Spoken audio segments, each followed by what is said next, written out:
ನಮಸ್ಕಾರ ಸ್ನೇಹಿತರೆ, ಎಲ್ಲರಿಗೂ ಸ್ಟಡಿ ಡೇಸ್ ಕನ್ನಡ ಯೂಟ್ಯೂಬ್ ಚಾನಲ್ಗೆ ಸ್ವಾಗತ. ಸ್ನೇಹಿತರನ್ನ ಇವತ್ತಿನ ಕ್ಲಾಸಲ್ಲಿ ಕರ್ನಾಟಕ ಬಜೆಟ್ ಬಗ್ಗೆ ಡಿಸ್ಕಷನ್ ಮಾಡೋಣ. ಈಗಾಗಲೇ ಸಿದ್ದರಾಮಯ್ಯನವರು ಬಜೆಟ್ ಅನ್ನ ಮಂಡನೆ ಮಾಡಿದ್ದಾರೆ. ಸೊ ಮುಂದೆ ಬರ್ತಕ್ಕಂಥ ನಮ್ಮ ಎಕ್ಸಾಮಿನೇಷನ್ ದೃಷ್ಟಿಯಿಂದಾಗಿ ಕರ್ನಾಟಕ ಬಜೆಟ್ ಬಹಳ ಇಂಪಾರ್ಟೆಂಟ್ ಆಗಿರ್ತಕ್ಕಂಥದ್ದು. ಸೊ ಅದರ ಬಗ್ಗೆ ಡಿಸ್ಕಷನ್ ಮಾಡೋಣ. ಡಿಸ್ಕಷನ್ ಮಾಡೋಕ್ಕಿಂತ ಮುಂಚಿತವಾಗಿ ಯಾರಾದರೂ ನಮ್ಮ ಚಾನಲ್ಗೆ ನೀವು ಹೊಸದಾಗಿ ಭೇಟಿ ನೀಡ್ತಾ ಇದ್ರೆ ಚಾನಲ್ನ ಸಬ್ಸ್ಕ್ರೈಬ್ ಮಾಡಿ, ಶೇರ್ ಮಾಡಿ, ಲೈಕ್ ಮಾಡಿ ಮತ್ತು ಬೆಲ್ ಐಕನ್ನ ಕ್ಲಿಕ್ ಮಾಡಿ. ಬಿಕಾಸ್ ನಾವು ವಿಡಿಯೋ ಅಪ್ಲೋಡ್ ಮಾಡಿದಾಗ ನಿಮಗೆ ಬೇಗನೆ ನೋಟಿಫಿಕೇಶನ್ ಬರುತ್ತೆ. ಒಳ್ಳೆಯ ಜೋಶೊಂದಿಗೆ ಇವತ್ತಿನ ಈ ಒಂದು ಬಜೆಟ್ ಅನ್ನ ಸ್ಟಾರ್ಟ್ ಮಾಡೋಣ. ನೋಡಿ, ಇತ್ತೀಚೆಗೆ ಕರ್ನಾಟಕದ ಮುಖ್ಯಮಂತ್ರಿ ಆಗಿರ್ತಕ್ಕಂಥ ಸಿದ್ದರಾಮಯ್ಯನವರು, ಪ್ರಸ್ತುತ ಕರ್ನಾಟಕದ ಮುಖ್ಯಮಂತ್ರಿ ಸಿದ್ದರಾಮಯ್ಯನವರು ಇದ್ದಾರೆ. ಸೊ ಸಿದ್ದರಾಮಯ್ಯನವರು ಎಷ್ಟನೇ ಅಂದ್ರೆ 16ನೇ ಬಜೆಟ್ ಅನ್ನ ಮಂಡನೆ ಮಾಡಿದ್ದಾರೆ. 2025ನೇ ಸಾಲಿನಲ್ಲಿ ಮಂಡನೆ ಮಾಡಿರ್ತಕ್ಕಂಥ ಬಜೆಟ್ 16ನೇ ಬಜೆಟ್ ಯಾರ್ದಂದ್ರೆ ಸಿದ್ದರಾಮಯ್ಯನವ್ರದ್ದು. ಸೊ ಕರ್ನಾಟಕದ ಇತಿಹಾಸದಲ್ಲೇ ಮೊದಲ ಬಾರಿ ಅತಿ ಹೆಚ್ಚು ಗಾತ್ರದ ಬಜೆಟ್ ಆಗಿದೆ. ಕರ್ನಾಟಕದ ಇತಿಹಾಸದಲ್ಲಿ ಇಷ್ಟೊಂದು ದೊಡ್ಡ ಬಜೆಟ್, ಇಷ್ಟೊಂದು ಅಮೌಂಟ್ ಅನ್ನ ಹೊಂದಿರತಕ್ಕಂಥ ಬಜೆಟ್ ಯಾರು ಮಂಡನೆ ಮಾಡಿರಲಿಲ್ಲ. ಅತಿ ದೊಡ್ಡ ಗಾತ್ರದ ಬಜೆಟ್ ಅನ್ನ ಮಂಡನೆ ಮಾಡಿದ ಇತಿಹಾಸದಲ್ಲಿ ಇದು ಸೃಷ್ಟಿಯಾಗಿರ್ತಕ್ಕಂಥದ್ದು. ಕರ್ನಾಟಕದ ಇತಿಹಾಸದಲ್ಲಿ ಬಜೆಟ್ ಮಂಡನೆಗೆ ಸ್ಟಾರ್ಟ್ ಮಾಡಿದ 1995ರಲ್ಲಿ ಮೊದಲ ಬಾರಿ ಬಜೆಟ್ ಮಂಡನೆಯನ್ನ ಮಾಡಿದ್ರು. ಮೊದಲ ಬಾರಿಗೆ ಏನಂದ್ರೆ ಬಜೆಟ್ ಅನ್ನ ಮಂಡನೆ ಮಾಡಿದ್ರು ಸಿದ್ದರಾಮಯ್ಯನವರು 1995ರಲ್ಲಿ. 1995ರಲ್ಲಿ ಬಜೆಟ್ ಅನ್ನು ಏನು ಮಂಡನೆ ಮಾಡಿದ್ರು, ಬಜೆಟ್ನ ಗಾತ್ರ ಕೇವಲ 12,000 ಇತ್ತು ಅಷ್ಟೇ. 12,000 ಕೋಟಿ ಇತ್ತು, ಅರ್ಥ ಆಯ್ತಾ. ಸೊ 12,000 ಕೋಟಿಯಿಂದ ಈಗ ಮಂಡನೆ ಮಾಡಿರ್ತಕ್ಕಂಥ ಬಜೆಟ್ ಗಾತ್ರ 4.09 ಲಕ್ಷ ಕೋಟಿಯನ್ನ ಹೊಂದಿರತಕ್ಕಂಥದ್ದು. 4.09 ಲಕ್ಷ ಕೋಟಿ.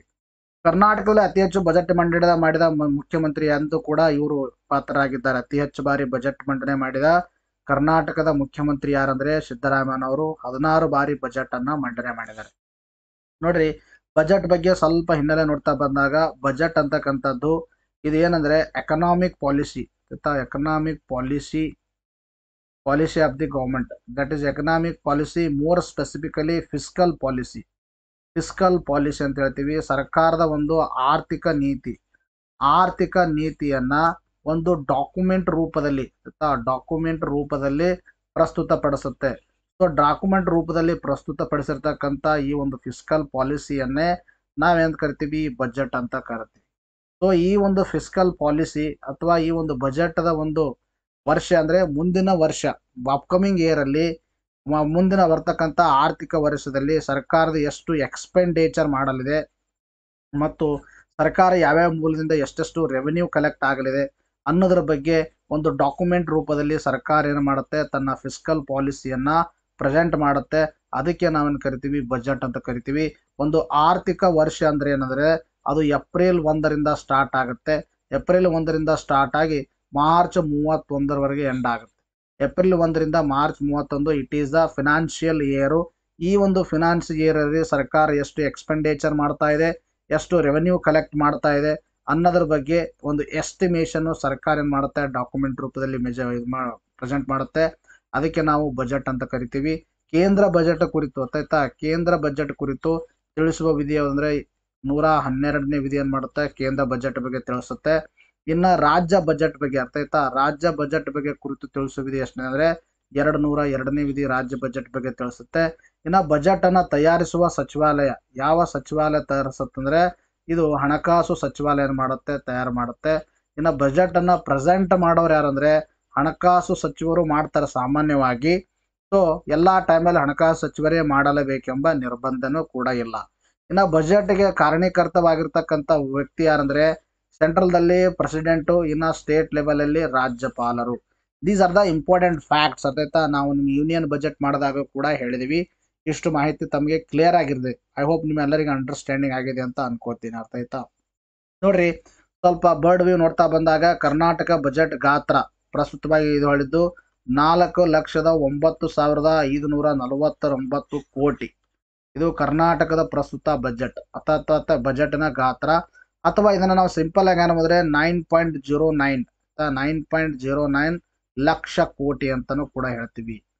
ನಾವು ಒಟ್ಟು ಸ್ವೀಕೃತಿ ಆಗಿರ್ತಕ್ಕಂಥದ್ದು 4,08,647 ಟೋಟಲ್ ರೆಸಿಪ್ಟ್ಸ್. ಇದು total receipts. So total receipts ಅಲ್ಲಿ ಇದರ ರಿಸಿಪ್ಟ್ಸ್ ಅಲ್ಲಿ 2 ಬರ್ತಾವ. ಒಂದು ಅಂದ್ರೆ ಒಂದು tax receipts, tax receipts plus non tax receipts and grants from central. Central ಇಂದ ಗ್ರಾಂಟ್ಸ್ ಇವೆಲ್ಲವನ್ನ ಸೇರಿ ಅರ್ಥಾಯ್ತಾ, ಇವೆಲ್ಲವನ್ನ ಸೇರಿ ಒಟ್ಟು ಸ್ವೀಕೃತಿ ಎಷ್ಟಂದ್ರೆ 40,847 ಕೋಟಿ ರೂಪಾಯಿಗಳು. ಇನ್ನು ಸರ್ಕಾರ ಎಷ್ಟು ವೆಚ್ಚ ಮಾಡ್ತಾ ಇದೆ ಅಂದ್ರೆ ಇಲ್ಲಿ ನೋಡ್ರಿ 4,09,549 ಏನ್ ಮಾಡ್ತಾ ಇದೆ ವೆಚ್ಚ ಮಾಡ್ತಾ ಇದೆ, ಎಕ್ಸ್ಪೆಂಡಿಚರ್. ಆಯ್ತಾ, ಇಲ್ಲಿ ಏನಾಗ್ತಾ ಇದೆ ನೋಡಿ ಸ್ವಲ್ಪ, ಎಕ್ಸ್ಪೆಂಡಿಚರ್ ಗ್ರೇಟರ್ ದೆನ್ ರೆಸಿಪ್ಟ್ಸ್. ನಮಗೆ ಎಷ್ಟು ಬಂತು ಅದಕ್ಕಿಂತಲೂ ಹೆಚ್ಚಿಗೆ ನಾವು ಖರ್ಚು ಮಾಡ್ತಾ ಇದ್ದೀವಿ. It is nothing but it is a deficit budget. ನಮಗೆ ಎಷ್ಟು ರೆವೆನ್ಯೂ ಬಂದಿದೆ ಆಯ್ತಾ, ರೆವೆನ್ಯೂಕ್ಕಿಂತಲೂ ಎಕ್ಸ್ಪೆಂಡಿಚರ್ ಹೆಚ್ಚಿಗಾದರೆ ಅದಕ್ಕೆ ನಾವು ಕರಿತೀವಿ ಡೆಫಿಸಿಟ್ ಬಜೆಟ್ ಅಂತ ಕರಿತೀವಿ. ಆಯ್ತಾ, ಇನ್ನು ತದನಂತರದಲ್ಲಿ ಎಕ್ಸ್ಪೆಂಡಿಚರ್ ಇಸ್ ಲೆಸ್ ದ್ಯಾನ್ ರೆವೆನ್ಯೂಕ್ಕಿಂತಲೂ ಎಕ್ಸ್ಪೆಂಡಿಚರ್ ಕಡಿಮೆ ಆದರೆ ಅದಕ್ಕೆ ನಾವು ಕರಿತೀವಿ ಸರ್ಪ್ಲಸ್ ಬಜೆಟ್ ಅಂತ ಕರಿತೀವಿ. ಆಯ್ತಾ, ಸರ್ಪ್ಲಸ್ ಬಜೆಟ್ ಅಂತ ಕರಿತೀವಿ. ತದನಂತರದಲ್ಲಿ expenditure is equal to the revenue receipts. Revenue ಅರ್ಥಾಯ್ತಾ, ರೆವೆನ್ಯೂ ಎಷ್ಟಿದೆ ಅಷ್ಟು ಎಕ್ಸ್ಪೆಂಡಿಚರ್ ಈಕ್ವಲ್ ಆಗಿದ್ರೆ ಅದಕ್ಕೆ ನಾವು ಬ್ಯಾಲೆನ್ಸ್ಡ್ ಬಜೆಟ್ ಅಂತ ಕರಿತೀವಿ. These are the 3 topics you have to remember. One is the deficit budget, another one is the surplus budget, another one is the balanced budget. In case of balanced budget, expenditure of the government is equal to the total revenues. If the expenditure is greater than the revenue, that is called the deficit budget. If the expenditure is less than revenue, is called the surplus budget. ಆಮೇಲೆ ಸಾಲ ಎಷ್ಟು ತಗೋತಾ ಇದೆ ಸರ್ಕಾರ ಅಂದ್ರೆ ಎಷ್ಟಂದ್ರೆ 1,16,000 ಕೋಟಿ. ಆಯ್ತಾ, 1,16,000 ಕೋಟಿ 1,16,000 ಕೋಟಿ ರೂಪಾಯಿಗಳನ್ನ ಏನ್ ಮಾಡ್ತಾ ಇದೆ ಇದು ಸರ್ಕಾರ ಏನ್ ಮಾಡ್ತಾ ಇದೆ, ಸಾಲವನ್ನ ತೆಗೆದುಕೊಳ್ತಾ ಇದೆ. ಅಥವಾ 1.16 ಲಕ್ಷ ಕೋಟಿ ಅಂತ ನಾವು ಹೇಳ್ತೀವಿ. 1.16 ಲಕ್ಷ ಕೋಟಿ ಅಂದ್ರೆ ಒಂದೇ, ಇನ್ನು 1,16,000 ಕೋಟಿ ಅಂದ್ರೂ ಒಂದೇ. Both are same. ಆಯ್ತಾ, ಎರಡೂ ಗೊತ್ತಿರ್ಬೇಕು ನಿಮಗೆ. ಎಕ್ಸಾಮ್ ಅಲ್ಲಿ ಯಾವ ತರ ಕೇಳಿದ್ರು ಕೂಡ ಗೊತ್ತಿರ್ಬೇಕು. ಐ ಹೋಪ್ ನಿಮ್ಮೆಲ್ಲರಿಗೂ ಅಂಡರ್ಸ್ಟ್ಯಾಂಡಿಂಗ್ ಆಗಿದೆ ಅಂತ ಅನ್ಕೋತೀನಿ. ಇನ್ನು ನಮ್ಮ ಮ್ಯಾಗಝಿನ್ಸ್ಗಳನ್ನು ನೀವು ಯಾರು ತಗೊಂಡಿಲ್ಲ, ಇನ್ನೂ ಸುಮಾರು ಜನ ಕೇಳ್ತಾ ಇದ್ರೆ. ಅರ್ಥಾಯ್ತಾ, ನಮ್ಮ ಮ್ಯಾಗಝಿನ್ಸ್ಗಳು ನಿಮಗೆ ಎಷ್ಟಾಗುತ್ತೆ ಅಂದರೆ ಒಂದು ಮಂತಿಗೆ 40 ಆಗುತ್ತೆ. 2024 ಜನವರಿಯಿಂದ ಫೆಬ್ರವರಿ 2025ವರೆಗೆ 560 ಆಗುತ್ತೆ. 2023 ಜಾನ್ ಟು ಫೆಬ್ರವರಿ 2025ವರೆಗೆ 1040 ಆಗುತ್ತೆ. 2022ರಿಂದ ಬೇಕಾದ್ರೆ ನಿಮಗೆ 1540 ಆಗುತ್ತೆ. ಡಿಸ್ಕೌಂಟ್ ಆಗಿ 1420 ಸಿಗುತ್ತೆ. ಐದರ್ ಫೋನ್ಪೇ, ಗೂಗಲ್ ಪೇ, ಪೇಟಿಎಂ, ಬಿಪೇ ಮುಖಾಂತರ ಕೊಟ್ಟಿರ್ತಕ್ಕಂಥ ನಂಬರ್ಗೆ ಪೇ ಮಾಡಿ ವಾಟ್ಸಪ್ಪಲ್ಲಿ ಪೇಮೆಂಟ್ ಮಾಡೋ ಸ್ಕ್ರೀನ್ಶಾಟ್ ಕಳಿಸಿದ್ರೆ ನಮ್ಮ ನೋಟ್ಸ್ಗಳನ್ನು ತಮಗೆ ಸಾಫ್ಟ್ ಫಾರ್ಮ್ಯಾಟಲ್ಲಿ PDF ಫಾರ್ಮ್ಯಾಟಲ್ಲಿ ನಾವು ಕಳಿಸ್ತೀವಿ. ಇಲ್ಲಾಂದರೆ ಕೊಟ್ಟಿರ್ತಕ್ಕಂಥ ಸ್ಕ್ಯಾನರ್ಗೆ ಡೈರೆಕ್ಟಾಗಿ ಸ್ಕ್ಯಾನ್ ಮಾಡಿ ನಂಬರ್ಗೆ ಪೇಮೆಂಟ್ ಮಾಡೋ ರಿಸಿಪ್ಟ್ ಕಳಿಸಿದ್ರೆ ನಮ್ಮ ನೋಟ್ಸ್ನ ಕಳಿಸ್ತೀವಿ. ನಿಮಗೆ ಕರ್ನಾಟಕ ಬಜೆಟ್ ಏನು ಹೇಳ್ತಾ ಇದೀವಿ ಮತ್ತು ಯೂನಿಯನ್ ಬಜೆಟ್ ಅವೆಲ್ಲವನ್ನ ಕವರ್ ಮಾಡಿದೀವಿ. ಅರ್ಥ ಆಯ್ತಾ, ಫೆಬ್ರವರಿ ಮಂತ್ ಮ್ಯಾಗಝಿನಲ್ಲಿ ನಾವೇನು ಮಾಡಿದ್ವಿ ಆಲ್ರೆಡಿ ಇನ್ಸರ್ಟ್ ಮಾಡಿದ್ವಿ. ಯಾವುದಂದ್ರೆ ಯೂನಿಯನ್ ಬಜೆಟ್, ಅದ್ರ ಮೇಗೂ ಕೂಡ ಕ್ಲಾಸ್ ಅನ್ನ ನಾವು ಮಾಡಿದ್ವಿ. ಇನ್ನು ಈಗಾಗಲೇ ನಿಮಗೆ ಏನಂದ್ರೆ ನಾವು ಕೋರ್ಸ್ ಅನ್ನ ಸ್ಟಾರ್ಟ್ ಮಾಡಿದ್ವಿ. ಸುಮಾರು ಜನ ಕಾಡ್ತಿದ್ರು sir subject wise course start ಮಾಡಿದ್ರಿ ಅಂತ. ನೋಡಿ, we started the subject wise course. Initially we taken the science subject. Within that science subject ನಾವೇನು ಮಾಡಿದ್ವಿ ಅಂದರೆ ಒಂದು ಫಿಸಿಕ್ಸ್ ಕೋರ್ಸ್ ಅನ್ನ ಸ್ಟಾರ್ಟ್ ಮಾಡಿದ್ವಿ. ಸೊ ಆ ಕೋರ್ಸ್ ಅನ್ನ ನೀವು ಯಾವ ತರ ಜಾಯಿನ್ ಆಗಬೇಕು ಅಂತಕ್ಕಂಥದ್ದು, ಫಿಸಿಕ್ಸ್ ಕೋರ್ಸು ಮುಂದೆ ಬರ್ತಕ್ಕಂಥ ನಿಮ್ಮ ಒಂದು land surveyor examination, group D examinations, ತದನಂತರದಲ್ಲಿ PC PSI ಎಕ್ಸಾಮಿನೇಷನ್ಗೂ ಕೂಡ ಇಂಪಾರ್ಟೆಂಟು. ಯಾವ ತರ ನಮ್ಮ ಕೋರ್ಸ್ ಅನ್ನ ಪಡೆದುಕೊಳ್ಳೋದಂದ್ರೆ, ನೀವು ನಮ್ಮ ಚಾನಲ್ ಅನ್ನ ಓಪನ್ ಮಾಡಿದಾಗ ಯೂಟ್ಯೂಬ್ ಅಲ್ಲಿ ಈ ತರ ನಿಮಗೆ ಕಾಣಿಸುತ್ತೆ. ಇಲ್ಲಿ ಕಾಣಿಸ್ತದನ, ಈ ಯೂಟ್ಯೂಬ್ ಸಿಂಬಲ್ ಮೇಲೆ ನೀವು ಏನ್ ಮಾಡಬೇಕು, ಕ್ಲಿಕ್ ಮಾಡಬೇಕು. ಕ್ಲಿಕ್ ಮಾಡಿದಾಗ ನಿಮಗೆ ಈ ತರ ಪೇಜ್ ತೋರಿಸುತ್ತೆ. ಈ ತರ ಪೇಜಲ್ಲಿ ನೋಡಿ 162 ಸಬ್ಸ್ಕ್ರೈಬರ್ ಇದ್ರೆ 1 ಕೇಸ್ ವಿಡಿಯೋಸ್ಗಳಂತ ತೋರಿಸ್ತಾ ಇದೆ. ಇಲ್ಲಿ ಕೆಳಗಡೆ ನೋಡಿ ಜಾಯಿನ್ ಅಂತಕ್ಕಂಥ ತೋರಿಸ್ತಾ ಇದೆ. ಅರ್ಥ ಆಯ್ತಾ, ಜಾಯಿನ್ ಅಂತಕ್ಕಂಥದ್ದು ನೋಡ್ರಿ. ಇಲ್ಲಿ ಸುಮಾರು ಜನ ಜಾಯಿನ್ ಆಗಿದ್ದಾರೆ. ಅರ್ಥ ಆಯ್ತಾ, ಇಲ್ಲಿ 6 ಜನ ತೋರಿಸ್ತಾ ಅಂದ್ರೆ 6 ಜನ ಅಂತ ಅಲ್ಲ, ಸುಮಾರು ಜನ ಜಾಯಿನ್ ಆಗಿದ್ರೆ ನೀವು ಕೂಡ ಜಾಯಿನ್ ಆಗ್ಬೋದು. ಈ ಜಾಯಿನ್ ಬಟನ್ ಅನ್ನ ಕ್ಲಿಕ್ ಮಾಡಿದಾಗ ನಿಮಗೆ ಇಲ್ಲಿ ತೋರಿಸುತ್ತಾ ಫಿಸಿಕ್ಸ್ ಕೋರ್ಸ್ ಅಂತ. ಇಲ್ಲಿ ನೀವು ಫಿಸಿಕ್ಸ್ ಕೋರ್ಸ್ ಅಲ್ಲಿ ಇದಕ್ಕೆ ಮತ್ತೆ ನೀವು ಜಾಯಿನ್ ಕೊಟ್ಟಾಗ ಏನಾಗುತ್ತಂದ್ರೆ ನೀವು 399 ರುಪೀಸ್ ಕಟ್ಟಿ ನೀವು ಆರಾಮಾಗಿ ಏನು ಮಾಡ್ಬೋದು, ವಿಡಿಯೋಸ್ಗಳನ್ನು ಎಂಜಾಯ್ ಮಾಡ್ಬೋದು. ಇಲ್ಲ sir exclusive members only video, ಮೆಂಬರ್ಸ್ಗಳಿಗೆ ಮಾತ್ರ ವಿಡಿಯೋಸ್ಗಳನ್ನು ಕೊಡಲಾಗುತ್ತೆ. Early access to the new video, ಹೊಸ ವಿಡಿಯೋಸ್ಗಳಿಗೆ ಬೇಗ ನಿಮಗೆ ನೋಟಿಫಿಕೇಶನ್ ಬೇಗ ನೋಡ್ಬೋದು ನೀವು. Priority reply to your comment, ನಿಮಗೆ ಏನಾದರೂ ಕ್ವಿರೀಸ್ ಇದ್ರೆ ಕಮೆಂಟ್ ಇದ್ರೆ ಬೇಗ ರಿಪ್ಲೈ ಸಿಗುತ್ತೆ. ಮತ್ತು ಮೆಂಬರ್ ಶಾರ್ಟ್ಔಟ್ಸ್ ಮಾಡ್ಬೋದು. ತದನಂತರದಲ್ಲಿ ಫೋಟೋಸ್ ಅಂಡ್ ಸ್ಟೇಟಸ್ ಅಪ್ಡೇಟು ಕೂಡ ನಿಮಗೆ ಸಿಗುತ್ತೆ. ಅರ್ಥ ಆಯ್ತಾ, ಇವೆಲ್ಲ ನಿಮಗೆ ಫೆಸಿಲಿಟೀಸ್ ಇದೆ. ಆ ಒಂದು ಫಿಸಿಕ್ಸ್ ಕೋರ್ಸಲ್ಲಿ special videos monthly current affairs plus ನಿಮಗೆ ಏನಂದರೆ ಕಂಪ್ಲೀಟ್ ಕೋರ್ಸ್ಗೆ 399 ರುಪೀಸ್ ಇರುತ್ತೆ. ಕೋರ್ಸಲ್ಲಿ ಏನಿರುತ್ತಂದರೆ ಮೋರ್ ದೆನ್ 60 ಕ್ಲಾಸ್ ಇರುತ್ತೆ. Previous year question paper discussion with 6th to 10th NCERT book summaries ಇದೆಲ್ಲ ನಿಮಗೆ ಮಾಹಿತಿ ಸಿಗುತ್ತೆ. ನೋಡ್ರಿ, ಇಲ್ಲಿ ಸಿದ್ದರಾಮಯ್ಯನವರು ಸಿದ್ದರಾಮಯ್ಯನವರು ಬಜೆಟ್ ಸ್ಪೀಚಲ್ಲಿ ಬಜೆಟ್ ಸ್ಪೀಚಲ್ಲಿ ಸ್ವಲ್ಪ ಕೇಳಿಸಬೇಕು. ಸ್ಪೀಚಲ್ಲಿ ಏನು ಮಾಡಿದ್ದಾರೆ ಅಂದರೆ ಸುಮಾರು 3 ಗಂಟೆ ಮೇಲೆ ಸ್ಪೀಚನ್ನು ಕೊಟ್ಟಿದ್ದಾರೆ. ಸೊ ಎಷ್ಟಂದರೆ 500 ಪಾಯಿಂಟ್ಸ್ಗಳನ್ನು ಹೇಳಿದ್ದಾರೆ ಅವರು. ಅಪ್ರಾಕ್ಸಿಮೇಟ್ಲಿ 500 ಪಾಯಿಂಟ್ಸ್ಗಳನ್ನು ಹೇಳಿದ್ದಾರೆ 3 hours ಅಲ್ಲಿ. ನಾನು ಇವುಗಳನ್ನು ಶಾರ್ಟ್ ಔಟ್ ಮಾಡಿ ಇವುಗಳನ್ನು ಎಲ್ಲ ಪಾಯಿಂಟ್ಸ್ ಶಾರ್ಟ್ ಔಟ್ ಮಾಡಿ ನಿಮ್ಮ ಎಕ್ಸಾಮಿನೇಷನ್ ಏನು ಇಂಪಾರ್ಟೆಂಟ್ ಇದೆ ಅಂತಕ್ಕಂಥದ್ದು ನಾನು 100 ಪಾಯಿಂಟ್ಸ್ಗಳನ್ನು ತಗೊಂಡಿದ್ದೀನಿ. ಸೊ ಇವು 100 ಪಾಯಿಂಟ್ಸ್ ಮುಂದೆ ಬರ್ತಕ್ಕಂಥ ಎಕ್ಸಾಮಿನೇಷನ್ ನಿಮಗೆ ಇಂಪಾರ್ಟೆಂಟ್ ಆಯ್ತಾ. ನೋಡ್ರಿ, ಆಯವ್ಯಯ ಅಂದಾಜು 2025-26ನೇ ಸಾಲಿನಿಂದು ಅರ್ಥ ಈಗಾಗಲೇ ನಿಮಗೆ ಹೇಳಿದ್ದೀನಿ. ಬಟ್ ಅದರಲ್ಲಿ ಸ್ಪೆಸಿಫಿಕ್ ಆಗಿ ಈಗಾಗಲೇ ನಿಮಗೆ ಏನು ಹೇಳಿದ್ದೀನಿ, ಎಷ್ಟಂದರೆ 4,09,549 ಐ ಥಿಂಕ್ 549 ಈ ಬಾರಿ ಬಜೆಟ್ನ ಒಟ್ಟು ಗಾತ್ರ. ಸೊ ಈ ಒಂದು ಬಜೆಟ್ ಗಾತ್ರದಲ್ಲಿ ಎಷ್ಟೆಷ್ಟು ರೆವೆನ್ಯೂ ಯಾವ ಥರ ಕಲೆಕ್ಟ್ ಆಗಿದೆ, ಎಷ್ಟು ಟ್ಯಾಕ್ಸ್ ರಿಸಿಪ್ಟ್ಸ್, ಎಷ್ಟು ನಾನ್ ಟ್ಯಾಕ್ಸ್ ರಿಸಿಪ್ಟ್ಸ್, ಅದರ ಬಗ್ಗೆ ನೋಡೋಣ. 2025-26ನೇ ಸಾಲಿನಲ್ಲಿ ಒಟ್ಟು 2,92,477 ಆಯ್ತಾ. 2,92,477 ರೂಗಳು ರಾಜಸ್ವ ಸ್ವೀಕೃತಿಯಾಗಿದೆ. ಅಂದರೆ ರಾಜಸ್ವ ಸ್ವೀಕೃತಿ ಅಂದರೆ ಟ್ಯಾಕ್ಸ್ ರಿಸಿಪ್ಟ್ಸ್. ಇದು ಟ್ಯಾಕ್ಸ್ ರಿಸಿಪ್ಟ್ಸ್ ತೆರಿಗೆಯಿಂದ ಬಂದಿರತಕ್ಕಂಥ ಹಣ ಸರ್ಕಾರಕ್ಕೆ. ಇದರಲ್ಲಿ 2,08,100 ಕೋಟಿ ಆಯ್ತಾ. 2,08,100 ಕೋಟಿ ಇದರಲ್ಲಿ ಏನಂದ್ರೆ ಇದು ಸ್ವಂತ ತೆರಿಗೆಯಿಂದ ಓನ್ ಟ್ಯಾಕ್ಸ್ ಇಂದ ಅರ್ಥ ಆಯ್ತಾ, ಓನ್ ಟ್ಯಾಕ್ಸ್ ಇಂದ ಕಲೆಕ್ಟ್ ಆಗಿರ್ತಕ್ಕಂಥ ಅಮೌಂಟ್. ಇವೆಲ್ಲ ಗೊತ್ತಿರಬೇಕು ನಿಮಗೆ, ಇಂಪಾರ್ಟೆಂಟು ಅರ್ಥ ಆಯ್ತಾ. ಇನ್ನು ತದನಂತರದಲ್ಲಿ ಇಲ್ಲೇನಾದ್ರೆ 16,500 ಕೋಟಿ ಆಯ್ತಾ. 16,500 ಕೋಟಿ ರೂಪಾಯಿಗಳು ಇದೇನಂದ್ರೆ ನಾನ್ ಟ್ಯಾಕ್ಸ್ ರಿಸಿಪ್ಟ್ಸ್,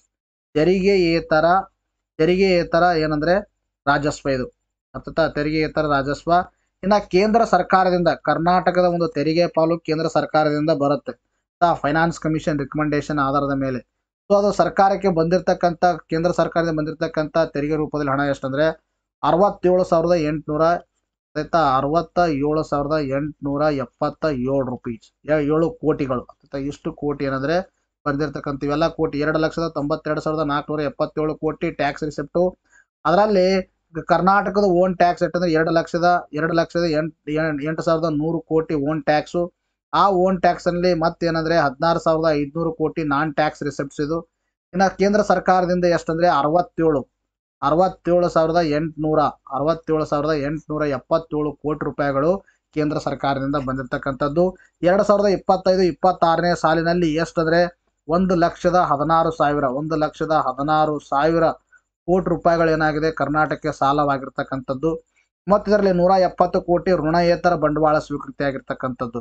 ಋಣಯೇತರ ಬಂಡವಾಳ ಸ್ವೀಕೃತಿ ಅಂದ್ರೆ ಅದು ನಮಗೆ ಏನಂದ್ರೆ ಅಸೆಟ್ ರೂಪದಲ್ಲಿ ಬಂದಿರುತ್ತೆ, ಆದರೆ ಅದು ನಮಗೆ ಋಣವನ್ನ ಸೃಷ್ಟಿ ಮಾಡಿಲ್ಲ. ಋಣಯೇತರ ಬಂಡವಾಳ ಸ್ವೀಕೃತಿ ಅಂತ ಹೇಳ್ತೀವಿ.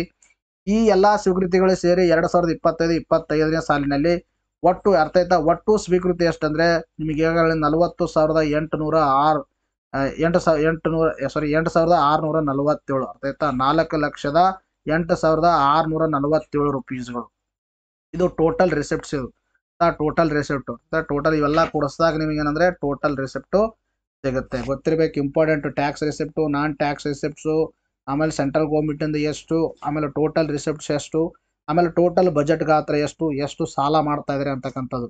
2025-26 ಒಂದು ಆಯವ್ಯಯದಲ್ಲಿ ಎಷ್ಟಂದ್ರೆ ಟೋಟಲ್ 4,09,549 ಕೋಟಿ ಟೋಟಲ್ ಏನ್ ಮಾಡ್ತಾ ಇದ್ದಾರೆ ಎಕ್ಸ್ಪೆಂಡಿಚರ್ ಅನ್ನ ಮಾಡ್ತಾ ಇದ್ದಾರೆ. ಇದು ಟೋಟಲ್ ಎಕ್ಸ್ಪೆಂಡಿಚರ್ ಆಯ್ತಾ, ಎಕ್ಸ್ಪೆಂಡಿಚರ್ ಮಾಡ್ತಕ್ಕಂಥದ್ದು. ಇನ್ನು ಗಾತ್ರನೂ ಕೂಡ ಸೇಮ್ ಆಗಿರ್ತಕ್ಕಂಥದ್ದು. ಇದರಲ್ಲಿ ಎಷ್ಟಂದ್ರೆ 3,11,739 ಕೋಟಿ ರು ರಾಜಸ್ವ ವೆಚ್ಚ ಮತ್ತು 71,336 ಕೋಟಿ ಬಂಡವಾಳ ವೆಚ್ಚ ಮತ್ತು 26,474 ಕೋಟಿ ಸಾಲ ಮರುಪಾವತಿ ಒಳಗೊಂಡಿರ್ತಕ್ಕಂಥದ್ದು. ಅಂತ ಇದು ಎಕ್ಸ್ಪೆಂಡಿಚರ್ ಟೋಟಲ್ ಗೊತ್ತಿರಲಿ. ಸೊ ಈ ಒಂದು ಎಕ್ಸ್ಪೆಂಡಿಚರ್ ಅಲ್ಲಿ ಅಪ್ರಾಕ್ಸಿಮೇಟ್ಲಿ 3 ಲ್ಯಾಕ್ ಅಬೋವ್ ಅದತ್ತ 3 ಲ್ಯಾಕ್ ಕ್ರೋರ್ಸ್ 3 ಲ್ಯಾಕ್ ಕ್ರೋರ್ ಅನ್ನ ಅಬೋವ್ 3 ಲ್ಯಾಕ್ ಕ್ರೋರ್ ಅನ್ನ ಎದಕ್ಕೆ ಎಕ್ಸ್ಪೆಂಡಿಚರ್ ಮಾಡ್ತಾ ಇದ್ರೆ ರಾಜಸ್ವ ವೆಚ್ಚ. ಸೊ ರಾಜಸ್ವ ವೆಚ್ಚಕ್ಕೆ ಏನ್ ಮಾಡ್ತಿದ್ರೆ ಬಳಸ್ತಿದ್ದಾರೆ. ಸೊ ರಾಜಸ್ವ ವೆಚ್ಚ ಅಂದ್ರೆ ಏನಂದ್ರೆ ಪೆನ್ಷನ್ ಕೊಡೋದು, ಸ್ಯಾಲ್ರಿ ಕೊಡೋದು, ಪೇಮೆಂಟ್ ಕೊಡೋದು, ಆಮೇಲೆ ವೇರಿಯಸ್ ಗೌರ್ಮೆಂಟ್ ಸ್ಕೀಮ್ಸ್ ಗಳನ್ನ ಇಂಪ್ಲಿಮೆಂಟೇಷನ್ ಮಾಡೋದು. ಸೊ ಅದರಿಂದ ಏನೂ ಇದು ಕ್ರಿಯೇಟ್ ಆಗಲ್ಲ, ಒಂದು ಅಸೆಟ್ ಸರ್ಕಾರಕ್ಕೆ ಒಂದು ಆಸ್ತಿ ಅನ್ನೋದು ಕ್ರಿಯೇಟ್ ಆಗಲ್ಲ. ಸೊ ಅಂತ ಒಂದು ಎಕ್ಸ್ಪೆಂಡಿಚರ್ಗೆ ನಾವು ರಾಜಸ್ವ ವೆಚ್ಚ ಅಂತ ಕರಿತೀವಿ ಆಯ್ತಾ. ಇಲ್ಲಿ ಒಂದು ರೆವೆನ್ಯೂ ರಿಸಿಪ್ಟ್ಸ್ ಆಯ್ತಾ, ರೆವೆನ್ಯೂ ರಿಸಿಪ್ಟ್ಸ್ ಮತ್ತು ರೆವೆನ್ಯೂ ಎಕ್ಸ್ಪೆಂಡಿಚರ್ ಅಂತ ಬರುತ್ತೆ. So what you mean by revenue receipt? Revenue receipt ಅಂದ್ರೆ ಅದು ತೆರಿಗೆಯಿಂದ ಆದರೂ ಅಥವಾ ತೆರಿಗೆಯೇತರಿಂದ ಆದರೂ ಸರ್ಕಾರಕ್ಕೆ ಆದಾಯ ಬಂದಿರಬಹುದು. ಆ ಆದಾಯದಿಂದ ಸರ್ಕಾರಕ್ಕೆ ಯಾವುದೇ ಒಂದು ಸಾಲ ಮರುಪಾವತಿಸುವ ಒಂದು ಬಾಧ್ಯತೆ ಉಂಟಾಗಲ್ಲ. ಅಂತ ಒಂದು ರಿಸಿಪ್ಟ್ಸ್ ಅನ್ನ ನಾವು ರೆವೆನ್ಯೂ ರಿಸಿಪ್ಟ್ಸ್ ಅಂತ ಕರಿತೀವಿ. ಇನ್ನು ರೆವೆನ್ಯೂ ಎಕ್ಸ್ಪೆಂಡಿಚರ್ ಅಂದ್ರೆ ಏನು, ಸರ್ಕಾರ ಏನ್ ಮಾಡುತ್ತೆ, ಇನ್ವೆಸ್ಟ್ಮೆಂಟ್ ಮಾಡುತ್ತೆ, ಸರ್ಕಾರ ಕೊಡುತ್ತೆ, ಪೇಮೆಂಟು, ಪೆನ್ಷನ್ ಎಲ್ಲ ಕೊಡುತ್ತೆ. ಬಟ್ ಅದರಿಂದ ಏನಂದ್ರೆ ಸರ್ಕಾರಕ್ಕೆ ಯಾವುದೇ ಒಂದು ಅಸೆಟ್ ಅನ್ನ ಕ್ರಿಯೇಟ್ ಆಗಲ್ಲ. ಅಂತ ಎಕ್ಸ್ಪೆಂಡಿಚರ್ ಅನ್ನ ರೆವೆನ್ಯೂ ಎಕ್ಸ್ಪೆಂಡಿಚರ್ ಅಂತ ಕರಿತೀವಿ ಅಥವಾ ರಾಜಸ್ವ ಎಕ್ಸ್ಪೆಂಡಿಚರ್ ಅಂತ ಕರಿತೀವಿ. ಅದು 3 ಲಕ್ಷ ಕೋಟಿಗಿಂತಲೂ ಅಧಿಕ ಹೆಚ್ಚವಾಗಿರ್ತಕ್ಕಂಥದ್ದು. ಇನ್ನು 71,336 ಕೋಟಿ ರೂಪಾಯಿಗಳು ಕ್ಯಾಪಿಟಲ್ ಎಕ್ಸ್ಪೆಂಡಿಚರು. ಈ ಕ್ಯಾಪಿಟಲ್ ಎಕ್ಸ್ಪೆಂಡಿಚರ್ ಏನಂದ್ರೆ ಕ್ಯಾಪಿಟಲ್ ಎಕ್ಸ್ಪೆಂಡಿಚರ್ ಇಂದ ಏನಾಗುತ್ತೆ ಅಂದ್ರೆ ಇದು ನಮಗೆ ಮುಂದೆ ಏನಂದ್ರೆ ಒಂದು ಅಸೆಟ್ ಅನ್ನ ಕ್ರಿಯೇಟ್ ಮಾಡುತ್ತೆ. ಎಕ್ಸ್ಪೆಂಡಿಚರ್ ಮಾಡೋದ್ರಿಂದ ಏನಾಗುತ್ತೆ, ಅಸೆಟ್ ಕ್ರಿಯೇಟ್ ಮಾಡುತ್ತಾ ಆ ಅಸೆಟ್ ಇಂದ ಗೌರ್ಮೆಂಟ್ ಮುಂದೆ ರೆವೆನ್ಯೂ ಬರಕ್ ಸ್ಟಾರ್ಟ್ ಆಗುತ್ತೆ. ಅರ್ಥ ಆಯ್ತಾ? ಇನ್ನದ್ರಲ್ಲಿ 26,474 ಕೋಟಿಗಳು ಸಾಲ ಮರುಪಾವತಿ ಅಂದ್ರೆ ನಾವು ಲೋನ್ ತಗೊಂಡಿದ್ದೇವಲ್ಲ, ಲೋನ್ ಎಷ್ಟು ತಗೊಂಡಿದ್ದೀವಿ 1,16 ಲಕ್ಷ ಕೋಟಿ 1.16 ಲಕ್ಷ ಕೋಟಿ ಏನ್ ಸಾಲ ತಗೊಂಡಿದೀವಿ ಆ ಸಾಲಕ್ಕೆ ನಾವು ಎಷ್ಟು ಬಡ್ಡಿ ಕಟ್ತಾ ಇದೆ ಅಂದ್ರೆ 26,474 ಕೋಟಿ ರೂಪಾಯಿಗಳನ್ನ ಏನ್ ಮಾಡ್ತಾ ಇದೀವಿ, ಬಡ್ಡಿಯನ್ನ ಕಟ್ತಾ ಇದೀವಿ. ಇವೆಲ್ಲ ಇಂಪಾರ್ಟೆಂಟ್. ಇನ್ನು 2025-26ನೇ ಸಾಲಿನಲ್ಲಿ 19,262 ಕೋಟಿ ರೂಪಾಯಿಗಳು ರಾಜಸ್ವ ಕೊರತೆಯನ್ನು ಅಂದಾಜಿಸಲಾಗಿದೆ. ರಾಜಸ್ವ ಕೊರತೆ ಅಂದ್ರೆ ಏನಂದ್ರೆ ಫಾರ್ ಎಕ್ಸಾಂಪಲ್ ಇಲ್ಲಿ ಗೌರ್ಮೆಂಟ್ ಸರ್ಕಾರ ಕರ್ನಾಟಕ ಗೌರ್ಮೆಂಟ್ ಇದೆ. ಕರ್ನಾಟಕ ಗೌರ್ಮೆಂಟ್ ಏನ್ ಮಾಡುತ್ತಂದ್ರೆ ಇದು ಟ್ಯಾಕ್ಸ್ ಇಂದ ಆಗಿರ್ಬೋದು ಅಥವಾ ಟ್ಯಾಕ್ಸ್ ಇಂದ ಆಗಿರ್ಬೋದು, ನಾನ್ ಟ್ಯಾಕ್ಸ್ ಇಂದ ಆಗಿರ್ಬೋದು ಅಥವಾ ನಾನ್ ಟ್ಯಾಕ್ಸ್ ಇಂದ ಆಗಿರ್ಬೋದು ಅಥವಾ ಆತರ ಗ್ರಾಂಟ್ಸ್ ಆಗಿಂದ ಆಗಿರ್ಬೋದು ಈ ತರ ಬಡ್ಡಿಯಿಂದ ಆಗಿರ್ಬೋದು ಸರ್ಕಾರಕ್ಕೆ ಏನು ಬರುತ್ತೆ, ಒಂದು ಆದಾಯ ಬರುತ್ತೆ, ಆದಾಯ ಬರುತ್ತೆ. ಸೊ ಅದಕ್ಕೆ ರೆವೆನ್ಯೂ ರೆಸೆಪ್ಟ್ಸ್ ಅಂತ ನಾವು ಕರಿತೀವಿ. ಅರ್ಥ ಟೋಟಲ್ ಅಂದ್ರೆ ಆದಾಯ ಬರುತ್ತೆ, ಸರ್ಕಾರದ ಆದಾಯ.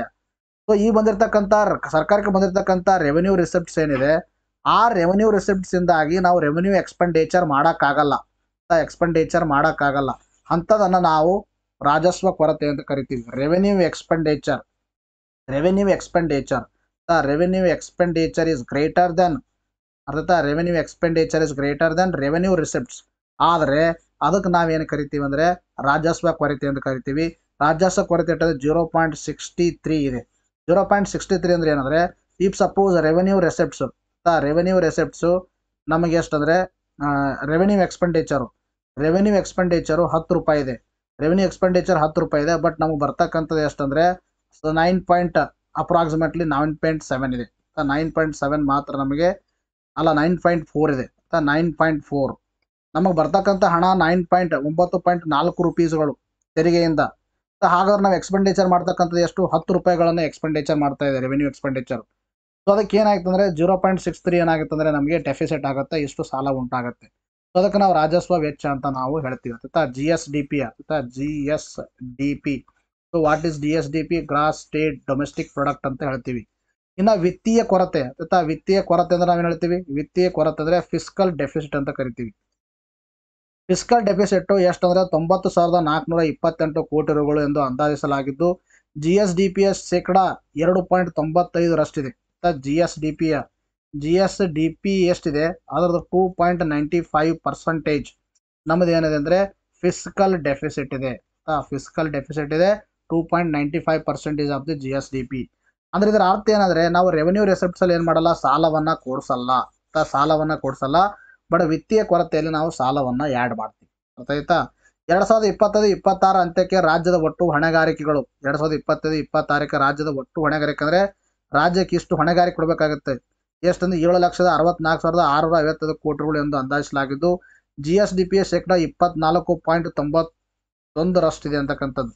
2025-26 ಅಂತ್ಯಕ್ಕೆ ಎಷ್ಟಂದ್ರೆ ನಾವು GSDP ಎಷ್ಟಿದೆ ನಮ್ಮದು, ಆ GSDPಯ 24.91% ಅಷ್ಟು ನಾವೇನಂದ್ರೆ ಸಾಲವನ್ನ ತಗೋತಾ ಇದೀವಿ. ಅದಕ್ಕೆ GSDP 24.95. ಇನ್ನು FRBM act fiscal responsibility management act ಏನಿದೆ FRBM act. So FRBM act ಪ್ರಕಾರ ಏನಂದ್ರೆ ನಾವು GSDPಯ 25% ಮಾತ್ರ ನಾವು ಆರ್ಥಿಕ ವರ್ಷದಲ್ಲಿ ಸಾಲವನ್ನ ತಗೋಬಹುದು ಅಂತ ಹೇಳುತ್ತೆ.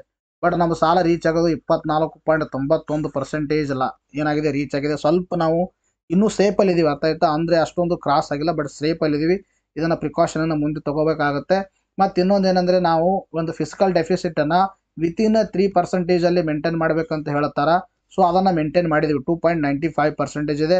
ಇನ್ನ ಟೋಟಲ್ ಸಾಲ ಬಾಧ್ಯತೆಗಳು ಟೋಟಲ್ ನಮ್ಮದು ಒಂದು ಲಯಬಿಲಿಟಿ ಎಷ್ಟಂದ್ರೆ 25% ಮೀರಬಾರದು ಮತ್ತು 3% ಫಿಸ್ಕಲ್ ಡೆಫಿಸಿಟ್ ಎಕ್ಸಿಡ್ ಆಗಬಾರ್ದು ಅಂತಕ್ಕಂಥದ್ದು FRBM ಆಕ್ಟ್ ಹೇಳುತ್ತೆ. ಆ ಆಕ್ಟ್ ಪ್ರಕಾರ ಕರ್ನಾಟಕ ಸರ್ಕಾರ ಏನ್ ಮಾಡಿದೆ ಅಂದ್ರೆ ರಾಜ್ಯದ ವಿತ್ತೀಯ ಕೊರತೆ ಮತ್ತು ಒಟ್ಟು ಹೊಣೆಗಾರಿಕೆಗಳನ್ನ ಕರ್ನಾಟಕ ಆರ್ಥಿಕ ಒಂದು ಹೊಣೆಗಾರಿಕೆ ಅಧಿನಿಯಮದ ಮಾನದಂಡ ಪಾಲನೆ ಮಾಡಲಾಗಿದ್ದು ವಿತ್ತೀಯ ಶಿಸ್ತನ್ನ ಕಾಯ್ದುಕೊಳ್ಳಲಾಗಿದೆ. ಆಯ್ತಾ? ಶಿಸ್ತನ್ನ ಮೇಂಟೈನ್ ಮಾಡಿದರೆ. ಬಟ್ ಎನಿ ಹೌ ಸಾಲ ಹೆಚ್ಚಾಗಿದೆ, ಬಟ್ ಅದನ್ನ ಮುಂದೆ ನಾವು ಅದನ್ನ ಡಿಕ್ರೀಸ್ ಮಾಡಬೇಕು. ಆ ಸಾಲ ಬಂದಿರತಕ್ಕಂಥದ್ದು ಯಾವ ತರ ಒಂದು ಎಕ್ಸ್ಪೆಂಡಿಚರ್ ಮಾಡ್ತಾ ಇದ್ರೆ ಅಂತಕ್ಕಂಥದ್ರ ಮೇಲೆ ಹೋಗುತ್ತೆ. But any how we are with in the range, ನಾವು ರೇಂಜ್ ಅಲ್ಲಿ ಇದೀವಿ ಆಯ್ತಾ, ಒಳಗಡೆ ಇದೀವಿ ಮತ್ತು ವಿತ್ತೀಯ ಶಿಸ್ತನ್ನ ಕಾಯ್ದುಕೊಂಡಿದ್ದಾರೆ. ಇದು ಗೊತ್ತಿರಬೇಕು ನಿಮ್ಗೆ. ಎಕ್ಸಾಮ್ ಅಲ್ಲಿ ಡೈರೆಕ್ಟ್ ಆಗಿ ಕೇಳ್ತಾರ, ಕರ್ನಾಟಕ ಫಿಸ್ಕಲ್ 2025-26ನೇ ಬಜೆಟ್ ಪ್ರಕಾರ ಕರ್ನಾಟಕದ ಫಿಸ್ಕಲ್ ಪಾಲಿಸಿ ಇದೆ, ಒಂದು ಫಿಸ್ಕಲ್ ಡೆಫಿಸಿಟ್ ಎಷ್ಟು ಅಂದ್ರೆ 2.95%. ರೆವೆನ್ಯೂ ಡೆಫಿಸಿಟ್ ಎಷ್ಟು ಅಂತ ಕೇಳಿದ್ರೆ, ರೆವೆನ್ಯೂ ಡೆಫಿಸಿಟ್ ಕೇಳಿದ್ರೆ 0.63% ಆಫ್ ದಿ GSDP ಅಂತ ಹೇಳಬೇಕು. ಅರ್ಥ ಆಯ್ತಾ. ಟೋಟಲ್ ಕರ್ನಾಟಕದ ಲಯಬಿಲಿಟಿ ಎಷ್ಟಿದೆ, 24.91%. ಇವೆಲ್ಲ ಇಂಪಾರ್ಟೆಂಟ್ ಆಗಿರ್ತಕ್ಕಂಥ ಫ್ಯಾಕ್ಟ್ಸ್ಗಳು. ಅರ್ಥ ಆಯ್ತಾ. ಮುಂದೆ ಬರ್ತಕ್ಕಂಥ ಎಕ್ಸಾಮ್ ಅಲ್ಲಿ ಇದ್ರ ಮೇಲಿಂದನೇ ಪ್ರಶ್ನೆಗಳು ನಿಮಗೆ ಕೇಳ್ತಾರ. ಇನ್ನ ಒಟ್ಟಾರೆ ಹಂಚಿಕೆ ಅರ್ಥ ಆಯ್ತಾ, 2025-26ನೇ ಸಾಲಿನಲ್ಲಿ ಒಟ್ಟಾರೆ ಹಂಚಿಕೆ ಶೇಕಡಾವಾರು ಯಾವ್ಯಾವ ಕ್ಷೇತ್ರಕ್ಕೆ ಎಷ್ಟೆಷ್ಟು ಕೊಟ್ಟಿದ್ದಾರೆ ಅಂತಕ್ಕಂಥದ್ದು. ಅರ್ಥ ಆಯ್ತಾ. ಇಲ್ಲಿ ನಾನು ಮೇಜರ್ ಇರ್ತಕ್ಕಂಥ ಕ್ಷೇತ್ರಗಳನ್ನ ಹೇಳ್ತಾ ಇದ್ದೀನಿ, ನೀವು ಇದನ್ನ ಸ್ಕ್ರೀನ್ಶಾಟ್ ತಗೋಬಹುದು. ಇಲ್ಲಿ ನೋಡ್ರಿ, ಟೋಟಲ್ ನಾವು ಎಕ್ಸ್ಪೆಂಡಿಚರ್ ಮಾಡ್ತಕ್ಕಂಥ ಇದರಲ್ಲಿ ಏನ್ ಮಾಡಿದೇವೆ ಅಂದ್ರೆ 100% 100 rupees ಅನ್ನು ಬರುತ್ತೆ ಅಂತ ಅನ್ಕೋಣ, ಅಥವಾ ಪರ್ಸೆಂಟೇಜ್ ಅಲ್ಲಿ ಲೆಕ್ಕ ಹಾಕೊಳ್ಳಿ. ಪರ್ಸೆಂಟೇಜ್ ಅಲ್ಲಿ ನಾವು ಯಾವ್ಯಾವ ಕ್ಷೇತ್ರಕ್ಕೆ ಎಷ್ಟೆಷ್ಟು ಕೊಟ್ಟಿದ್ದೀವಿ ಅಂದ್ರೆ, ಇಲ್ಲಿ ಸಮಾಜ ಕಲ್ಯಾಣ ಕ್ಷೇತ್ರಕ್ಕೆ 4%, ಲೋಕೋಪಯೋಗಿ 3%, ಆಹಾರ ಮತ್ತು ನಾಗರಿಕ ಸರಬರಾಜು 2%, ಕೃಷಿ ಮತ್ತು ತೋಟಗಾರಿಕೆ 2%, ಪಶು ಸಂಗೋಪನೆಗೆ 1%, ಇನ್ನು ಮಹಿಳಾ ಮತ್ತು ಮಕ್ಕಳ ಕಲ್ಯಾಣ ಅಭಿವೃದ್ಧಿಗೆ 8%, ಇಂಧನಕ್ಕೆ 6%, ಗ್ರಾಮೀಣ ಅಭಿವೃದ್ಧಿಗೆ 6%, ನೀರಾವರಿಗೆ 5%, ನಗರಾಭಿವೃದ್ಧಿಗೆ 5%, ಇನ್ನು ಒಡಾಳಿತ ಮತ್ತು ಸಾರಿಗೆಗೆ 5%, ಆರೋಗ್ಯ ಮತ್ತು ಕುಟುಂಬ ಕಲ್ಯಾಣಕ್ಕೆ 4%, ಇತರೆಗೆ 35%, ಆಮೇಲೆ ಶಿಕ್ಷಣಕ್ಕೆ 10%. ತಲೆಗೆ ಇಟ್ಕೋಬೇಕು ನೀವು. ಅರ್ಥ ಆಯ್ತಾ. ಇತರೆಯನ್ನ ಹೊರತುಪಡಿಸಿ ಈ ಒಂದು ಹಣವನ್ನ ಬರ್ತಿರ್ತಕ್ಕಂಥ ಹಣವನ್ನ ವಲಯವಾರು ಯಾವ ತರ ಹಂಚಿಕೆ ಮಾಡಿದ್ದಾರೆ ಅಂತಕ್ಕಂಥದ್ದು. ವಲಯವಾರು ಇತರೆಯನ್ನ ಹೊರತುಪಡಿಸಿ ಶಿಕ್ಷಣ ಕ್ಷೇತ್ರಕ್ಕೆ ಅತಿ ಹೆಚ್ಚಿನ ಹಣವನ್ನು ನೀಡಲಾಗಿದೆ, ದಟ್ ಈಸ್ 10%. ಅರ್ಥಾಯ್ತಾ.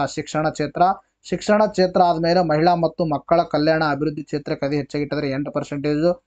ಅದಾದ್ಮೇಲೆ 6% ಇಂಧನಕ್ಕೆ ಇಟ್ಟಿದ್ದಾರೆ, ಗ್ರಾಮೀಣ ಅಭಿವೃದ್ಧಿ ಮತ್ತು ಪಂಚಾಯತ್ ರಾಜ್ ಇಟ್ಟಿದ್ದಾರೆ. ಅರ್ಥ ಆಯ್ತಾ. ಇವೇನಂದ್ರೆ ಎರಡು ನೆಕ್ಸ್ಟ್ ಬರ್ತಕ್ಕಂಥದ್ದು. ಇನ್ನು 5% ಸುಮಾರು ಇದೆ. ಇವು ನಿಮ್ಗೆ ಗೊತ್ತಿರ್ಬೇಕು, ಇಂಪಾರ್ಟೆಂಟ್ ಎಕ್ಸಾಮ್ ಅಲ್ಲಿ ಡೈರೆಕ್ಟ್ ಆಗಿ ಕೇಳ್ತಾರೆ, ಯಾವ ಹಂಚಿಕೆ ಯಾವ ಒಂದು ವಲಯಕ್ಕೆ ಎಷ್ಟೆಷ್ಟು ಅಮೌಂಟ್ ಅನ್ನ ಕೊಡಲಾಗಿದೆ, ಎಷ್ಟು ಪರ್ಸೆಂಟೇಜ್ ಅಂತಕ್ಕಂಥದ್ದು. ಇನ್ನು ವೆಚ್ಚ 2025-26 ಆಯೋ ಅಂದಾಜು ರೂಪಾಯಿಗಳು ಯಾವ ಭಾಗಕ್ಕೆ ಎಷ್ಟೆಷ್ಟು ಪೈಸೆಗಳನ್ನ ಕೊಟ್ಟಿದೀವಿ, ಎಷ್ಟೆಷ್ಟು ರೂಪಾಯಿಗಳನ್ನ ಪೈಸೆ ನೀಡಿದೀವಿ ಅಂತಕ್ಕಂಥ ಬಗ್ಗೆ ನೋಡ್ತಾ ಬಂದಾಗ ನೋಡೋದ್ರಲ್ಲಿ ಇಲ್ಲಿ ಫಸ್ಟ್ ಏನಂದ್ರೆ 18% ಸಾಲ ಮರುಪಾವತಿಗೆ ನಾವು 18% ಕೊಡ್ತಾ ಇದೀವಿ, ಅಥವಾ ₹1 18 ಪೈಸೆ ಕೊಡ್ತಾ ಇದೀವಿ ಅಂತ ಅರ್ಥ. ₹1 18 ಪೈಸೆ ಆದ್ರೆ ಅನ್ಕೊಳ್ಳಿ, ಅಥವಾ 100% ಅಲ್ಲಿ 18% ಕೊಡ್ತೀವಿ ಅಂತ ಅನ್ಕೊಳ್ಳಿ, ಎರಡು ಒಂದೇ. 18% ಎಕ್ಸ್ಪೆಂಡಿಚರ್ ಮಾಡ್ತಾ ಇದೀವಿ, ಮತ್ತು ಇತರ ಸಾಮಾನ್ಯ ಸೇವೆಗಳು ಇದಕ್ಕೂ ಕೂಡ 18% ಮಾಡ್ತಾ ಇದೀವಿ. ಸಮಾಜ ಕಲ್ಯಾಣಕ್ಕೆ ಎಷ್ಟು ಅಂದ್ರೆ 15% ಮಾಡ್ತಾ ಇದೀವಿ. ಇತರ ಆರ್ಥಿಕ ಸೇವೆಗಳಿಗೆ 14%, ಕೃಷಿ ಮತ್ತು ನೀರಾವರಿಗೆ 14%, ಶಿಕ್ಷಣಕ್ಕೆ 10%, ಆರೋಗ್ಯಕ್ಕೆ 5%, ಇತರ ಸಾಮಾಜಿಕ ಒಂದು ಸೇವೆಗಳಿಗೆ 3%, ನೀರು ಮತ್ತು ನೈರ್ಮಲ್ಯಕ್ಕೆ ಇಷ್ಟಷ್ಟು ಪರ್ಸೆಂಟೇಜ್ ಏನ್ ಮಾಡ್ತಾ ಇದೀವಿ, ಎಕ್ಸ್ಪೆಂಡಿಚರ್ ಅನ್ನ ಮಾಡ್ತಾ ಇದೀವಿ. ಅಂದಾಜು ರೂಪಾಯಿ ಯಾವ ಭಾಗಕ್ಕೆ ಎಷ್ಟೆಷ್ಟು ಕೊಟ್ಟಿದ್ದಾರೆ ಅಂತಕ್ಕಂಥದ್ದು ಪೈಸೆಗಳಲ್ಲಿ ನಿಮ್ಗೆ ಗೊತ್ತಿರ್ಬೇಕು. ಇದು ಪೈಸೆಗಳಲ್ಲಿ ವೆಚ್ಚ ಎಷ್ಟೆಷ್ಟು ಮಾಡ್ತಾ ಇದ್ದಾರೆ ಅಂತಕ್ಕಂಥದ್ದು. ಇದು ವೆಚ್ಚ, ಇದು ಒಟ್ಟಾರೆ ಹಂಚಿಕೆ ಮಾಡೋದು, ಇದು ಯಾವತ್ತು ಕೆಟ್ಟಕ್ಕೆ ಹಂಚಿಕೆ ಮಾಡಿದ್ದಾರೆ ಅಂತಕ್ಕಂಥದ್ದು. ಇನ್ನು ಎಷ್ಟೆಷ್ಟು ವೆಚ್ಚ ಮಾಡ್ತಾ ಇದ್ರಿ ಅಂತಕ್ಕಂಥದ್ದು ನಿಮಗೆ ಇವೆಲ್ಲ ಇಂಪಾರ್ಟೆಂಟ್ ಎಕ್ಸಾಮ್ ಅಲ್ಲಿ ಕೇಳ್ತಾರೆ, ವೆಚ್ಚ ಎಷ್ಟು, ಹಂಚಿಕೆ ಯಾವ ತರ ಮಾಡಿದ್ದಾರೆ ಅಂತಕ್ಕಂಥದ್ದು.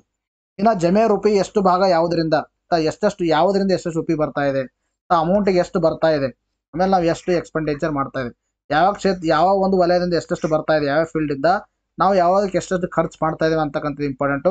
ಆ ಖರ್ಚು ಮಾಡೋದ್ರಲ್ಲಿ ಅತಿ ಹೆಚ್ಚಾಗಿ ಯಾವುದಕ್ಕೆ ಹಂಚಿಕೆ ಮಾಡಿದೀವಿ ಅಂತಕ್ಕಂಥ 3 ಫ್ಯಾಕ್ಟು. ಯಾವ ತರ ಹಂಚಿಕೆ ಮಾಡಿದೀವಿ, ಎಷ್ಟೆಷ್ಟು ಯಾವಿಂದ ಯಾವಷ್ಟೆಷ್ಟು ಬಂತು, ಮತ್ತು ಯಾವ ಚಿತ್ರಕ್ಕೆ ಎಷ್ಟೆಷ್ಟು ಕೊಡ್ತಾ ಇದೀವಿ, ಎಕ್ಸ್ಪೆಂಡಿಚರ್ ಮಾಡ್ತಾ ಇದೀವಿ.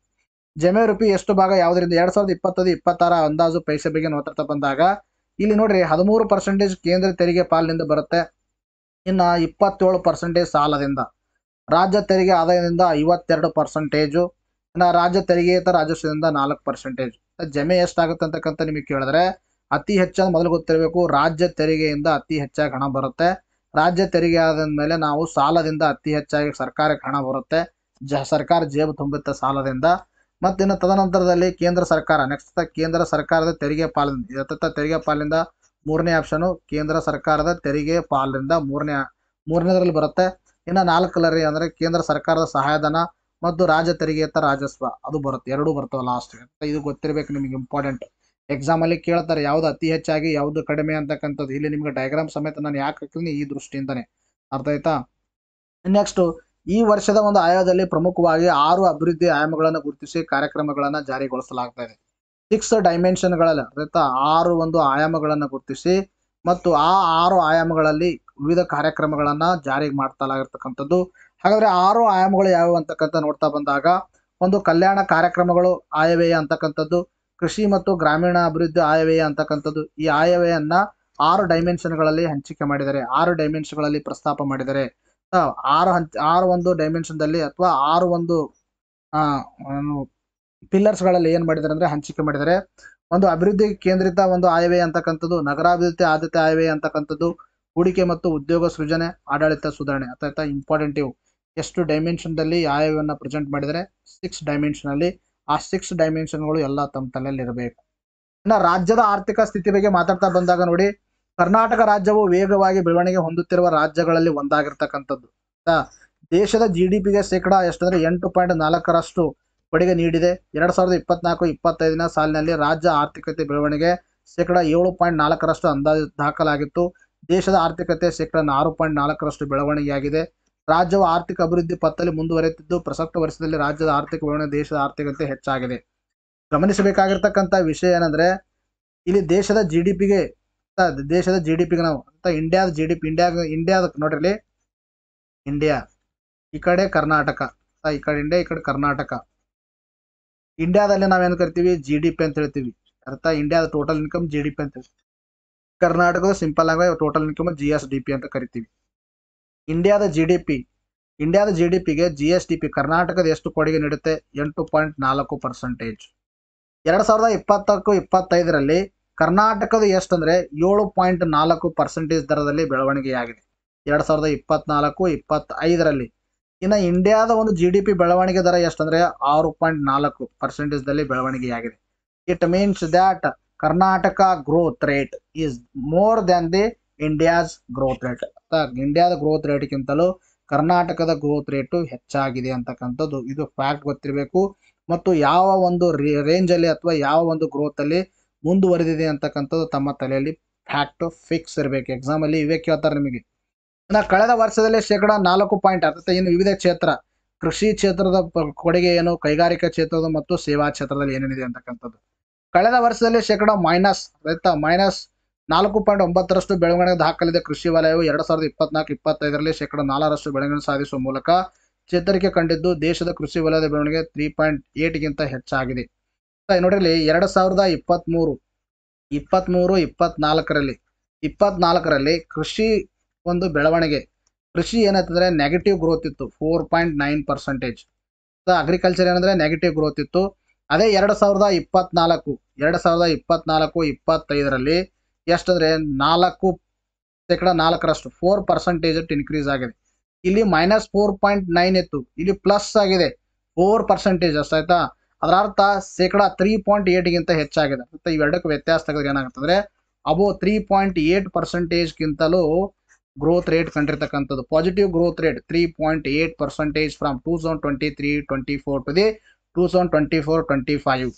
ಅರ್ಥ ಇದಕ್ಕೆ ಸರ್ಕಾರ ಇಲ್ಲಿ ಏನೇನೋ ಕೊಟ್ಟಿದೆ ಮಾಹಿತಿ. ನಾವೆಲ್ಲ ಜಲಾಶಯಗಳನ್ನು ಭರ್ತಿ ಮಾಡಿದೀವಿ, ಒಳ್ಳೆ ಬೆಳವಣಿಗೆ ಸಾಧಿಸಲು ಕಾರಣವಾಗಿದೆ ಇದಕ್ಕೆ ಆಯ್ತಾ. ಮತ್ತು ರೈತರ ಒಂದು ಕಲ್ಯಾಣ ಉದ್ದೇಶಿತ ಯೋಜನೆಗಳನ್ನು ಜಾರಿಗೆ ತಂದಿವಿ. ಈ ಪ್ರಸಕ್ತ ವರ್ಷದಲ್ಲಿ ಸುಮಾರು 51,339 ಕೋಟಿಗಳ ಅನುದಾನವನ್ನು ನಾವು ಕೃಷಿ ಕ್ಷೇತ್ರಕ್ಕೆ ನೀಡಿದ್ದಾರೆ ಅಂತ ಹೇಳಿದ್ದಾರೆ. So these are not required for our examinations. You have to remember only growth rate, that is the 3.8% growth rate from 2023-2024. ಏನಾದ್ರೆ 24-25 ಅಂದ್ರೆ 3.8 ಪ್ಲಸ್ ಆಗಿದೆ. 2023-24ರಲ್ಲಿ ಮೈನಸ್ ಇತ್ತು, ದಟ್ ಈಸ್ 4.9. ಈಗ ಬೆಳ್ತಕ್ಕಂಥ ಗ್ರೋತ್ ರೇಟು ಶೇಕಡ 4%. ಹೈಕ್ ಎಷ್ಟಾಗಿದೆ 3.8% ಅಂತಕ್ಕಂಥದ್ದು. ರಾಜ್ಯ ಸರ್ಕಾರದ ಕೈಗಾರಿಕಾ ನೀತಿ 2025-30ಕ್ಕೆ ಚಾಲನೆ ನೀಡಿದ ಅರ್ಥ ಗೊತ್ತಿರಬೇಕು ನಿಮಗೆ. ಕರೆಂಟ್ ಅಫೇರ್ಸ್ ಅಲ್ಲಿ ಕೂಡ ಹೇಳಿದ್ದೀನಿ. Industrial policy, Karnataka industrial policy 2025-30ಗೆ ಇತ್ತೀಚೆಗೆ ಏನು ಮಾಡಿದರೆ ಚಾಲನೆಯನ್ನು ನೀಡಿದರೆ. ಸೊ ಇದು ಒಂದು 2030ರ ವೇಳೆಗೆ ಉತ್ಪಾದನಾ ವಲಯದಲ್ಲಿ ಶೇಕಡ 12ರಷ್ಟು ವಾರ್ಷಿಕ ಬೆಳವಣಿಗೆಯನ್ನು ಸಾಧಿಸುವುದರೊಂದಿಗೆ ಉತ್ಪಾದನಾ ವಲಯದಲ್ಲಿ ಕೈಗಾರಿಕಾ ವಲಯದಲ್ಲಿ ಶೇಕಡ 12% ವಾರ್ಷಿಕ ಬೆಳವಣಿಗೆ ಸಾಧಿಸುವುದರೊಂದಿಗೆ 20 ಲಕ್ಷ ಉದ್ಯೋಗಗಳನ್ನು ಸೃಷ್ಟಿಸುವ ಗುರಿಯನ್ನು ಹೊಂದಿದೆ. Karnataka industrial policy 2025-30 has 2 main aims. 2 aim ಏನಂದ್ರೆ ಶೇಕಡ 12ರಷ್ಟು ಏನಾಗಬೇಕಂದ್ರೆ ಈ ಒಂದು ಇಂಡಸ್ಟ್ರಿಯಲ್ ಗ್ರೋತ್ ಆಗಬೇಕು. ಪ್ರೊಡಕ್ಷನ್ ಆಗಬೇಕು ಅಷ್ಟೊಂದು. ಆಮೇಲೆ ತದನಂತರದಲ್ಲಿ 20 ಲಕ್ಷಕ್ಕಿಂತಲೂ ಹೆಚ್ಚು ಅಥವಾ 20 ಲಕ್ಷ ಉದ್ಯೋಗಗಳನ್ನ ಸೃಷ್ಟಿ ಆಗಬೇಕು ಅಂತಕ್ಕಂಥದ್ದು ಕರ್ನಾಟಕ ಒಂದು ಕೈಗಾರಿಕೆ ನೀತಿ ಹೊಸದಾಗಿ ಜಾರಿ ತಂದಿದೆ. ಸೊ ಅದರ ಪ್ರಕಾರ 2024-25ನೇ ಸಾಲಿನಲ್ಲಿ ಕೈಗಾರಿಕಾ ವಲಯವು ಶೇಕಡ 5.8ರಷ್ಟು ಬೆಳವಣಿಗೆ ಸಾಧಿಸಿದೆ. ಇದರ ಒಂದು ನೀತಿಯಿಂದಾಗಿ 5.8% ಏನಾಗಿದೆ ಅಂದರೆ ಇಂಡಸ್ಟ್ರಿಯಲ್ ಗ್ರೋತ್ ಆಗಿದೆ 2024-25ನೇ ಸಾಲಿನಲ್ಲಿ. ರಾಜ್ಯಕ್ಕೆ ಹೆಚ್ಚಿನ ಹೂಡಿಕೆಗಳನ್ನು ಆಕರ್ಷಿಸುವ ಉದ್ದೇಶದಿಂದ ಒಟ್ಟು ಎಟ್ಟಂದ್ರೆ 13,692 ಕೋಟಿ ರು ಆರ್ಥಿಕ ನೆರವು ಸಹಾಯಧನ ಒದಗಿಸಲು ಸರ್ಕಾರ ಸಮ್ಮತಿಸಿದೆ. Amount is not required, you have to remember 5.8% industrial growth. ಅರ್ಥಾಯ್ತಾ? ಈ ಒಂದು ಕೈಗಾರಿಕಾ ವಲಯದ ಬೆಳವಣಿಗೆ 5.8% ಅಂತ ಗೊತ್ತಿರಬೇಕು. ಕೈಗಾರಿಕೆ ನೀತಿ 2025-30 ಜಾರಿಗೆ ತಂದಿದ್ದಾರೆ. ಸೊ ಈ ಒಂದು ಕೈಗಾರಿಕೆ ನೀತಿ 2025-30 ಏನಂದ್ರೆ 12% ಒಂದು ಪ್ರೊಡಕ್ಷನ್ ರೇಟ್ ಆಗಬೇಕು, ಗ್ರೋತ್ ರೇಟ್ ಆಗಬೇಕು, ಜೊತೆಗೆ 20 ಲಕ್ಷ ಜಾಬ್ಗಳನ್ನ ಕ್ರಿಯೇಟ್ ಮಾಡಬೇಕಿದ್ರೆ ಉದ್ದೇಶ. ಇಂಪಾರ್ಟೆಂಟ್ ಇವೆಲ್ಲ ನಿಮಗೆ ಅರ್ಥ ಐತೆ, ಎಕ್ಸಾಮ್ ಅಲ್ಲಿ ಡೈರೆಕ್ಟ್ ಆಗಿ ಕೇಳ್ತಾರ. ಇನ್ನು ಕರ್ನಾಟಕದ ಆರ್ಥಿಕತೆಯಲ್ಲಿ ಸೇವಾ ವಲಯದ ಕೊಡುಗೆ ಅರ್ಥಾಯ್ತು. ಈಗ ನಾವು ಏನ್ ನೋಡಿದಿವಿ, ಕೃಷಿ ನೋಡಿದಿವಿ. ಕೃಷಿ ಎಷ್ಟಿತ್ತು?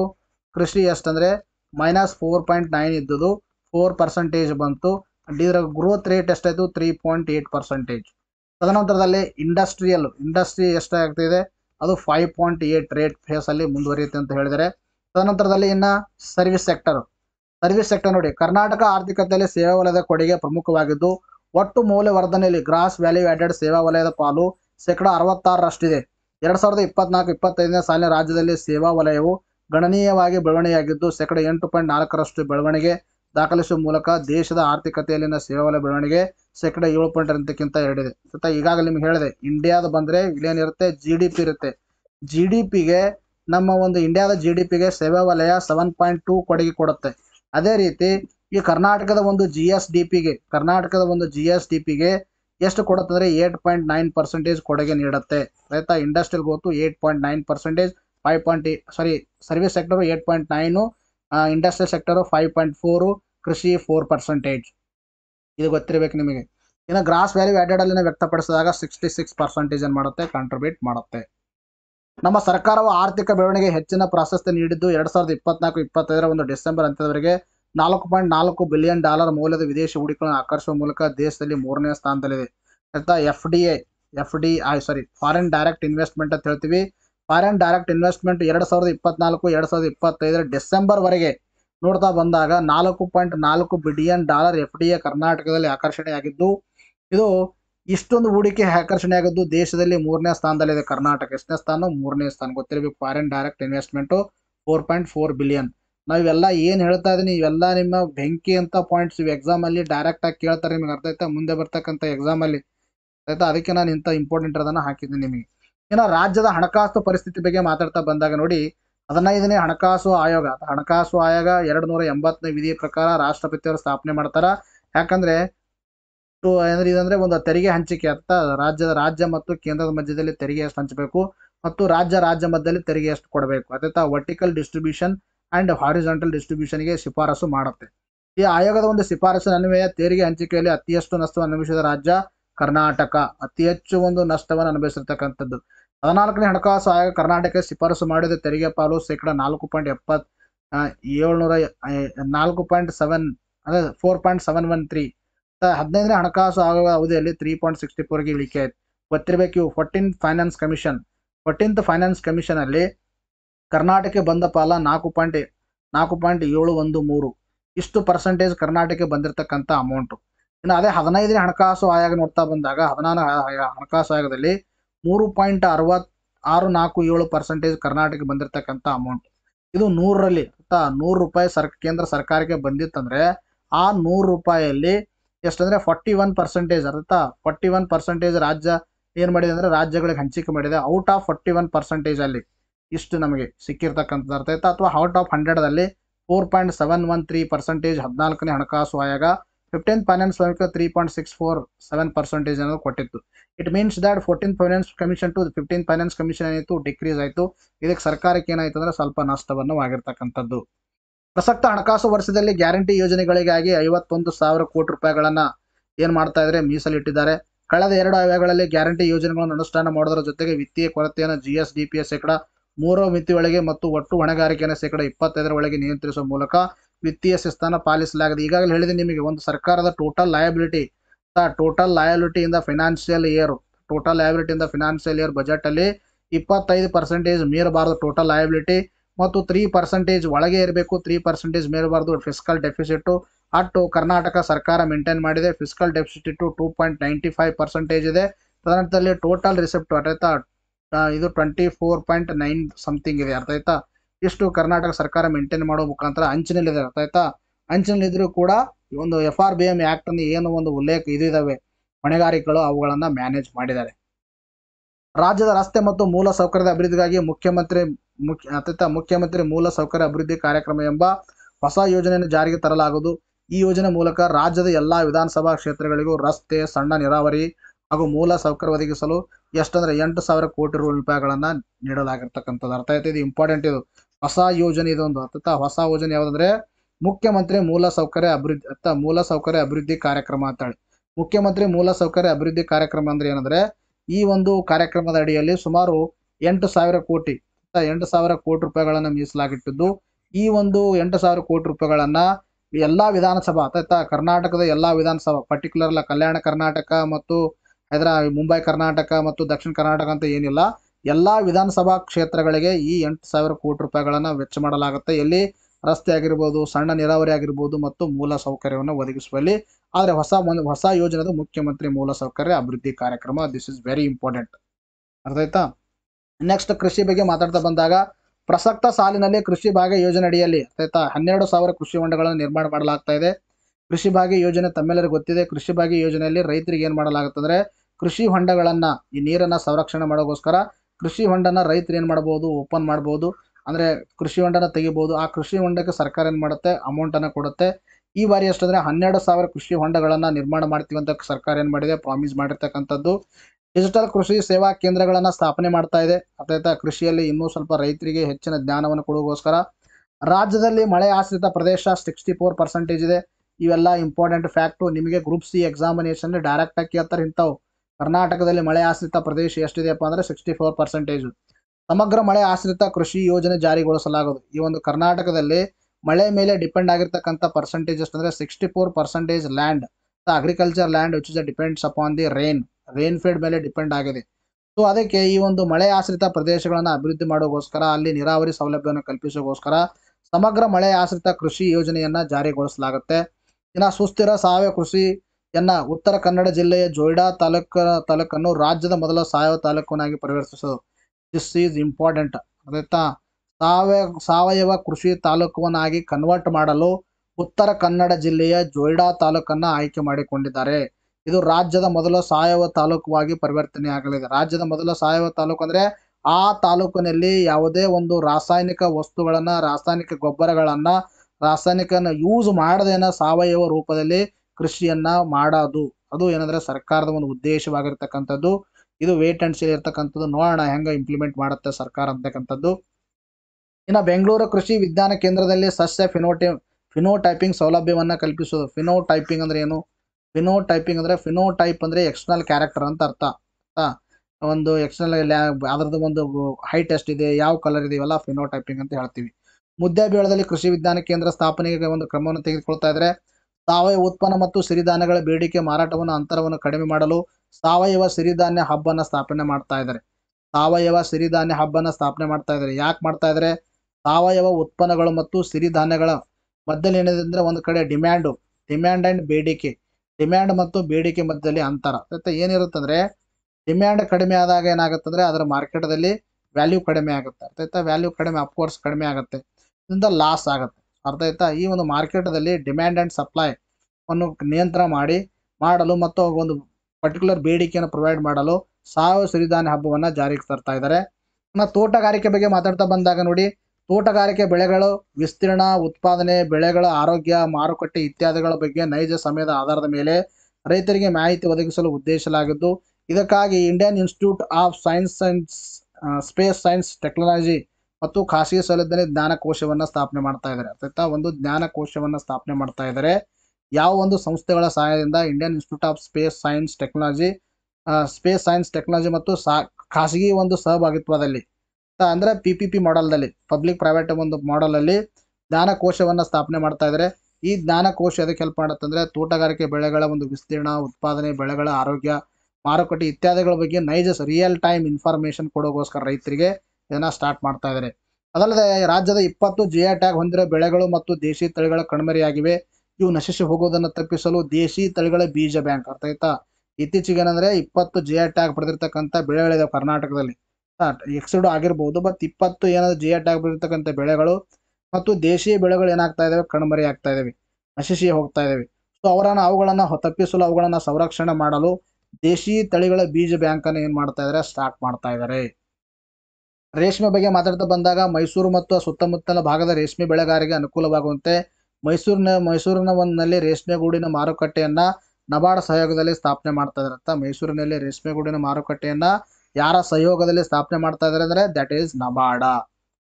ಇನ್ನ ಪಶು ಸಂಗೋಪನೆ ಬಗ್ಗೆ ಇದು ಇಂಪಾರ್ಟೆಂಟ್ ಆಗಿರ್ತಕ್ಕಂಥದ್ದು. ಆ ಪಶು ಸಂಗೋಪನೆ ಬಗ್ಗೆ ಇಂಪಾರ್ಟೆಂಟು, ಮುಂದೆ ಬರ್ತಕ್ಕಂಥ ಎಕ್ಸಾಮ್ ಅಲ್ಲಿ ಕೇಳ್ತಾರೆ ನಿಮಗೆ ಈ ಪಾಯಿಂಟ್, ಆಯ್ತಾ? ಏನಂದ್ರೆ ಒಂದು ಅನುಗ್ರಹ ಯೋಜನೆ ಅಂತಕ್ಕಂಥದ್ದು. ಈಗಾಗಲೇ ನಿಮಗೆ KS ಎಕ್ಸಾಮಿನೇಷನ್ ಅಲ್ಲಿ ಕೇಳಿದರೆ ಇದು ಅನುಗ್ರಹ ಯೋಜನೆ ಅಂತಕ್ಕಂಥದ್ದು, ಆಯ್ತಾ? ಈ ಅನುಗ್ರಹ ಯೋಜನೆ ಏನಂದ್ರೆ ಉದ್ದೇಶ ಏನಂದ್ರೆ, ಈಗ ರೈತರು ಏನ್ ಮಾಡ್ತಾರಂದ್ರೆ ಮಿಶ್ರ ಒಂದು ಬೇಸಾಯವನ್ನ ಮಾಡ್ತಿರ್ತಾರೆ. ಸೊ ಮಿಶ್ರ ಬೇಸಾಯ ಅಂದ್ರೆ ಏನಂದ್ರೆ ಕೃಷಿ ಜೊತೆಗೆ ಈ ಪ್ರಾಣಿ ಸಾಕಾಣಿಕೆಯನ್ನು ಕೂಡ ಮಾಡ್ತಿರ್ತಾರೆ. ಸೊ ಪ್ರಾಣಿ ಸಾಕಾಣಿಕೆ ಮಾಡಿದಾಗ ಏನಾಗುತ್ತೆ ಅಂದ್ರೆ ಕೆಲವು ಸಂದರ್ಭದಲ್ಲಿ ಗುಡುಗು, ಮಿಂಚು, ಒಂದು ನೈಸರ್ಗಿಕ ವಿಕೋಪಗಳಿಂದ ಆ ಒಂದು ಪ್ರಾಣಿಗಳೇನಾಗ್ತಂದ್ರೆ ಸಾಯ್ತಾವ. ಸೊ ಅವಾಗ ಏನಾಗುತ್ತೆ, ರೈತನಿಗೆ ಏನಾಗುತ್ತೆ, ಲಾಸ್ ಆಗುತ್ತೆ. ಸೊ ಅದಕ್ಕೆ ಏನಂದ್ರೆ ಸರ್ಕಾರ ಪರಿಹಾರ ಒಂದು ಅಮೌಂಟ್ ಅನ್ನು ನೀಡುತ್ತೆ. ಸೊ ಪರಿಹಾರವಾಗಿ ಒಂದು ಹಣವನ್ನು ನೀಡುತ್ತೆ. ಅದಕ್ಕೆ ನಾವು ಅನುಗ್ರಹ ಯೋಜನೆ ಅಂತ ಕರಿತೀವಿ. ಸೊ ಅನುಗ್ರಹ ಯೋಜನೆ ಇದರಲ್ಲಿ ಏನ್ ಮಾಡಿದೆ, ಬದಲಾವಣೆ ಮಾಡಿದ್ರೆ ಅಂದ್ರೆ ಹಸು, ಎಮ್ಮೆ, ಎತ್ತುಗಳಿಗೆ ನೀಡಲಾಗುತ್ತಿರುವ ಪರಿಹಾರ ಮೊತ್ತ ಮೊದಲು ಎಷ್ಟಂದ್ರೆ 10,000 ರೂಪಾಯಿ ಕೊಡ್ತಿದ್ರು. ಅದನ್ನ 15,000 ಏನ್ ಮಾಡಿದ್ರೆ ಏರಿಕೆ ಮಾಡಿದರೆ. ಇನ್ನ ಕುರಿ ಮೇಕೆಗಳು ನೀಡಲಾಗುತ್ತಿರುವ ಮೊತ್ತವನ್ನ 5,000ದಿಂದ 7,500 ಏನ್ ಮಾಡಿದರೆ ಏರಿಕೆ ಮಾಡಿದರೆ. ಇನ್ನು 3 ರಿಂದ 6 ತಿಂಗಳ ಕುರಿ ಮೇಕೆ ಮರಿಗಳಿಗೆ ನೀಡಲಾಗುತ್ತಿರುವ 3,500 ರೂಗಳಿಂದ 5,000ವರೆಗೆ ನೋಡಿದ್ದಾರೆ. ಆಯ್ತಾ? ಕುರಿ ಮತ್ತು ಮೇಕೆಗಳು ಇವು ದೊಡ್ಡ ಇದ್ದು ಅಂದ್ರ, ಅದಾಯ್ತಾ, ದೊಡ್ಡ ಇದಂದ್ರೆ ಅವುಗಳಿಗೆ ಎಷ್ಟಂದ್ರೆ ಎಷ್ಟು ರೂಪಾಯಿ ಕೊಡಲಾಗ್ತಾ ಇತ್ತು, 5,000 ಕೊಡಲಾಗ್ತಾ ಇತ್ತು. 5,000ದಿಂದ 7,500 ಇನ್ಕ್ರೀಸ್ ಮಾಡಿದರೆ. ಇನ್ನು 3 ರಿಂದ 6 ತಿಂಗಳು ಒಳಗಿರ್ತಕ್ಕಂಥ ಒಂದು ಮೇಕೆ ಮರಿ ಅಥವಾ ಕುರಿ ಮರಿ, ಆಯ್ತಾ, ಅವುಗಳು ಏನಾದ್ರೂ ನಿಧನ ಆದ್ರೆ ಮೊದಲು 3,500 ರೂಪಾಯಿಗಳನ್ನ ಕೊಡ್ತಾ ಇದ್ರು. ಈಗ ಏನ್ ಮಾಡ್ತಾರೆ, ಆ ಅಮೌಂಟ್ ಅನ್ನ 5,000ಗೆ ಏರಿಕೆ ಮಾಡಿರ್ತಕ್ಕಂಥದ್ದು, ಆಯ್ತಾ? ಇದು ಇಂಪಾರ್ಟೆಂಟು. ಇನ್ನ ಹಸು, ಎಮ್ಮೆ, ಎತ್ತು ಏನಾದ್ರೂ ಸತ್ತರೆ 10,000 ಕೊಡ್ತಾ ಇದ್ರು. ಈಗ ಅದನ್ನ 15,000ಗೆ ಇನ್ಕ್ರೀಸ್ ಮಾಡಿದ್ದಾರೆ. This is very important. ರಾಜ್ಯದ ಹೆಮ್ಮೆ ಒಂದು ದೇಶೀಯ ದನಗಳಾದ, ಇಂಪಾರ್ಟೆಂಟ್ ಎಕ್ಸಾಮ್ ಅಲ್ಲಿ ಕೇಳಿದರೆ, ಹಳ್ಳಿಕಾರ, ಕಿಲ್ಲಾರಿ, ಅಮೃತ್ ಮಹಲ್ ಇವೆಲ್ಲ ದನಗಳ ತಳಿಗಳು. ಒಂದು ಕುರಿ ತಳಿದ ಬಂಡೂರು ಕುರಿ ಅಂತಕ್ಕಂಥದ್ದು ಕುರಿ ತಳಿದು. ಇವುಗಳನ್ನ ಸಂರಕ್ಷಣೆಗೆ, ಅಭಿವೃದ್ಧಿಗೆ ಇವರುಗಳ ಒಂದು ಸಂರಕ್ಷಣೆ ಮತ್ತು ಅಭಿವೃದ್ಧಿಗಾಗಿ ಕ್ರಮ ವಹಿಸಲಾಗುತ್ತೆ ಅಂತ ಸರ್ಕಾರ ಪ್ರಾಮಿಸ್ ಮಾಡಿದೆ. ಇನ್ನು ತದನಂತರದಲ್ಲಿ ಮೀನುಗಾರಿಕೆ ಬಗ್ಗೆ ಮಾತಾಡ್ತಾ ಬಂದಾಗ, ಪರಿಶಿಷ್ಟ ಜಾತಿ, ಪರಿಶಿಷ್ಟ ಪಂಗಡದ ಮೀನು ಮಾರಾಟಗಾರರಿಗೆ 4 ಚಕ್ರ ವಾಹನ ಖರೀದಿಸಲು 50% ಅಥವಾ ಗರಿಷ್ಠ 3 ಲಕ್ಷದವರೆಗೆ ಆರ್ಥಿಕ ನೆರವನ್ನು ನೀಡಲಾಗ್ತಾ ಇದೆ. ಇನ್ನು ಮಲ್ಪೆ ಮೀನುಗಾರಿಕಾ ಬಂದರಿನಲ್ಲಿ ವಾಹನ ದಟ್ಟಣೆಯನ್ನು ನಿರ್ವಹಿಸಲು ಮಲ್ಟಿ ಪಾರ್ಕಿಂಗ್ ವ್ಯವಸ್ಥೆಯನ್ನ ದಟ್ ಇಸ್ PP ಸಹಯೋಗದಲ್ಲಿ ನಿರ್ವಹಿಸಲಾಗುತ್ತೆ. ಮಲ್ಟಿ ಪಾರ್ಕಿಂಗ್ ವ್ಯವಸ್ಥೆಯನ್ನ ಎಲ್ಲಿ ನಿರ್ಮಿಸಲು ಸರ್ಕಾರ ಒಂದು ಕ್ರಮವನ್ನು ತೆಗೆದುಕೊಳ್ತಾ ಇದೆ, ದಟ್ ಇಸ್ ಮಲ್ಪೆ ಮೀನುಗಾರಿಕೆ ಬಂದರಿನಲ್ಲಿ. ಇನ್ನು ಬೆಂಗಳೂರಿನ ಮಾರುಕಟ್ಟೆ ಸಮಿತಿಗಳನ್ನ ವಾಹನದ ದಟ್ಟಣೆಗಳನ್ನು ಹೆಚ್ಚಾಗಿರುವುದರಿಂದಾಗಿ ಬೆಂಗಳೂರಿನ ವಲಯದಲ್ಲಿ ಹೊಸ ಸ್ಯಾಟಲೈಟ್ ಮಾರ್ಕೆಟ್ ಅನ್ನ ಸ್ಥಾಪನೆ ಮಾಡ್ತಾ ಇದೆ. ಇದು ಬೃಹತ್ ಬೆಂಗಳೂರಿಗೆ ಏನೇನು ಮಾಡ್ತಾ ಇದಾರೆ ಅಂತಕ್ಕಂಥದ್ದು. ಬೃಹತ್ ಬೆಂಗಳೂರು ನೆಕ್ಸ್ಟ್ ನಾನು ಮುಂದೆ ಏನ್ ಹೇಳ್ತಾ ಇದ್ದೀನಿ, ಒಂದು ಸ್ಯಾಟಲೈಟ್ ಮಾರ್ಕೆಟ್ ಏನ್ ಮಾಡ್ತಾ ಇದಾರೆ, ಎಸ್ಟಾಬ್ಲಿಷ್ಮೆಂಟ್ ಮಾಡ್ತಾ ಇದಾರೆ, ಆಯ್ತಾ? ಬೆಂಗಳೂರಿನ ಒಂದು ಮಾರುಕಟ್ಟೆ ಸಮಿತಿಗಳಲ್ಲಿ ಏನಾಗ್ತದೆ, ವಾಹನ ದಟ್ಟಣೆ ಆಗ್ತಾ ಇದೆ. ಇದನ್ನ ಎಸ್ಕೇಪ್ ಮಾಡೋಗೋಸ್ಕರ, ಇದನ್ನ ಒಂದು ತಡೆಗೋಸ್ಕರ ಸ್ಯಾಟಲೈಟ್ ಮಾರ್ಕೆಟ್ ಅನ್ನ ಆಲ್ಟರ್ನೇಟಿವ್ ಆಗಿ ಎಸ್ಟಾಬ್ಲಿಷ್ಮೆಂಟ್ ಮಾಡ್ತಾ ಇದ್ದಾರೆ. ಇನ್ನು ಚಿಕ್ಕಬಳ್ಳಾಪುರದಲ್ಲಿ ಕೃಷಿ ಉತ್ಪನ್ನ ಮಾರುಕಟ್ಟೆ ಸಮಿತಿಯ ಒಂದು ವತಿಯಿಂದ ಅಂತಾರಾಷ್ಟ್ರೀಯ ಮಟ್ಟದ ಹೈಟೆಕ್ ಹೂವಿನ ಮಾರುಕಟ್ಟೆ ಹಾಗೂ KGF ನಲ್ಲಿ ರೈತರ ಆಧುನಿಕ ಮಾರುಕಟ್ಟೆಯನ್ನು ಸಾರ್ವಜನಿಕ ಖಾಸಗಿ ಸಹಭಾಗಿತ್ವದಲ್ಲಿ ಸ್ಥಾಪನೆ ಮಾಡ್ತಾ ಇದೆ. ಇಂಪಾರ್ಟೆಂಟ್ ಇದು. ಚಿಕ್ಕಬಳ್ಳಾಪುರ ಜಿಲ್ಲೆ ಕೃಷಿ ಉತ್ಪನ್ನ ಮಾರುಕಟ್ಟೆ ಸಮಿತಿ ವತಿಯಿಂದ ಅಂತಾರಾಷ್ಟ್ರೀಯ ಮಟ್ಟದ ಹೈಟೆಕ್ ಹೂವಿನ ಮಾರುಕಟ್ಟೆಯನ್ನ ಮತ್ತು KGF ನಲ್ಲಿ ರೈತರ ಆಧುನಿಕ ಮಾರುಕಟ್ಟೆಯನ್ನ PPP ಮಾಡೆಲ್ದಲ್ಲಿ ಏನ್ ಮಾಡಲಾಗ್ತಾ ಇದೆ, ಎಸ್ಟಾಬ್ಲಿಷ್ಮೆಂಟ್ ಮಾಡ್ತಾ ಇದ್ದಾರೆ. ಹೂವಿನ ಒಂದು ಮಾರುಕಟ್ಟೆ ಗೊತ್ತಿರಬೇಕು ನಿಮಗೆ, ಎಲ್ಲೆಲ್ಲಿ ಸರ್ಕಾರ ಮಾಡಲು PPP ಮಾಡೋದಲ್ಲಿ ಎಸ್ಟಾಬ್ಲಿಷ್ ಮಾಡಲು ಪ್ರಾಮಿಸ್ ಮಾಡಿ ಬಜೆಟ್ ಅಲ್ಲಿ ಹೇಳಿದೆ ಅಂತಕ್ಕಂಥದ್ದು. ಇನ್ನು ನೀರಾವರಿ ಬಗ್ಗೆ ಮಾತಾಡ್ತಾ ಬಂದಾಗ, ನೀರಾವರಿ ಯೋಜನೆಯಡಿ ನೀರಿನ ಬಳಕೆಯಲ್ಲಿ ದಕ್ಷತೆಯನ್ನು ಹೆಚ್ಚಿಸಲು ಮತ್ತು ನೀರು ನಿರ್ವಹಣೆಯಲ್ಲಿ ಸುಧಾರಣೆ ತರುವ ನಿಟ್ಟಿನಲ್ಲಿ ಕರ್ನಾಟಕ ನೀರಾವರಿ ತಿದ್ದುಪಡಿ ವಿಧೇಯಕ 2024 ತಿದ್ದುಪಡಿ ಮಾಡಿ ಜಾರಿಗೊಳಿಸಲಾಗಿದೆ. ಇದ್ರ ಬಗ್ಗೆನೂ ಕೂಡ ನೀವು ನೋಡ್ಕೋಬೇಕು, ಇಂಪಾರ್ಟೆಂಟ್ ಇದು ನಿಮ್ಮ ಗ್ರೂಪ್ C ಎಕ್ಸಾಮಿನೇಷನ್ ದೃಷ್ಟಿಯಿಂದಾಗಿ. ಇನ್ನು ಶಾಲಾ ಶಿಕ್ಷಣದ ಬಗ್ಗೆ ಏನೇನು ಮಾಡಿದ್ದಾರೆ ಅಂತಕ್ಕಂಥ ನೋಡ್ತಾ ಬಂದಾಗ, ಒಂದು ಪೂರ್ವ ಪ್ರಾಥಮಿಕ ಪದವಿ ಪೂರ್ವ ಹಂತದವರೆಗೆ ಒಂದೇ ಸೂರಿನಡಿ ಗುಣಮಟ್ಟದ ಶಿಕ್ಷಣ ನೀಡಲು, ಪೂರ್ವ ಪ್ರಾಥಮಿಕದಿಂದ ಪದವಿ ಮಟ್ಟದವರೆಗೆ ಒಂದೇ ಸೂರಿನ ಗುಣಮಟ್ಟದ ಶಿಕ್ಷಣ ನೀಡಲು ನಮ್ಮ ಸರ್ಕಾರ ಹಿಂದಿನ ಅವಧಿಯಲ್ಲಿ ಪ್ರಾರಂಭಿಸಲಾಗಿರುವ ಕರ್ನಾಟಕ ಪಬ್ಲಿಕ್ ಶಾಲೆಗಳನ್ನು ವಿಸ್ತರಿಸಲು ಉದ್ದೇಶಿಸಲಾಗಿದೆ. ಏಷ್ಯನ್ ಡೆವಲಪ್ಮೆಂಟ್ ಬ್ಯಾಂಕ್ ನೆರವಿನಿಂದ 2,500 ಕೋಟಿ ರು ವೆಚ್ಚದಲ್ಲಿ 500 ಹೊಸ ಕರ್ನಾಟಕ ಪಬ್ಲಿಕ್ ಶಾಲೆಗಳನ್ನು ಪ್ರಾರಂಭಿಸಲಾಗ್ತಾ ಇದೆ. ಕರ್ನಾಟಕದಲ್ಲಿ ಕರ್ನಾಟಕ ಪಬ್ಲಿಕ್ ಸ್ಕೂಲ್ಗಳನ್ನು ಜಾರಿಗೆ ತರ್ತಾ ಇದ್ದಾರೆ. ಕರ್ನಾಟಕ ಪಬ್ಲಿಕ್ ಸ್ಕೂಲ್ಗಳಲ್ಲಿ ಏನಾಗ್ತದೆ ಅಂದರೆ ಇದು ಪ್ರಾಥಮಿಕ ಹಂತದಿಂದ ಪದವಿವರೆಗೆ ಒಂದೇ ಒಂದು ಪ್ಲೇಸಲ್ಲಿ ಸಿಗಬೇಕು, ಒಂದೇ ಸೂರಿನಡಿಯಲ್ಲಿ ಒಂದೇ ಶಾಲೆಯಲ್ಲಿ ಇದೆಲ್ಲ ಸಿಗಬೇಕು ಅನ್ನೋ ಉದ್ದೇಶದಿಂದಾಗಿ ಏಷ್ಯನ್ ಡೆವಲಪ್ಮೆಂಟ್ ಬ್ಯಾಂಕ್ ನೆರವಿನಿಂದಾಗಿ ಏನು ಮಾಡ್ತಾ ಇದ್ದಾರೆ, 500 ಹೊಸ ಕರ್ನಾಟಕ ಪಬ್ಲಿಕ್ ಶಾಲೆಗಳನ್ನು ಸರ್ಕಾರ ಏನು ಮಾಡ್ತಾ ಇದೆ, ಓಪನ್ ಮಾಡ್ತಾ ಇದೆ. ಇಂಪಾರ್ಟೆಂಟ್ ಆಗಿರ್ತಕ್ಕಂಥದ್ದು ಇದು ಕಟ್ತಾ ಇದೆ ಏಷ್ಯನ್ ಡೆವಲಪ್ಮೆಂಟ್ ಬ್ಯಾಂಕಿನ ನೆರವಿನಿಂದಾಗಿ. ಇಂಪಾರ್ಟೆಂಟು. ಶಾಲಾ ಮಕ್ಕಳ ಒಂದು ಅಪೌಷ್ಟಿಕತೆ ನಿವಾರಿಸುವ ನಿಟ್ಟಿನಲ್ಲಿ ಪ್ರಸ್ತುತ 53 ಲಕ್ಷ ಮಕ್ಕಳಿಗೆ ವಾರದಲ್ಲಿ 2 ದಿನ ವಿತರಿಸಲಾಗುತ್ತಿರುವ ಮೊಟ್ಟೆ ಬಾಳೆಹಣ್ಣನ್ನು ಅಜೀಂ ಪ್ರೇಮ್ಜಿ ಫೌಂಡೇಶನ್ ಸಹಯೋಗದೊಂದಿಗೆ 1,500 ಕೋಟಿ ರು ವೆಚ್ಚದಲ್ಲಿ ವಾರದಲ್ಲಿ 6 ದಿನಕ್ಕೆ ವಿತರಿಸಲಾಗಿದೆ. ಈ ಯೋಜನೆ 2025-26ನೇ ಮುಂದುವರಿಸಲಾಗುತ್ತೆ. ಇದು ನಿಮಗೆ ನಾನು ಇದರಲ್ಲಿ ಕೂಡ ಹೇಳಿದ್ದೆ ನ್ಯೂಸಲ್ಲಿ. ಏನಂದರೆ ಮಕ್ಕಳಿಗೆ ಏನು ಮಾಡ್ತಂದ್ರೆ ಶಾಲೆಯಲ್ಲಿ ಅಪೌಷ್ಟಿಕತೆಯನ್ನು ನಿವಾರಿಸೋಗೋಸ್ಕರ, ಪೌಷ್ಟಿಕ ಆಹಾರವನ್ನು ಕೊಡೋಗೋಸ್ಕರ ವಾರಕ್ಕೆ 2 ದಿನ ಏನು ಮಾಡ್ತಾ ಇದ್ರು, ಮಕ್ಕಳಲ್ಲಿ ಮೊಟ್ಟೆ ಮತ್ತು ಬಾಳೆಹಣ್ಣನ್ನು ಕೊಡ್ತಾ ಇದ್ರು.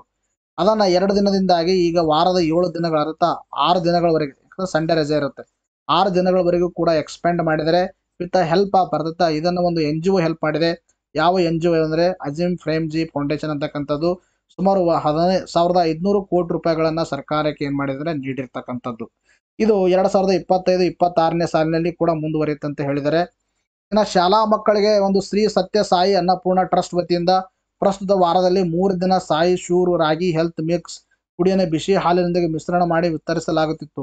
ಈ ಕಾರ್ಯಕ್ರಮವನ್ನು ವಾರದ 5 ದಿನಗಳಿಗೂ ವಿಸ್ತರಿಸಲಾಗುವುದು. ಒಟ್ಟಾರೆ 100 ಕೋಟಿ ರು ವೆಚ್ಚದ ಯೋಜನೆ, 25% ವೆಚ್ಚವನ್ನು ಸರ್ಕಾರ ಭರಿಸಲಾಗಿದೆ. ಅರ್ಥ ಆಯ್ತಾ? ಇಲ್ಲಿ ಏನಂದ್ರೆ ಇನ್ನೊಂದು ಶ್ರೀ ಸತ್ಯ ಸಾಯಿ ಅನ್ನಪೂರ್ಣ ಟ್ರಸ್ಟ್ ವತಿಯಿಂದ ಏನು ಮಾಡ್ತಾ ಇದ್ದಾರೆ ಅಂದ್ರೆ ಪ್ರಸ್ತುತ ವಾರದಲ್ಲಿ 3 ದಿನ ಏನು ಮಾಡ್ತಾ ಇದ್ದಾರೆ, ರಾಗಿ ಹೆಲ್ತ್ ಮಿಕ್ಸ್ ಪುಡಿಯನ್ನು ಬಿಸಿ ಹಾಲಿನೊಂದಿಗೆ ಮಿಶ್ರಣ ಮಾಡಿ ವಿತರಿಸಲಾಗ್ತಾ ಇತ್ತು. 3 ದಿನ ಕೊಡ್ತಾ ಇದ್ರು. ಅದನ್ನ 3 ದಿನದಿಂದ ಈಗ ಎಷ್ಟಕ್ಕೆ ಮಾಡಿದ್ದಾರೆ, 5 ದಿನಗಳಿಗೆ ಏನು ಮಾಡಿದರೆ ಇನ್ಕ್ರೀಸ್ ಮಾಡಿದ್ದಾರೆ. ಸೊ ಅದಕ್ಕೆ ಎಷ್ಟಂದ್ರೆ 100 ಕೋಟಿ ರೂಪಾಯಿಗಳು ಖರ್ಚಾಗುತ್ತೆ. 100 ಕೋಟಿ ರೂಪಾಯಿ 25% ಅಂದರೆ 25 ಕೋಟಿ ರೂಪಾಯಿ ಸರ್ಕಾರ ನೀಡುತ್ತೆ. 25% ಅಂದರೆ 25 ಕೋಟಿ ಸರ್ಕಾರ ನೀಡುತ್ತೆ. 75 ಕೋಟಿ ರೂಪಾಯಿಗಳನ್ನ ಶ್ರೀ ಸತ್ಯ ಸಾಯಿ ಅನ್ನಪೂರ್ಣ ಟ್ರಸ್ಟ್ ಏನು ಮಾಡುತ್ತೆ, ಭರಿಸುತ್ತೆ. ಕಲಿಕಾ ಚಿಲುಮೆ ಅಂತಕ್ಕಂಥದ್ದು ಇಂಪಾರ್ಟೆಂಟು. ಕಲಿಕಾ ಚಿಲುಮೆ ಅಂತಕ್ಕಂಥ ಕಾರ್ಯಕ್ರಮದಡಿ 1ರಿಂದ 5ನೇ ತರಗತಿವರೆಗೆ ವಿದ್ಯಾರ್ಥಿಗಳಿಗೆ ಸಂತಸದಾಯಕ ಕಲಿಕಾ ಅನುಭವವನ್ನು ಒದಗಿಸುವುದು. ಅಥವಾ ಕಲಿಕಾ ಚಿಲುಮೆ ಅಂತಕ್ಕಂಥದ್ದು that is belongs to the 1 to 5. ತದನಂತರದಲ್ಲಿ ಗಣಿತ ಗಣಕ ಅಂತಕ್ಕಂಥ ಕಾರ್ಯಕ್ರಮ 3ರಿಂದ 5ನೇ ತರಗತಿ. 3ರಿಂದ 5ನೇ ತರಗತಿಗಿದ್ರೆ ಅದು ಗಣಿತ ಗಣಕ ಅಂತ ಹೇಳ್ತೀವಿ ನಾವು. ಇನ್ನು ಕಲಿಕಾ ಅಂದರೆ ಇದು ಎಷ್ಟಂದರೆ 1ರಿಂದ 5ನೇ ತರಗತಿ. 3ರಿಂದ 5ನೇ ತರಗತಿ ವಿದ್ಯಾರ್ಥಿಗಳ ಫೋನ್ ಮೂಲಕ ವೈಯಕ್ತಿಕ ಬೋಧನೆಯೊಂದು ಬುನಾದಿ ಗಣಿತ ಕೌಶಲ್ಯವನ್ನು ಅಭಿವೃದ್ಧಿಪಡಿಸುವ ರಾಜ್ಯಾದ್ಯಂತ ವಿಸ್ತರಿಸಲಾಗ್ತಾ ಇದೆ. ಗಣಿತ ಗಣಕವನ್ನು ಏನು ಮಾಡ್ತಾರೆ, ಎಕ್ಸ್ಪೆಂಡ್ ಮಾಡ್ತಾ ಇದ್ದಾರೆ. ಇದು ಫೋನ್ ಮೂಲಕ ವೈಯಕ್ತಿಕ ಬೋಧನೆಯೊಂದಿಗೆ ಈ ಗಣಿತದ ಏನು ಮಾಡಿದ್ರೆ ಫೌಂಡೇಶನ್ ಅನ್ನು ಹಾಕೊಡೋದು ವಿದ್ಯಾರ್ಥಿಗಳಲ್ಲಿ. ಇದು ಗಣಿತ ಗಣಕ ಅಂತ ಕರಿತೀವಿ. ಕಲಿಕಾ ಚಿಲುಮೆ ಅಂತಕ್ಕಂಥದ್ದು ಇದು 1ರಿಂದ 5ನೇ ತರಗತಿ ವಿದ್ಯಾರ್ಥಿಗಳಿಗೆ ಸಂಬಂಧಪಟ್ಟಿರ್ತಕ್ಕಂಥದ್ದು. ವಿದ್ಯಾರ್ಥಿಗಳಿಗೆ ಸಂತಸದಾಯಕ ಕಲಿಕಾ ಅನುಭವವನ್ನು ಒದಗಿಸುವ ಇದರ ಉದ್ದೇಶ. ಇನ್ನು ಓದು ಕರ್ನಾಟಕ ಇಂಪಾರ್ಟೆಂಟು. ಯೋಜನೆ 4 ಮತ್ತು 5ನೇ ತರಗತಿ ವಿದ್ಯಾರ್ಥಿಗಳಿಗೆ ಬುನಾದಿ ಸಾಕ್ಷರತೆ ಹಾಗೂ ಸಂಖ್ಯಾಜ್ಞಾನದ ಕೌಶಲ್ಯಗಳನ್ನು ಅಭಿವೃದ್ಧಿಪಡಿಸುವುದು. ಇವೆಲ್ಲ ಇಂಪಾರ್ಟೆಂಟ್ ನಿಮಗೆ. ಅದೇ ಕಲಿಕಾ ಚಿಲುಮೆ ಅಂದರೆ 1ರಿಂದ 5 ಅಂತ ಗೊತ್ತಿರಬೇಕು. ಗಣಿತ ಗಣಕ ಅಂದರೆ 3ರಿಂದ 5 ಗೊತ್ತಿರಬೇಕು. ಓದು ಕರ್ನಾಟಕ ಅಂದರೆ 4ರಿಂದ 5ನೇ ತರಗತಿ ಅಂತ ಗೊತ್ತಿರಬೇಕು. ಇಲ್ಲಿ ಬುನಾದಿ ಸಾಕ್ಷರತೆ ಮತ್ತು ಸಂಖ್ಯಾಜ್ಞಾನದ ಕೌಶಲ್ಯಗಳನ್ನು ನೀಡಲಾಗುತ್ತೆ. ಇಲ್ಲಿ ಓದು ಕರ್ನಾಟಕ ಅಂತಕ್ಕಂಥ ಕಾರ್ಯಕ್ರಮದಡಿಯಲ್ಲಿ. ಇನ್ನು ಸರ್ಕಾರಿ ಶಾಲೆಗಳಲ್ಲಿ ಅತಿ ಕಡಿಮೆ ಕಲಿಕಾ ಸ್ತರದಲ್ಲಿರುವ 6ರಿಂದ 10ನೇ ತರಗತಿ ವಿದ್ಯಾರ್ಥಿಗಳಿಗೆ ಕಲಿಕಾ ಸಾಮರ್ಥ್ಯವನ್ನು ಹೆಚ್ಚಿಸುವ ಒಂದು ಉದ್ದೇಶದಿಂದಾಗಿ ಮರುಸಿಂಚನ ಕಾರ್ಯಕ್ರಮ ಈಗೇನಂದರೆ 6ರಿಂದ 10ನೇ ತರಗತಿ ವಿದ್ಯಾರ್ಥಿಗಳಲ್ಲೂ ಶಾಲೆಗಳಲ್ಲಿ ಏನಾಗಿರ್ತಾರೆ ಅಂದರೆ ಕಲಿಕಾ ಸಾಮರ್ಥ್ಯ ಕಡಿಮೆ ಇರುತ್ತೆ. ಸೊ ಅವರಿಗೆ ಒಂದು ಬೂಸ್ಟಪ್ ಮಾಡೋಗೋಸ್ಕರ ಅವರಿಗೆ ಒಂದು ಇನ್ನೂ ಕಲಿಕೆಯಲ್ಲಿ ಸಾಮರ್ಥ್ಯವನ್ನು ಬರೋಗೋಸ್ಕರ ಮರುಸಿಂಚನ ಅಂತಕ್ಕಂಥ ಕಾರ್ಯಕ್ರಮವನ್ನು ಜಾರಿಗೆ ತಂದಿದ್ದಾರೆ. ಆಯಿತಾ? ಇವು 4 ಕಾರ್ಯಕ್ರಮ ನಿಮ್ಮ ತಲೆಯಲ್ಲಿರಬೇಕು. ಓದು ಕರ್ನಾಟಕ, ಕಲಿಕಾ ಚಿಲುಮೆ, ಗಣಿತ ಗಣಕ, ತದನಂತರದಲ್ಲಿ ಮರುಸಿಂಚನ ಕಾರ್ಯಕ್ರಮ. ಇವು ಇಂಪಾರ್ಟೆಂಟ್ ಎಕ್ಸಾಮಿನೇಷನ್ ದೃಷ್ಟಿಯಿಂದಾಗಿ ನಿಮಗೆ ಹೊಂದಿಸಿ ಬರೆಯದಲ್ಲೂ ಕೂಡ ಕೇಳಬಹುದು. ಕನ್ನಡ ಮತ್ತು ಆಂಗ್ಲ ಭಾಷೆಯನ್ನು ಆತ್ಮವಿಶ್ವಾಸವೆಂದು ಓದಲು, ಗಣಿತದ ಆರಂಭಿಕ ಸಾಮರ್ಥ್ಯಗಳನ್ನು ಗಳಿಸಲು ಎಕ್ಸ್ಟೆಪ್ ಸಂಸ್ಥೆಯ ಸಹಯೋಗದೊಂದಿಗೆ AI ಆಧಾರಿತ ಕಲಿಕಾ ದೀಪ ಕಾರ್ಯಕ್ರಮವನ್ನು 200 ಶಾಲೆಗಳಿಗೆ ವಿಸ್ತರಿಸಲಾಗಿದೆ. ಆಯಿತಾ? ಕನ್ನಡ ಮತ್ತು ಆಂಗ್ಲ ಭಾಷೆಯ ಆತ್ಮವಿಶ್ವಾಸದಿಂದ ಓದಲು ಹಾಗೂ ಗಣಿತದ ಆರಂಭಿಕ ಸಾಮರ್ಥ್ಯಗಳನ್ನು ಆ ವಿದ್ಯಾರ್ಥಿಗಳು ನೀಡುವಗೋಸ್ಕರ ಏಕ್ ಸ್ಟೆಪ್ ಸಂಸ್ಥೆ ಅಂತಕ್ಕಂಥ ಸಂಸ್ಥೆಯೊಂದಿಗೆ AI ಆಧಾರಿತ ಕಲಿಕಾ ದೀಪ ಕಾರ್ಯಕ್ರಮವನ್ನು ಜಾರಿಗೆ ತರಲಾಗಿದೆ. ಕಲಿಕಾ ದೀಪ ಇದನ್ನು ಕೂಡ ಇಂಪಾರ್ಟೆಂಟ್, ಇದು ಒಂದು ಬೇರೆ ಕಾರ್ಯಕ್ರಮ, ಅರ್ಥ ಆಯ್ತಾ. ಇದು ಸುಮಾರು 2000 ಶಾಲೆಗಳಿಗೆ ವಿಸ್ತರಿಸುವ ಸರ್ಕಾರ ನಿರ್ಧಾರವನ್ನ ಮಾಡಿರ್ತಕ್ಕಂಥದ್ದು.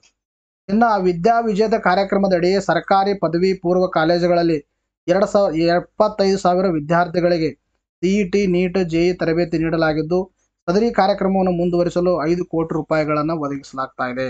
ವಿದ್ಯಾ ವಿಜೇತ ಕಾರ್ಯಕ್ರಮ ಇದಕ್ಕೆ ಸಂಬಂಧಪಟ್ಟಿದೆ. ತದನಂತರದಲ್ಲಿ ಕಲಿಕಾ ದೀಪ ಕಾರ್ಯಕ್ರಮ ಇದಕ್ಕೆ ಸಂಬಂಧಪಟ್ಟಿದೆ. ಓದು ಕರ್ನಾಟಕ, ಕಲಿಕಾ ಚಿಲುಮೆ, ಗಣಿತ ಗಣಕ ಇವೆಲ್ಲ ಇಂಪಾರ್ಟೆಂಟ್ ಆಗಿರ್ತಕ್ಕಂಥ ಟಾಪಿಕ್ಸ್ಗಳು, ಇಂಪಾರ್ಟೆಂಟ್ ಆಗಿರ್ತಕ್ಕಂಥ ಫ್ಯಾಕ್ಟ್ಗಳು. ರಾಜ್ಯ ಸರ್ಕಾರಿ ಪದವಿ ಕಾಲೇಜುಗಳಲ್ಲಿ ವ್ಯಾಸಂಗ ಮಾಡುವ ವಿದ್ಯಾರ್ಥಿನಿಯರಿಗೆ ಇಂಗ್ಲೆಂಡ್ ದೇಶದ ಪ್ರತಿಷ್ಠಿತ ವಿಶ್ವವಿದ್ಯಾಲಯಗಳಲ್ಲಿ ಸೇವಿಂಗ್ ಕರ್ನಾಟಕ ಮಾಸ್ಟರ್ ಫೆಲೋಶಿಪ್ ನೆರವಿನೊಂದಿಗೆ 1 ವರ್ಷದ ಸ್ನಾತಕೋತ್ತರ ಪದವಿ ನೀಡುವ ಯೋಜನೆ ಕೂಡ ರೂಪಿಸಲಾಗಿರ್ತಕ್ಕಂಥದ್ದು. ಇನ್ನು ಆರೋಗ್ಯ ಮತ್ತು ಕುಟುಂಬದ ಬಗ್ಗೆ ಮಾತಾಡ್ತಾ ಬಂದ ಕುಟುಂಬ ಕಲ್ಯಾಣ ಬಗ್ಗೆ, ಆಶಾಕಿರಣ ರಾಷ್ಟ್ರೀಯ ಅಂಧತ್ವ ನಿವಾರಣಾ ಕಾರ್ಯಕ್ರಮದಡಿಯಲ್ಲಿ ಸುಮಾರು 1.4 ಕೋಟಿ ಜನರಿಗೆ ಕಣ್ಣಿನ ತಪಾಸಣೆ, 3.3 ಲಕ್ಷ ಜನರಿಗೆ ಉಚಿತ ಕನ್ನಡಕ ವಿತರಣೆ ಮತ್ತು 93,800 ಜನರಿಗೆ ಕಣ್ಣಿನ ಪುರಸ್ಕೃತಿಯನ್ನು ಕೈಗೊಳ್ಳಲಾಗ್ತಾ ಇದೆ. ಅದರ ಅರ್ಥ ಆಶಾಕಿರಣ ಒಂದು ಯೋಜನೆ ಅದನ್ನು ಮಾಡ್ತಾ ಇದ್ದಾರೆ. ಇದನ್ನ ಎಕ್ಸ್ಪ್ಯಾಂಡ್ ಮಾಡಿದ್ದಾರೆ. ಕರ್ನಾಟಕದಾದ್ಯಂತ ಈಗಾಗಲೇ ಏನು ಮಾಡಿದ್ದು, ಎಕ್ಸ್ಪ್ಯಾಂಡ್ ಮಾಡಿರ್ತಕ್ಕಂಥದ್ದು. ಈ ಕಾರ್ಯಕ್ರಮದ ಅಡಿಯಲ್ಲಿ ಟಾರ್ಗೆಟ್ ಅನ್ನ ಹಾಕೊಂಡಿದ್ದಾರೆ. ಏನು ಟಾರ್ಗೆಟ್ ಹಾಕೊಂಡಿದ್ದಾರೆ? 1.4 ಕೋಟಿ ಜನರಿಗೆ ಕಣ್ಣಿನ ತಪಾಸಣೆ ಮಾಡಬೇಕು, 3.3 ಲಕ್ಷ ಜನರಿಗೆ ಉಚಿತ ಕನ್ನಡಕವನ್ನು ವಿತರಣೆ ಮಾಡಬೇಕು, ಇನ್ನು 93,000 ಜನರಿಗೆ ಕಣ್ಣಿನ ಪೊರೆ ಶಸ್ತ್ರಚಿಕಿತ್ಸೆಯನ್ನು ನೀಡಬೇಕು ಅಂತಕ್ಕಂಥದ್ದು ಟಾರ್ಗೆಟ್ ಹಾಕೊಂಡಿರ್ತಕ್ಕಂಥದ್ದು. ಇನ್ನು ಗೃಹ ಆರೋಗ್ಯ ಯೋಜನೆ ಅಡಿ 2024-25ನೇ ಸಾಲಿನಲ್ಲಿ 6 ಸಾಂಕ್ರಾಮಿಕ ರೋಗಗಳ ತಪಾಸಣೆ ಮತ್ತು ಚಿಕಿತ್ಸಾ ಕಾರ್ಯಕ್ರಮವನ್ನು ಕೋಲಾರ ಜಿಲ್ಲೆಯಲ್ಲಿ ಪ್ರಾರಂಭಿಸಲಾಗಿದ್ದು, ಈ ಯೋಜನೆಯನ್ನ 100 ಕೋಟಿ ವೆಚ್ಚದಲ್ಲಿ ರಾಜ್ಯಾದ್ಯಂತ ವಿಸ್ತರಿಸಲಾಗ್ತಾ ಇದೆ. ಬಹಳ ಇಂಪಾರ್ಟೆಂಟು, ಅರ್ಥ ಆಯ್ತಾ? ಯಾವುದಂದ್ರೆ ಗೃಹ ಆರೋಗ್ಯ ಯೋಜನೆ ಅಂತಕ್ಕಂಥದ್ದು. ನಿಮಗೆ ನಾನು ಡೈಲಿ ಕರೆಂಟ್ ಅಫೇರ್ಸ್ ಅಲ್ಲೂ ಕೂಡ ಮಾಡಿದ್ದೀನಿ. ಗೃಹ ಆರೋಗ್ಯ ಯೋಜನೆ ಅಂತಕ್ಕಂದ್ರೆ ಆಶಾ ಕಾರ್ಯಕರ್ತೆಯರು ಏನ್ ಮಾಡ್ತಾರೆ ಅಂದ್ರೆ ಮನೆ ಮನೆಗೆ ಬಂದು ಅಸಾಂಕ್ರಾಮಿಕ ರೋಗಗಳನ್ನ ತಪಾಸಣೆ ಮಾಡ್ತಾರೆ. ಅಸಾಂಕ್ರಾಮಿಕ ರೋಗ ಅಂದ್ರೆ ನಾನ್ ಕಮ್ಯುನಿಕೇಬಲ್ ಡಿಸೀಸ್ ಅಂತ ಹೇಳ್ತೀವಿ. ನಾನ್ communicable disease such as BP ಆಗಿರ್ಬೋದು, ಶುಗರ್ ಆಗಿರ್ಬೋದು, ಇವುಗಳನ್ನ ಚೆಕ್ ಮಾಡ್ತಾರೆ. ಇದನ್ನ ಫಸ್ಟ್ ಕೋಲಾರ ಜಿಲ್ಲೆಯಲ್ಲಿ ಪ್ರಾರಂಭಿಸಲಾಗಿತ್ತು. ಈಗ 100 ಕೋಟಿ ರೂಪಾಯಿದಲ್ಲಿ ರಾಜ್ಯಾದ್ಯಂತ ಇದನ್ನ ಎಕ್ಸ್ಪ್ಯಾಂಡ್ ಮಾಡಿದ್ದಾರೆ. ವೆರಿ ವೆರಿ ಇಂಪಾರ್ಟೆಂಟ್, ಆಯ್ತಾ? ಮೊದಲು ಯಾವ ಜಿಲ್ಲೆಯಲ್ಲಿ ಗೃಹ ಆರೋಗ್ಯ ಯೋಜನೆ ಅದಕ್ಕೆ ಸಂಬಂಧಪಟ್ಟಿದೆ, ಯಾವಾಗ ಸ್ಟಾರ್ಟ್ ಮಾಡಿದ್ರು ಅಂತಕ್ಕಂಥದ್ದು. ರಾಜ್ಯದಲ್ಲಿ 108 ಆಂಬ್ಯುಲೆನ್ಸ್ ಸೇವೆಯನ್ನು ಉತ್ತಮಗೊಳಿಸುವ ಉದ್ದೇಶದಿಂದ ಈ ಸೇವೆಯನ್ನ ನಿಯಂತ್ರಣ ಮಾಡುವ ಕಮಾಂಡ್ ಕಂಟ್ರೋಲ್ ಕೇಂದ್ರವನ್ನ ಆರೋಗ್ಯ ಇಲಾಖೆ ಅಧೀನಕ್ಕೆ ಒಳಪಡಿಸುವುದರ ಮೂಲಕ ಆರೋಗ್ಯ ಕವಚ ಸೇವೆಯನ್ನ ಬಲಪಡಿಸಲಾಗುವುದು. ಆರೋಗ್ಯ ಕವಚ ಅಂದ್ರೆ ಏನು? ಆರೋಗ್ಯ ಕವಚ ಅಂದ್ರೆ ಫ್ರೀ ಆಂಬ್ಯುಲೆನ್ಸ್ ಸೇವೆಯನ್ನ ನೀಡೋದು. ಈ ಆಂಬ್ಯುಲೆನ್ಸ್ ಸೇವೆ ನೀಡೋದನ್ನ ಒಂದು ನಿಯಂತ್ರಣ ಮಾಡಿಬಿಟ್ಟು ಏನ್ ಮಾಡಿದಾರೆ ಅಂದ್ರೆ ಕಮಾಂಡ್ ಕಂಟ್ರೋಲ್ ಕೇಂದ್ರವನ್ನ ಆರೋಗ್ಯ ಇಲಾಖೆಯಲ್ಲಿ ನಡೆಯಲಿದೆ. ಸೊ ಅದೇನ್ ಮಾಡುತ್ತೆ, ಇದನ್ನ ಕಂಟ್ರೋಲ್ ಮಾಡುತ್ತೆ ಈ ಕಾರ್ಯಕ್ರಮ ಆರೋಗ್ಯ ಕವಚ ಅಂತಕ್ಕಂಥದ್ದು. ಇನ್ನು ಶ್ರವಣ ಸಂಜೀವಿನಿ ಅಂತಕ್ಕಂಥ ಕಾರ್ಯಕ್ರಮ. ಶ್ರವಣ ಸಂಜೀವಿನಿ ಯೋಜನೆಯಲ್ಲಿ ಮಕ್ಕಳಲ್ಲಿ ಕಂಡುಬರುವ ಶ್ರವಣ ದೋಷವನ್ನ ಆರಂಭದಲ್ಲಿಯೇ ಗುರುತಿಸಿ ಕಾಕ್ಲಿಯರ್ ಇಂಪ್ಲಾಂಟ್ ಶಸ್ತ್ರಚಿಕಿತ್ಸೆ ಹಾಗೂ ಇಂಪ್ಲಾಂಟ್ಗಳ ಬಿಡಿಭಾಗಗಳ ನಿರ್ವಹಣೆ, ದುರಸ್ತಿ ಮತ್ತು ಬದಲಾವಣೆ ಮಾಡಲು 12 ಕೋಟಿ ರೂಪಾಯಿಗಳನ್ನ ಇಡಲಾಗಿದೆ. ಇದು ಅಮೌಂಟ್ ಇಂಪಾರ್ಟೆಂಟ್ ಅಲ್ಲ ನಿಮಗೆ, ಇವು ಯೋಜನೆಗಳು ಇಂಪಾರ್ಟೆಂಟು. ಶ್ರವಣ ಸಂಜೀವಿನಿ ಅಂತಕ್ಕಂಥದ್ದು ಇದು ಮಕ್ಕಳಿಗೆ ಸಂಬಂಧಪಟ್ಟಿರ್ತಕ್ಕಂಥದ್ದು. ಶ್ರವಣ ದೋಷವನ್ನ ನಿವಾರಣೆ ಮಾಡಲಾಗುತ್ತೆ. ಕಾಕ್ಲಿಯರ್ ಇಂಪ್ಲಾಂಟ್ ಶಸ್ತ್ರಚಿಕಿತ್ಸೆ ಹಾಗೂ ಇಂಪ್ಲಾಂಟ್ ಬಿಡಿಭಾಗಗಳನ್ನ ನಿರ್ವಹಣೆ ಮಾಡಲಾಗುತ್ತೆ ಇದರಲ್ಲಿ. ಇನ್ನು ಸುಟ್ಟ ಗಾಯಗಳ ತಡೆಗಟ್ಟುವಿಕೆ ಹಾಗೂ ಸಂತ್ರಸ್ತರ ಚಿಕಿತ್ಸೆಗೆ ಸಂಬಂಧಿಸಿದಂತೆ ಸುಟ್ಟ ಗಾಯಗಳ ಚಿಕಿತ್ಸಾ ನೀತಿಯನ್ನು ರಾಷ್ಟ್ರದಲ್ಲಿ ಪ್ರಥಮವಾಗಿ ರಾಜ್ಯದಲ್ಲಿ ಜಾರಿಗೆ ತರಲಾಗುವುದು. This is very very important, ಆಯ್ತಾ? ಎಷ್ಟು ಸ್ಟಾರ್ ಕೊಟ್ಟರು ಕಡಿಮೆ. ನಾನು ನಿಮಗೆ ಎಷ್ಟು ಡೆಪ್ತ್ ಆಗಿ ಹೇಳ್ತಾ ಇದ್ದೀನಿ ಅಂದ್ರೆ ಇನ್ನೊಂದು ಬಾರಿ ನೀವು ಬಜೆಟ್ ಓದೋ ಅವಶ್ಯಕತೆನೇ ಇಲ್ಲ. ಎಲ್ಲವನ್ನ ನೋಟ್ ಡೌನ್ ಮಾಡಿದ್ರೆ ನೀವು ಬಜೆಟ್ ಸ್ಪೀಚ್ ಓದೋ ಅವಶ್ಯಕತೆನೇ ಇಲ್ಲ. ಅಷ್ಟು ನಿಮಗೆ ಒಂದು 100% ಶ್ಯೂರಿಟಿಯಿಂದ ಹೇಳ್ತಾ ಇದ್ದೀನಿ. ನಾನು ಸುಮಾರು ಓದಿ ನಿಮಗೆ ಇದನ್ನ ಕೊಟ್ಟಿರ್ತಕ್ಕಂಥದ್ದು ಎಲ್ಲ ಶಾರ್ಟ್ ಔಟ್ ಮಾಡಿ. ಇನ್ನು ಸಮಾಜ ಕಲ್ಯಾಣದಲ್ಲಿ ಏನನ್ನು ಮಾಡ್ತಾ ಇದ್ದಾರೆ? ಸಂವಿಧಾನ ಶಿಲ್ಪಿ ಡಾಕ್ಟರ್ BR ಅಂಬೇಡ್ಕರ್ ಅವರು ಅಧ್ಯಯನ ಮಾಡಿರೋ ಒಂದು ಲಂಡನ್ ಸ್ಕೂಲ್ ಆಫ್ ಎಕನಾಮಿಕ್ಸ್ ಮತ್ತು ಕೊಲಂಬಿಯಾ ವಿಶ್ವವಿದ್ಯಾಲಯಗಳಲ್ಲಿ ವ್ಯಾಸಂಗಕ್ಕೆ ಆಯ್ಕೆಯಾದ 2 ವಿದ್ಯಾರ್ಥಿಗಳಿಗೆ ಡಾಕ್ಟರ್ ಅಂಬೇಡ್ಕರ್ ಫೆಲೋಶಿಪ್ ಯೋಜನೆಯಲ್ಲಿ 1 ಕೋಟಿ ರು ಅನುದಾನವನ್ನು ಒದಗಿಸಲಾಗುವುದು. ಇದೊಂದು ಯೋಜನೆ ಸಮಾಜ ಕಲ್ಯಾಣ ಅಡಿಯಲ್ಲಿ. ಇನ್ನು ಪರಿಶಿಷ್ಟ ಜಾತಿ, ನಿರುದ್ಯೋಗ ಮತ್ತು ಯುವಕ ಯುವತಿಯರಿಗೆ fast food trust trailer, mobile kitchen food kiosk ಸೌಲಭ್ಯಗಳ ನಿಗಮಗಳನ್ನು ಉದ್ಯಮಶೀಲತಾ ಅಭಿವೃದ್ಧಿ ಯೋಜನೆಯಡಿ ನೀಡಲಾಗುವುದು. Not important. ಪರಿಶಿಷ್ಟ ಜಾತಿ, ಪರಿಶಿಷ್ಟ ಪಂಗಡದ ಮಹಿಳಾ ಸ್ವಸಹಾಯ ಸಂಘಗಳು ನೀಡುತ್ತಿರುವ ಲಕ್ಷ ರು ಸಾಲ ಮತ್ತು 1 ಲಕ್ಷ ರು ಸಾಲ ಮತ್ತು 1.5 ಲಕ್ಷ ಸಹಾಯಧನವನ್ನು 2.5 ಲಕ್ಷ ರು ಮತ್ತು 2.50 ಸಹಾಯಧನಕ್ಕೆ ಏರಿಕೆ ಮಾಡಿದ್ದಾರೆ. ಅರ್ಥ ಆಯ್ತು ಅಂದ್ರೆ ಏನು ಮಾಡ್ತಾ ಇದ್ದಾರೆ, ಪರಿಶಿಷ್ಟ ಜಾತಿ ಪರಿಶಿಷ್ಟ ಪಂಗಡದ ಮಹಿಳಾ ಸ್ವಸಹಾಯ ಸಂಘಗಳಿಗೆ ಏನು ಮಾಡ್ತಾ ಇದ್ದಾರೆ ಅಂದರೆ 1 ಲಕ್ಷ ರೂಪಾಯಿ ಮತ್ತು 1.5 ಲಕ್ಷ ಸಹಾಯಧನವನ್ನು ನೀಡ್ತಾ ಇದ್ರು. ಇದನ್ನ 2.5 ಮತ್ತು 2.5 ಏನು ಮಾಡಿದರೆ ಇನ್ಕ್ರೀಸ್ ಮಾಡಿದರೆ 2.5 ಲ್ಯಾಕ್ 2.5 ಲ್ಯಾಕ್. ರಾಜ್ಯದ ಬುಡಕಟ್ಟು ಸಂಸ್ಕೃತಿಗೆ ಪರಿಚಯಿಸಲು ರಾಜ್ಯದ ಬುಡಕಟ್ಟು ಸಂಸ್ಕೃತಿಯನ್ನು ಪರಿಚಯಿಸಲು ಮೈಸೂರು ನಗರದಲ್ಲಿ ಇರುವ ಬುಡಕಟ್ಟು ಸಂಶೋಧನಾ ಕೇಂದ್ರದ ಆವರಣದಲ್ಲಿ ಬುಡಕಟ್ಟು ವಸ್ತು ಸಂಗ್ರಹಾಲಯವನ್ನು ಸ್ಥಾಪಿಸಲು ಉದ್ದೇಶಿಸಲಾಗಿದೆ. ಇದು ಇಂಪಾರ್ಟೆಂಟ್. ರಾಜ್ಯದ ಬುಡಕಟ್ಟು ಸಂಸ್ಕೃತಿ ಇದು ಎಲ್ಲಿ ಕಂಡು ಬರುತ್ತೆ ಅಂತ ಕೇಳ್ತಾರೆ. ಬುಡಕಟ್ಟು ಸಂಶೋಧನಾ ಕೇಂದ್ರ ಕರ್ನಾಟಕದಲ್ಲಿ ಬುಡಕಟ್ಟು ಸಂಶೋಧನಾ ಕೇಂದ್ರ ಎಲ್ಲಿ ಬರುತ್ತೆ, ಮೈಸೂರದಲ್ಲಿ ಕಂಡು ಬರುತ್ತೆ. ಸೊ ಈ ಬುಡಕಟ್ಟು ಸಂಸ್ಕೃತಿಯನ್ನು ಎಲ್ಲಾ ಜನರಿಗೆ ಒಂದು ಪರಿಚಯ ಮಾಡೋಗೋಸ್ಕರ ಬುಡಕಟ್ಟು ವಸ್ತು ಸಂಗ್ರಹಾಲಯವನ್ನ ಸ್ಥಾಪನೆ ಮಾಡ್ತಾ ಇದ್ದಾರೆ. ಕರ್ನಾಟಕದಲ್ಲಿ ಬುಡಕಟ್ಟು ವಸ್ತು ಸಂಗ್ರಹಾಲಯವನ್ನು ಸ್ಥಾಪನೆ ಮಾಡಲು ಕರ್ನಾಟಕದ ಬಜೆಟ್ ಅಲ್ಲಿ ಯಾವ ಒಂದು ಜಿಲ್ಲೆಯಲ್ಲಿ ಸ್ಥಾಪನೆ ಮಾಡಬೇಕಂತ ಪ್ರಸ್ತಾಪ ಮಾಡಿದ್ದಾರೆ. ಕರ್ನಾಟಕ ಬಜೆಟ್ ಅಂದ್ರೆ ದಟ್ ಈಸ್ ಮೈಸೂರು ಜಿಲ್ಲೆ. ಇದನ್ನು ಕೂಡ ಇಂಪಾರ್ಟೆಂಟ್ ಆಗಿರ್ತಕ್ಕಂಥದ್ದು. ಅರಣ್ಯದಂಚಿನ ಕಾಡುಗಳಲ್ಲಿ ವಾಸ ಮಾಡುತ್ತಿರುವ ಸೋಲಿಗ, ಒಂದು ಹಲಸರು, ಜೇನುಕುರುಬ, ಗೌಡಲು, ಸಿದ್ದಿ, ಕುಡಿಯ, ಮಲಕುಡಿಯ, ಕಾಡು ಕುರುಬ, ಇರುಳುಗ, ಕೊರಗ, ಬೆಟ್ಟ ಕುರುಬ, ಎರವ, ಪಣಿಯನ ಇತ್ಯಾದಿ ಪರಿಶಿಷ್ಟ ಪಂಗಡದ ಬುಡಕಟ್ಟುಗಳ ಜನಾಂಗದವರಿಗೆ 3,000 ಒದಗಿಸಲು 200 ಕೋಟಿ ರೂಪಾಯಿಗಳನ್ನು ಮೀಸಲಿಟ್ಟಿದ್ದಾರೆ. ಇದು ನಿಮ್ಗೆ ಅಮೌಂಟ್ ಇಂಪಾರ್ಟೆಂಟ್ ಇಲ್ಲ. ಮತ್ತು ನಾನು ಇದನ್ನು ಯಾಕೆ ಹಾಕಿದ್ದೀನಿ ಅಂದ್ರೆ ಕರ್ನಾಟಕದಲ್ಲಿ ಕಂಡು ಬರುವ ಬುಡಕಟ್ಟು ಜನಾಂಗಗಳು ಯಾವಿದಾವೆ ಅಂತ ಕೇಳ್ತಾರೆ ನಿಮ್ಮ ಎಕ್ಸಾಮ್ ಅಲ್ಲಿ ಸುಮಾರು ಬಾರಿ. ಆಯ್ತಾ, ಯಾವುದು ಸೋಲಿಗ ಅಂತಕ್ಕಂತಿದೆ, ಹಲಸರು ಅಂತಕ್ಕಂತಿದೆ, ಜೇನು ಕುರುಬರು ಇದ್ದಾರೆ, ಗೌಡಲಿದ್ದಾರೆ, ಸಿದ್ದಿ ಇದ್ದಾರೆ, ಕುಡಿಯ ಇದ್ದಾರೆ, ಮಲೆ ಕುಡಿಯ ಇದ್ದಾರೆ, ಕಾಡು ಕುರುಬ, ಇರುಳಿಗ, ಕೊರಗ, ಬೆಟ್ಟ ಕುರುಬ, ಎರವ, ಪಣಿಯನ ಇವೆಲ್ಲ ಕರ್ನಾಟಕದಲ್ಲಿ ಕಂಡು ಬರುವ ಬುಡಕಟ್ಟು ಜನಾಂಗಗಳು. ಅರ್ಥ ಆಯ್ತಾ. ಹಿಂದುಳಿದ ವರ್ಗಗಳ ಒಂದು ಅಭ್ಯರ್ಥಿಗಳಿಗೆ IAS, IPS, KS, KSPCS ಮುಂತಾದ ಒಂದು ಸ್ಪರ್ಧಾತ್ಮಕ ಪರೀಕ್ಷೆಗಳಿಗೆ ವಸತಿ ಸಹಿತ ತರಬೇತಿ ನೀಡುವಗೋಸ್ಕರ ಬೆಂಗಳೂರಿನಲ್ಲಿ 2 ಸುಸಜ್ಜಿತ ವಸತಿ ನಿಲಯಗಳನ್ನು ಪ್ರಾರಂಭ ಮಾಡ್ತಾ ಇದೆ. ಸೊ ಇಂದು ಪರೀಕ್ಷಾ ದೃಷ್ಟಿಯಿಂದಾಗಿ, ಕಾಂಪಿಟೇಟಿವ್ ಎಕ್ಸಾಮಿನೇಷನ್ ದೃಷ್ಟಿಯಿಂದಾಗಿ, ವಿದ್ಯಾರ್ಥಿಗಳಿಂದಾಗಿ ದಿಸ್ ಇಸ್ ವೆರಿ ಇಂಪಾರ್ಟೆಂಟ್. ರಾಜ್ಯದಂತ ವಿಸ್ತರಣೆ ಮಾಡಿದ್ರೆ ಇನ್ನೂ ಚೆನ್ನಾಗಿರುತ್ತೆ. ಆರ್ಥಿಕವಾಗಿ ಹಿಂದುಳಿದಿರುವ ಅಲ್ಪಸಂಖ್ಯಾತ ಸಮುದಾಯದವರಿಗೆ ಸರಳ ವಿವಾಹ ಪ್ರೋತ್ಸಾಹ ನೀಡಲು ಸ್ವಯಂ ಸೇವಾ ಸಂಸ್ಥೆಗಳ ಮೂಲಕ ನಡೆಯುವ ಸಮೂಹ ವಿವಾಹಗಳ ವೆಚ್ಚಗಳಿಗೆ ಪ್ರತಿ ಜೋಡಿಗೆ 5,000 ರೂಪಾಯಿಗಳನ್ನು ನೀಡಲಾಗುತ್ತೆ. ಯಾವ ಒಂದು ಇವು ಸ್ವಯಂ ಸೇವಾ ಸಂಸ್ಥೆಗಳ ಮುಖಾಂತರ ನಡೀತಿದ್ರೆ. ಬೆಂಗಳೂರಿನ ಒಂದು ಬೌದ್ಧ ಅಧ್ಯಯನ ಅಕಾಡೆಮಿ ಸ್ಥಾಪಿಸಲಾಗುವುದು. ಬೆಂಗಳೂರಿನಲ್ಲಿ ಬೌದ್ಧ ಅಧ್ಯಯನ ಅಕಾಡೆಮಿ, ಅರ್ಥಾಯ್ತಾ, ಇದು ಇಂಪಾರ್ಟೆಂಟು. ಬೌದ್ಧ ಅಧ್ಯಯನ ಅಕಾಡೆಮಿಯನ್ನ ಎಲ್ಲಿ ಸ್ಥಾಪನೆ ಮಾಡಲು ಒಂದು ಬಜೆಟ್ನಲ್ಲಿ ಪ್ರಸ್ತಾಪ ಮಾಡಿದರೆ ಬೆಂಗಳೂರಲ್ಲಿ. ಹಾಗೂ ಮಹಾಬೋಧಿ ಅಧ್ಯಯನ ಕೇಂದ್ರದ 100 ವರ್ಷಗಳ ಹಳೆಯ ಗ್ರಂಥಾಲಯವನ್ನ 1 ಕೋಟಿ ರು ವೆಚ್ಚದಲ್ಲಿ ಡಿಜಿಟಲೀಕರಣಗೊಳಿಸೋದು. ಮಹಾಬೋಧಿ ಅಧ್ಯಯನ ಕೇಂದ್ರ ಎಲ್ಲಿದೆ, ಬೆಂಗಳೂರಿನಲ್ಲಿದೆ. ಅದನ್ನು ಕೂಡ ಏನ್ ಮಾಡ್ತಾ ಇದ್ದಾರೆ, ಮೇಲ್ದರ್ಜೆಗೆ ಏರಿಸ್ತಾ ಇದ್ದಾರೆ, ಡಿಜಿಟಲೀಕರಣ ಮಾಡ್ತಾ ಇದ್ದಾರೆ. ಜೊತೆಗೆ ಬೌದ್ಧ ಅಧ್ಯಯನ ಅಕಾಡೆಮಿಯನ್ನ ಸ್ಥಾಪನೆ ಮಾಡ್ತಾ ಇದ್ದಾರೆ ಎಲ್ಲಿ, ಬೆಂಗಳೂರಿನಲ್ಲಿ. ಇದು ಇಂಪಾರ್ಟೆಂಟ್. ಪ್ರಾಚೀನ ಬೌದ್ಧ ಕೇಂದ್ರವಾಗಿರುವ ಕಲಬುರಗಿ ಜಿಲ್ಲೆಯ ಚಿತ್ತಾಪುರ ತಾಲೂಕಿನಲ್ಲಿ ಸನ್ನತಿ ಅಭಿವೃದ್ಧಿ ಪ್ರಾಧಿಕಾರವನ್ನ ಸ್ಥಾಪನೆಯನ್ನ ಮಾಡ್ತಾ ಇದೆ. ಹೇಳ್ತಾರೆ ನಿಮಗೆ, ಸನ್ನತಿ ಅಭಿವೃದ್ಧಿ ಪ್ರಾಧಿಕಾರವನ್ನ ಎಲ್ಲಿ ಸ್ಥಾಪನೆ ಮಾಡಲು ಪ್ರಸ್ತಾಪ ಮಾಡಲಾಗಿದೆ, ಕಲಬುರಗಿ ಜಿಲ್ಲೆಯ ಚಿತ್ತಾಪುರದಲ್ಲಿ ಅಂತಕ್ಕಂಥದ್ದು. ಇದೆಲ್ಲ ನಾನು ಏನು ಹೇಳ್ತಾ ಇದ್ದೀನಿ, ಇದು ಹೇಳಿದ್ದು ನಿಮಗೆಲ್ಲ ಅಲ್ಪಸಂಖ್ಯಾತರಿಗೆ ಏನೇನು ಕಾರ್ಯಕ್ರಮಗಳನ್ನ ಕೊಟ್ಟಿದ್ದಾರೆ ಅಂತಕ್ಕಂಥದ್ದು. ಇನ್ನು KE ಮುಖಾಂತರ ವೃತ್ತಿಪರ ಕೋರ್ಸ್ಗಳಲ್ಲಿ ಪ್ರವೇಶ ಪಡೆಯುವ ಅಲ್ಪಸಂಖ್ಯಾತ ವಿದ್ಯಾರ್ಥಿಗಳಿಗೆ 5 ಲಕ್ಷ ರೂಗಳಿಗೆ ಸೀಮಿತಗೊಳಿಸುವ ಶುಲ್ಕನ್ನ 50% ಮರುಪಾವತಿಯನ್ನು ಮಾಡಲು ಪ್ರಾಮಿಸನ್ನು ಮಾಡಿದ್ದಾರೆ. These are not important, but ನಿಮ್ಗೆ ಯಾರು ನೀವು ಕಾಂಪಿಟೇಟಿವ್ ಓದ್ತಾ ಇದ್ರಿ ಅಲ್ಪಸಂಖ್ಯಾತರು, ಇವೆಲ್ಲ ಇಂಪಾರ್ಟೆಂಟ್ ನಿಮಗೆ. ಆಹಾರ, ನಾಗರಿಕ ಸರಬರಾಜು ಮತ್ತು ಗ್ರಾಹಕ ವ್ಯವಹಾರಗಳು. ರಾಜ್ಯದ ಬಡವರ ಹಸಿವು ನೀಗಿಸುವ ಉದ್ದೇಶದಿಂದ ಆರಂಭಿಸಲಾದ ಅನ್ನಭಾಗ್ಯ ಯೋಜನೆಯಲ್ಲಿ ಏನ್ ಮಾಡ್ತಾ ಇದ್ದಾರೆ ಅಂದ್ರೆ 5 kg ಆಹಾರ ಧಾನ್ಯಕ್ಕೆ ಪರ್ಯಾಯವಾಗಿ ನೀಡಲಾಗುತ್ತಿರುವ ಸಹಾಯಧನ ಬದಲಾಗಿ 5 kg ಅಕ್ಕಿಯನ್ನು ವಿತರಿಸಲಾಗುವುದು. ಇದರಿಂದ 4.21 ಕೋಟಿ ಫಲಾನುಭವಿಗಳಿಗೆ ಏನಾಗಿದ್ರೆ ಅಕ್ಕಿ ಲಭ್ಯವಾಗಲಿದೆ. ಇದರ ಅರ್ಥ ಏನಂದ್ರೆ, ಈಗ ಏನಾಗ್ತಂದ್ರೆ ಕೇಂದ್ರ ಸರ್ಕಾರ ಅಕ್ಕಿ ಕೊಡ್ಲಿಲ್ಲ, ಅದಕ್ಕೆ ಏನ್ ಮಾಡ್ತಾ ಅಂದ್ರೆ ಪರ್ ಪರ್ಸನ್ಗೆ 170 ರೂಪಾಯಿ ಅಂತೆ ಸರ್ಕಾರ 5 kg ಅಕ್ಕಿ ಕೊಡೋ ಬದಲು ಏನ್ ಮಾಡ್ತಾ ಇದ್ದಾರೆ, ಅಕ್ಕಿಯ ಹಣವನ್ನ ಕೊಡ್ತಾ ಇತ್ತು. ಈಗ ಏನ್ ಮಾಡ್ತಾ ಇದ್ದಾರೆ, ಅಕ್ಕಿನೇ ಕೊಡುತ್ತೆ.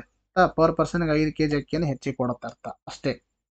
ಇನ್ನು ಸಾರ್ವಜನಿಕ ವಿತರಣಾ ವ್ಯವಸ್ಥೆಯನ್ನು ಇನ್ನಷ್ಟು ಸುಧಾರಿಸಲು ತಂತ್ರಜ್ಞಾನವನ್ನು ಗರಿಷ್ಠ ಬಳಕೆ ಮಾಡೋದಕ್ಕೆ ಇದಕ್ಕೆ ಒಟ್ಟಾರೆ 5 ಕೋಟಿ ರು ವೆಚ್ಚದಲ್ಲಿ ಸಗಟು ಒಂದು ಗೋದಾಮುಗಳಿಗೆ ಒಂದು CCTV ಅಳವಡಿಕೆ, GPS ಆಧಾರಿತ ವಾಹನ ಟ್ರ್ಯಾಕಿಂಗ್ ವ್ಯವಸ್ಥೆ ಮತ್ತು ಕಮಾಂಡ್ ಕಂಟ್ರೋಲ್ ಸೆಂಟರ್ ಸ್ಥಾಪಿಸಲಾಗಿದೆ. ಇದು ಇಂಪಾರ್ಟೆಂಟ್. ಈ ಒಂದು ಅಕ್ಕಿ, ಗೋಧಿ ಒಂದು PDS ಸಿಸ್ಟಮ್ ಅಲ್ಲಿ ಏನು ಡಿಸ್ಟ್ರಿಬ್ಯೂಷನ್ ಮಾಡ್ತಾ ಇದ್ದಾರೆ, ಸೊ ಅದರಲ್ಲಿ ಕೂಡ ಹ್ಯೂಜ್ ಕರಪ್ಷನ್ ಇದೆ. ಸೊ ಆ ಒಂದು ಕರಪ್ಷನ್ ಅನ್ನು ತಡೆಗೋಸ್ಕರ ಆ ಒಂದು ವಾಹನ ಎಲ್ಲೆಲ್ಲಿ ಹೋಯ್ತು, ಯಾವಾಗ ಹೋಯ್ತು, ಎಷ್ಟು ಹೋಯ್ತು, ಮತ್ತು ಅಲ್ಲಿ ಆ ಒಂದು ಅಂಗಡಿಗಳಲ್ಲಿ ಈ ಒಂದು ನ್ಯಾಯಬೆಲೆ ಅಂಗಡಿಯಲ್ಲಿ CCTV ಮತ್ತು ಆ ಒಂದು ವಾಹನಕ್ಕೆ GPS ಕಮಾಂಡ್ ಕಂಟ್ರೋಲ್ ಸೆಂಟರ್ ಸ್ಥಾಪನೆ ಮಾಡೋಗೋಸ್ಕರ ಒಂದು 5 ಕೋಟಿ ರೂಪಾಯಿಗಳನ್ನು ಮೀಸಲಿಡಲಾಗಿರ್ತಕ್ಕಂಥದ್ದು. 80 ವರ್ಷ ಮೇಲ್ಪಟ್ಟ ಹಿರಿಯ ನಾಗರಿಕರು ಮಾತ್ರ ಇರುವ ಮನೆಗಳಿಗೆ ಆಹಾರ ಧಾನ್ಯಗಳನ್ನು ತಲುಪಿಸಲು ಹಿಂದಿನ ವರ್ಷ ಅನ್ನ ಸುವಿಧಾ ಯೋಜನೆ ಜಾರಿಗೆ ತರಲಾಗುತ್ತೆ. ಇಂಪಾರ್ಟೆಂಟ್, ಅನ್ನ ಸುವಿಧೆ ಅದಕ್ಕೆ 80 ವರ್ಷ ಮೇಲ್ಪಟ್ಟ ಹಿರಿಯ ನಾಗರಿಕ ಆಹಾರ ಧಾನ್ಯಗಳನ್ನು ತಲುಪಿಸೋದು. ಈ ಯೋಜನೆಯಡಿ 2 ಲಕ್ಷ ಫಲಾನುಭವಿಗಳನ್ನು ಗುರುತಿಸಲಾಗಿದ್ದು 75 ವಯಸ್ಸಿನ ಮೇಲ್ಪಟ್ಟ ಹಿರಿಯ ನಾಗರಿಕರು ಮಾತ್ರ ಮನೆಗಳಿಗೆ ಈ ಸೇವೆ ವಿಸ್ತರಿಸಲಾಗುವುದು. ಇದರಿಂದ 3.30 ಲಕ್ಷ ಫಲಾನುಭವಿಗಳಿಗೆ ಅನುಕೂಲವಾಗಲಿದೆ. ಆಯ್ತಾ. ಮೊದಲೆಂದರೆ 80 ವರ್ಷ ಯಾರು ಮೇಲ್ಪಟ್ಟಿದ್ದಾರೆ ಅವ್ರಿಗೆ ಏನು ಮಾಡ್ತಾ ಇದ್ರೆ ಕೊಡ್ತಾ ಇದ್ರು. ಆ 80 ವರ್ಷದಿಂದ ಈಗ ಏನು ಮಾಡಿದರೆ 75 ವರ್ಷಕ್ಕಿಂತ ಮೇಲ್ಪಟ್ಟವರಿಗೆ. ಆಯ್ತಾ. ಇದು ಇಂಪಾರ್ಟೆಂಟ್ ಚೇಂಜಸ್ ಮಾಡಿದ್ದಾರೆ. ಅನ್ನ ಸುವಿಧಾ ಯೋಜನೆ ಅಂದರೆ ಹಿರಿಯ ನಾಗರಿಕರಿಗೆ ಏನಂದ್ರೆ ಆಹಾರ ಧಾನ್ಯಗಳನ್ನು ಮನೆಗೆ ತಲುಪಿಸೋದು ಅನ್ನ ಸುವಿಧಾ ಯೋಜನೆ. ಮೊದಲ 80 ಏಜ್ ಆದವರು, 80 ಅಥವಾ ಅದಕ್ಕಿಂತ ಮೇಲೆ ಏಜ್ ಪಟ್ಟವರಿಗೆ ನೀಡಲಾಗ್ತಾ ಇತ್ತು. ಈಗ 75 ಮತ್ತು ಅದಕ್ಕಿಂತ ಹೆಚ್ಚು ಏಜ್ನವರಿಗೂ ಕೂಡ ನೀಡಲಾಗುತ್ತೆ. ಕಾರ್ಮಿಕ ಒಂದು ಇಲಾಖೆ ಬಗ್ಗೆ ಮಾತಾಡ್ತಾ ಬಂದಾಗ ಇದನ್ನು ಕೂಡ ಇಂಪಾರ್ಟೆಂಟ್ ಆಗಿರ್ತಕ್ಕಂಥ ಫ್ಯಾಕ್ಟು. ಇನ್ನು ಕೌಶಲ್ಯ ಅಭಿವೃದ್ಧಿಗೆ ಏನು ಮಾಡ್ತಾ ಇದ್ದಾರೆ ಅಂದರೆ ನಿರುದ್ಯೋಗಿಗಳಾಗಿರುವ ಪದವೀಧರರಿಗೆ ಹಾಗೂ ಡಿಪ್ಲೊಮಾ ಪದವೀಧರರಿಗೆ ನಿರುದ್ಯೋಗ ಭತ್ಯೆ ನೀಡಲು ಸರ್ಕಾರ ಯುವ ನಿಧಿ ಯೋಜನೆಯನ್ನು ಜಾರಿಗೆ ತಂದಿತ್ತು. ಇದರಿಂದ ಎಷ್ಟಂದ್ರೆ 2.58 ಲಕ್ಷ ಯುವಕರಿಗೆ ಯೋಜನೆಯಲ್ಲಿ ನೋಂದಾಯಿಸಿಕೊಂಡಿದ್ದಾರಂತ. 286 ಕೋಟಿ ನೇರ ನಗದು ವರ್ಗಾವಣೆ ಕೊಟ್ಟರಂತ. ನಿರುದ್ಯೋಗ ಭತ್ಯೆ ನೀಡುವುದರೊಂದಿಗೆ ಈ ಯುವಕರಿಗೆ ಇಂಡಸ್ಟ್ರಿ ಒಂದು ಲಿನೇಜ್ ಸೆಲ್ ಅಡಿ ಭವಿಷ್ಯ ಕೌಶಲ್ಯ ತರಬೇತಿ ನೀಡಲಾಗುವುದು. ಇದು ಇಂಪಾರ್ಟೆಂಟ್. ಇದು ನಿರುದ್ಯೋಗ ಭತ್ಯೆ ನೀಡುವುದರೊಂದಿಗೆ ಈ ಯುವಕರಿಗೆ ಏನು ಮಾಡ್ತಿದ್ದಾರೆ, ಇಂಡಸ್ಟ್ರಿ ಲೀನೇಜ್ ಸೆಲ್ ಅಡಿ ಭವಿಷ್ಯ ಕೌಶಲ್ಯ ತರಬೇತಿಯನ್ನು ಸ್ಥಾಪನೆ ಮಾಡೋದು. ಆಯ್ತಾ. ಇಂಡಸ್ಟ್ರಿ ಲೀನೇಜ್ ಸೆಲ್ ಇದು ಎದಕ್ಕೆ ಸಂಬಂಧಪಟ್ಟಿದೆ ಮತ್ತು ಯಾವ ಯೋಜನೆಗೆ ಸಂಬಂಧಪಟ್ಟಿದೆ ಅಂತಕ್ಕಂಥ ಮೊದಲ ಅದರ ಉದ್ದೇಶ. ಇನ್ನು ನಮ್ಮ ಸರ್ಕಾರದ ಹಿಂದಿನ ಆಡಳಿತದಲ್ಲಿ ಮುಖ್ಯಮಂತ್ರಿಗಳ ಒಂದು ಕೌಶಲ್ಯ ಕರ್ನಾಟಕ ಯೋಜನೆ ಪ್ರಾರಂಭಿಸಲಾಗಿತ್ತು. ಲಾಸ್ಟ್ ಸಿದ್ದರಾಮಯ್ಯ ಅವರಿದ್ದಲ್ಲಿ ಕೌಶಲ್ಯ ಕರ್ನಾಟಕ ಮುಖ್ಯಮಂತ್ರಿಗಳ ಕೌಶಲ್ಯ ಕರ್ನಾಟಕ ಯೋಜನೆಯನ್ನು ಸ್ಟಾರ್ಟ್ ಮಾಡಿದರು. ಪ್ರಸ್ತುತ ರಾಜ್ಯದ ಯುವಕರು ಉದ್ಯೋಗಾರ್ಹತೆಗಾಗಿ ಮತ್ತು ಉದ್ಯಮಶೀಲತೆಯನ್ನು ಇನ್ನಷ್ಟು ಉತ್ತೇಜಿಸಲು ಯೋಜನೆಯ ಮಾರ್ಗಸೂಚಿಯನ್ನು ಪರಿಷ್ಕರಿಸಿ ಒಂದು ಮುಖ್ಯಮಂತ್ರಿಗಳ ಕೌಶಲ್ಯ ಅಭಿವೃದ್ಧಿ ಕಾರ್ಯಕ್ರಮ 2.0 ಅನ್ನು ಜಾರಿಗೊಳಿಸಲಾಗ್ತಾ ಇದೆ. ಈ ಯೋಜನೆಯಲ್ಲಿ ಸಾಂಪ್ರದಾಯಿಕ ಕೌಶಲ್ಯ ಅಭಿವೃದ್ಧಿ ಕಾರ್ಯಕ್ರಮಗಳೊಂದಿಗೆ ಈ ಕೆಳಗಿನ ಉಪಗ್ರಹಗಳನ್ನು ತೆಗೆದುಕೊಳ್ಳಲಾಗುತ್ತೆ. ಈ ಒಂದು ಸ್ಟೆಪ್ಸ್ಗಳನ್ನು ತಗೋತಾರೆ. ಈ ಒಂದು ಮುಖ್ಯಮಂತ್ರಿ ಕೌಶಲ್ಯ ಕರ್ನಾಟಕ ಯೋಜನೆಯನ್ನ ಮತ್ತೆ ಮರು ಜಾರಿಗೊಳಿಸ್ತಾ ಇದ್ದಾರೆ 2.0 ಅಂತ. ಅದಾಯ್ತಾ. 2.0 ಅಂತ ಇದನ್ನ ಮರು ಜಾರಿಗೊಳಿಸ್ತಾ ಇದ್ದಾರೆ. ಇದರಡಿಯಲ್ಲಿ ಈ ಕಾರ್ಯಕ್ರಮಗಳನ್ನು ಇಲ್ಲಿ ಕೊಟ್ಟಿರ್ತಕ್ಕಂಥದ್ದು 1, 2, 3 ಅರ್ಥ. ಅದರಲ್ಲಿ ಇಂಪಾರ್ಟೆಂಟ್ ಮೂರನೇದು ಯಾವ್ದ್ರೆ ವಿದ್ಯಾರ್ಥಿಗಳ ಭವಿಷ್ಯದಲ್ಲಿ ಸೂಕ್ತ ವೃತ್ತಿಯನ್ನು ಆಯ್ಕೆ ಮಾಡಿಕೊಳ್ಳಲು ಮಾರ್ಗದರ್ಶನವನ್ನು ಒದಗಿಸಲು ನನ್ನ ವೃತ್ತಿ ನನ್ನ ಆಯ್ಕೆ ಕಾರ್ಯಕ್ರಮದಡಿಯಲ್ಲಿ ಸರ್ಕಾರಿ ಶಾಲಾ ಕಾಲೇಜುಗಳಲ್ಲಿ 2.30 ಲಕ್ಷ ವಿದ್ಯಾರ್ಥಿಗಳ ವೃತ್ತಿ ಮಾರ್ಗದರ್ಶನ ನೀಡೋದು. ನನ್ನ ವೃತ್ತಿ ನನ್ನ ಆಯ್ಕೆ ಅಂತಕ್ಕಂಥದ್ದು ಇದು ಯಾವ ಒಂದು ಕಾರ್ಯಕ್ರಮದ ಅಡಿಯಲ್ಲಿ ಬರುತ್ತೆ? ಇದು ಯಾವ ಕಾರ್ಯಕ್ರಮದ ಅಡಿಯಲ್ಲಿ ಬರುತ್ತೆ? ಇದು ಮುಖ್ಯಮಂತ್ರಿಗಳ ಕೌಶಲ್ಯ ಕರ್ನಾಟಕ ಯೋಜನೆ 2.0 ಅಡಿಯಲ್ಲಿ ಬರುತ್ತೆ. ನನ್ನ ವೃತ್ತಿ ನನ್ನ ಆಯ್ಕೆ ಕಾರ್ಯಕ್ರಮದ ಅಡಿಯಲ್ಲಿ ಏನು ಮಾಡುತ್ತಂದ್ರೆ ಶಾಲಾ ಕಾಲೇಜುಗಳಿಗೆ ಭೇಟಿ ನೀಡಿ 2.30 ಲಕ್ಷ ವಿದ್ಯಾರ್ಥಿಗಳಿಗೆ ವೃತ್ತಿ ಮಾರ್ಗದರ್ಶನವನ್ನು ನೀಡೋದು ಇದರ ಉದ್ದೇಶ. ಇನ್ನು ವಿಶ್ವ ಕೌಶಲ್ಯ ಸ್ಪರ್ಧೆ ಪೂರ್ವ ಸಿದ್ಧತೆಗಾಗಿ ಆಯೋಜಿಸಲಾಗುವ ರಾಷ್ಟ್ರೀಯ ಮಟ್ಟದ ಇಂಡಿಯಾ ಸ್ಕಿಲ್ 2025 ಸ್ಪರ್ಧೆಯನ್ನ ಬೆಂಗಳೂರಿನಲ್ಲಿ ಆಯೋಜನೆ ಮಾಡಲಾಗುತ್ತೆ. ಆಯ್ತಾ. ವಿಶ್ವ ಕೌಶಲ್ಯ ಸ್ಪರ್ಧೆ ಎಲ್ಲಂದ್ರೆ ಇಂಡಿಯಾ ಸ್ಕಿಲ್ಸ್ 2026 ಎಲ್ಲಿ ಆಯೋಜನೆ ಮಾಡ್ತಾರ? ಬೆಂಗಳೂರಿನಲ್ಲಿ. ಇಂಪಾರ್ಟೆಂಟ್ ಇದನ್ನು ಕೂಡ ಅರ್ಥ ಆಯ್ತಾ. ನಿಮಗೆ ಇಂಪಾರ್ಟೆಂಟ್ ಇರೋದನ್ನೇ ಹಾಕಿದ್ದೀನಿ ನಾನು. ಇನ್ನು ತದನಂತರದಲ್ಲಿ ಇಲ್ಲಿ ರಾಷ್ಟ್ರೀಯ ಜೀವನೋಪಾಯ ದಿಸ್ ಇಸ್ ನಾಟ್ ಇಂಪಾರ್ಟೆಂಟ್. ಅರ್ಥ ಅವಶ್ಯಕತೆ ಏನಿಲ್ಲ. ರಾಷ್ಟ್ರೀಯ ಜೀವನೋಪಾಯದಲ್ಲಿ ಮಹಿಳೆಯರ ಸ್ವಸಹಾಯ ಸಂಘಗಳಿಗೆ 50 ವರ್ಷಗಳ ಶಿಸ್ತು ಪಾಲನೆ ವಾಸ್ತವ್ಯ ಕೇಂದ್ರಗಳನ್ನು ಸ್ಥಾಪಿಸಲಾಗುವುದು. ಅವಶ್ಯಕತೆ ಇಲ್ಲ. ಇನ್ನು PM ಸ್ವನಿಧಿ ಯೋಜನೆ ಅಡಿಯಲ್ಲಿ ಸಾಲದ ಗರಿಷ್ಠ ಮಿತಿಯನ್ನು ತಲುಪಿರುವ ಬೀದಿ ವ್ಯಾಪಾರಿಗಳು ಮತ್ತು ತಮ್ಮ ವ್ಯಾಪಾರ ವಹಿವಾಟನ್ನು ವಿಸ್ತರಿಸಲು 1 ಲಕ್ಷವರೆಗೆ ಸಾಲ ಪಡೆದಲ್ಲಿ 8% ಬಡ್ಡಿ ಸಹಾಯಧನವನ್ನು ಸರ್ಕಾರದಿಂದ ನೀಡಲಾಗುತ್ತೆ. ಅಥವಾ PM ಸ್ವನಿಧಿ ಅಂತಕ್ಕಂಥ ಕಾರ್ಯಕ್ರಮ. ಈ PM ಸ್ವನಿಧಿ ಅಂತಕ್ಕಂಥದ್ದು ಏನಂದ್ರೆ ಬೀದಿ ವ್ಯಾಪಾರಿಗಳಿಗೆ ಸಾಲ ಸೌಲಭ್ಯವನ್ನು ನೀಡಲಾಗುತ್ತೆ. ಈ ಬೀದಿ ವ್ಯಾಪಾರಿಗಳು ಆಲ್ರೆಡಿ PM ಸ್ವನಿಧಿಯಲ್ಲಿ ಎಷ್ಟು ಹಣ ಪಡ್ಕೋಬೇಕು ಅಷ್ಟು ಹಣವನ್ನು ಪಡ್ಕೊಂಡಿದ್ದಾರೆ. ಈಗ ಅವ್ರಿಗೆ ಇನ್ನೂ ಸಿಗಲ್ಲ. ಮತ್ತೇನು ಮಾಡಿದ್ರೆ 1 ಲಕ್ಷದವರೆಗೆ ಹಣವನ್ನು ವಿಸ್ತರಣೆ ಮಾಡೋದು. 1 ಲಕ್ಷದವರೆಗೆ ಅವ್ರಿಗೆ ಸಾಲವನ್ನು ನೀಡಿ 8% ಬಡ್ಡಿ ಸಹಾಯಧನ 8% ಬಡ್ಡಿ ಸಹಾಯಧನವನ್ನು ಸರ್ಕಾರದಿಂದ ನೀಡಲಾಗುತ್ತೆ. 8% ಬಡ್ಡಿ ಏನು ಮಾಡುತ್ತೆ? ಸರ್ಕಾರ ಕಟ್ಟುತ್ತೆ. 1 ಲಕ್ಷದವರೆಗೆ ಮಿತಿ ಏರಿಸೋದು, 8% ಬಡ್ಡಿ ಸರ್ಕಾರವೇ ಕಟ್ಟುತ್ತೆ. ಆಯ್ತಾ, ಗೊತ್ತಿರಬೇಕು ಇದು. ಮಹಿಳಾ ಸಬಲೀಕರಣಕ್ಕಾಗಿ ಗ್ರಾಮ ಪಂಚಾಯತಿ ಸ್ವಸಹಾಯಕ ಸಂಘಗಳ ಸಹಭಾಗಿತ್ವದಲ್ಲಿ ಈ ಕೆಳಗಂಡ ಕಾರ್ಯಕ್ರಮಗಳನ್ನು ಜಾರಿಗೆ ತರಲಾಗಿದೆ. ಇಂಪಾರ್ಟೆಂಟ್ ಆಗಿರ್ತಕ್ಕಂಥದ್ದು ಇವೆಲ್ಲ. ಅರ್ಥ ಆಯ್ತಾ. ಮಹಿಳಾ ಸಬಲೀಕರಣಗೋಸ್ಕರ ಏನೇನು ಕಾರ್ಯಕ್ರಮಗಳು ಜಾರಿಗೆ ತಂದಿದ್ದಾರೆ? ಜಿಲ್ಲಾ ಮತ್ತು ತಾಲೂಕ್ ಪಂಚಾಯತ್ ಕಚೇರಿ ಆವರಣದಲ್ಲಿ ಅಕ್ಕಾ ಕೆಫೆ ಮತ್ತು ಕ್ಯಾಂಟೀನ್ ಸ್ಥಾಪನೆ ಮಾಡಲಾಗುವುದು.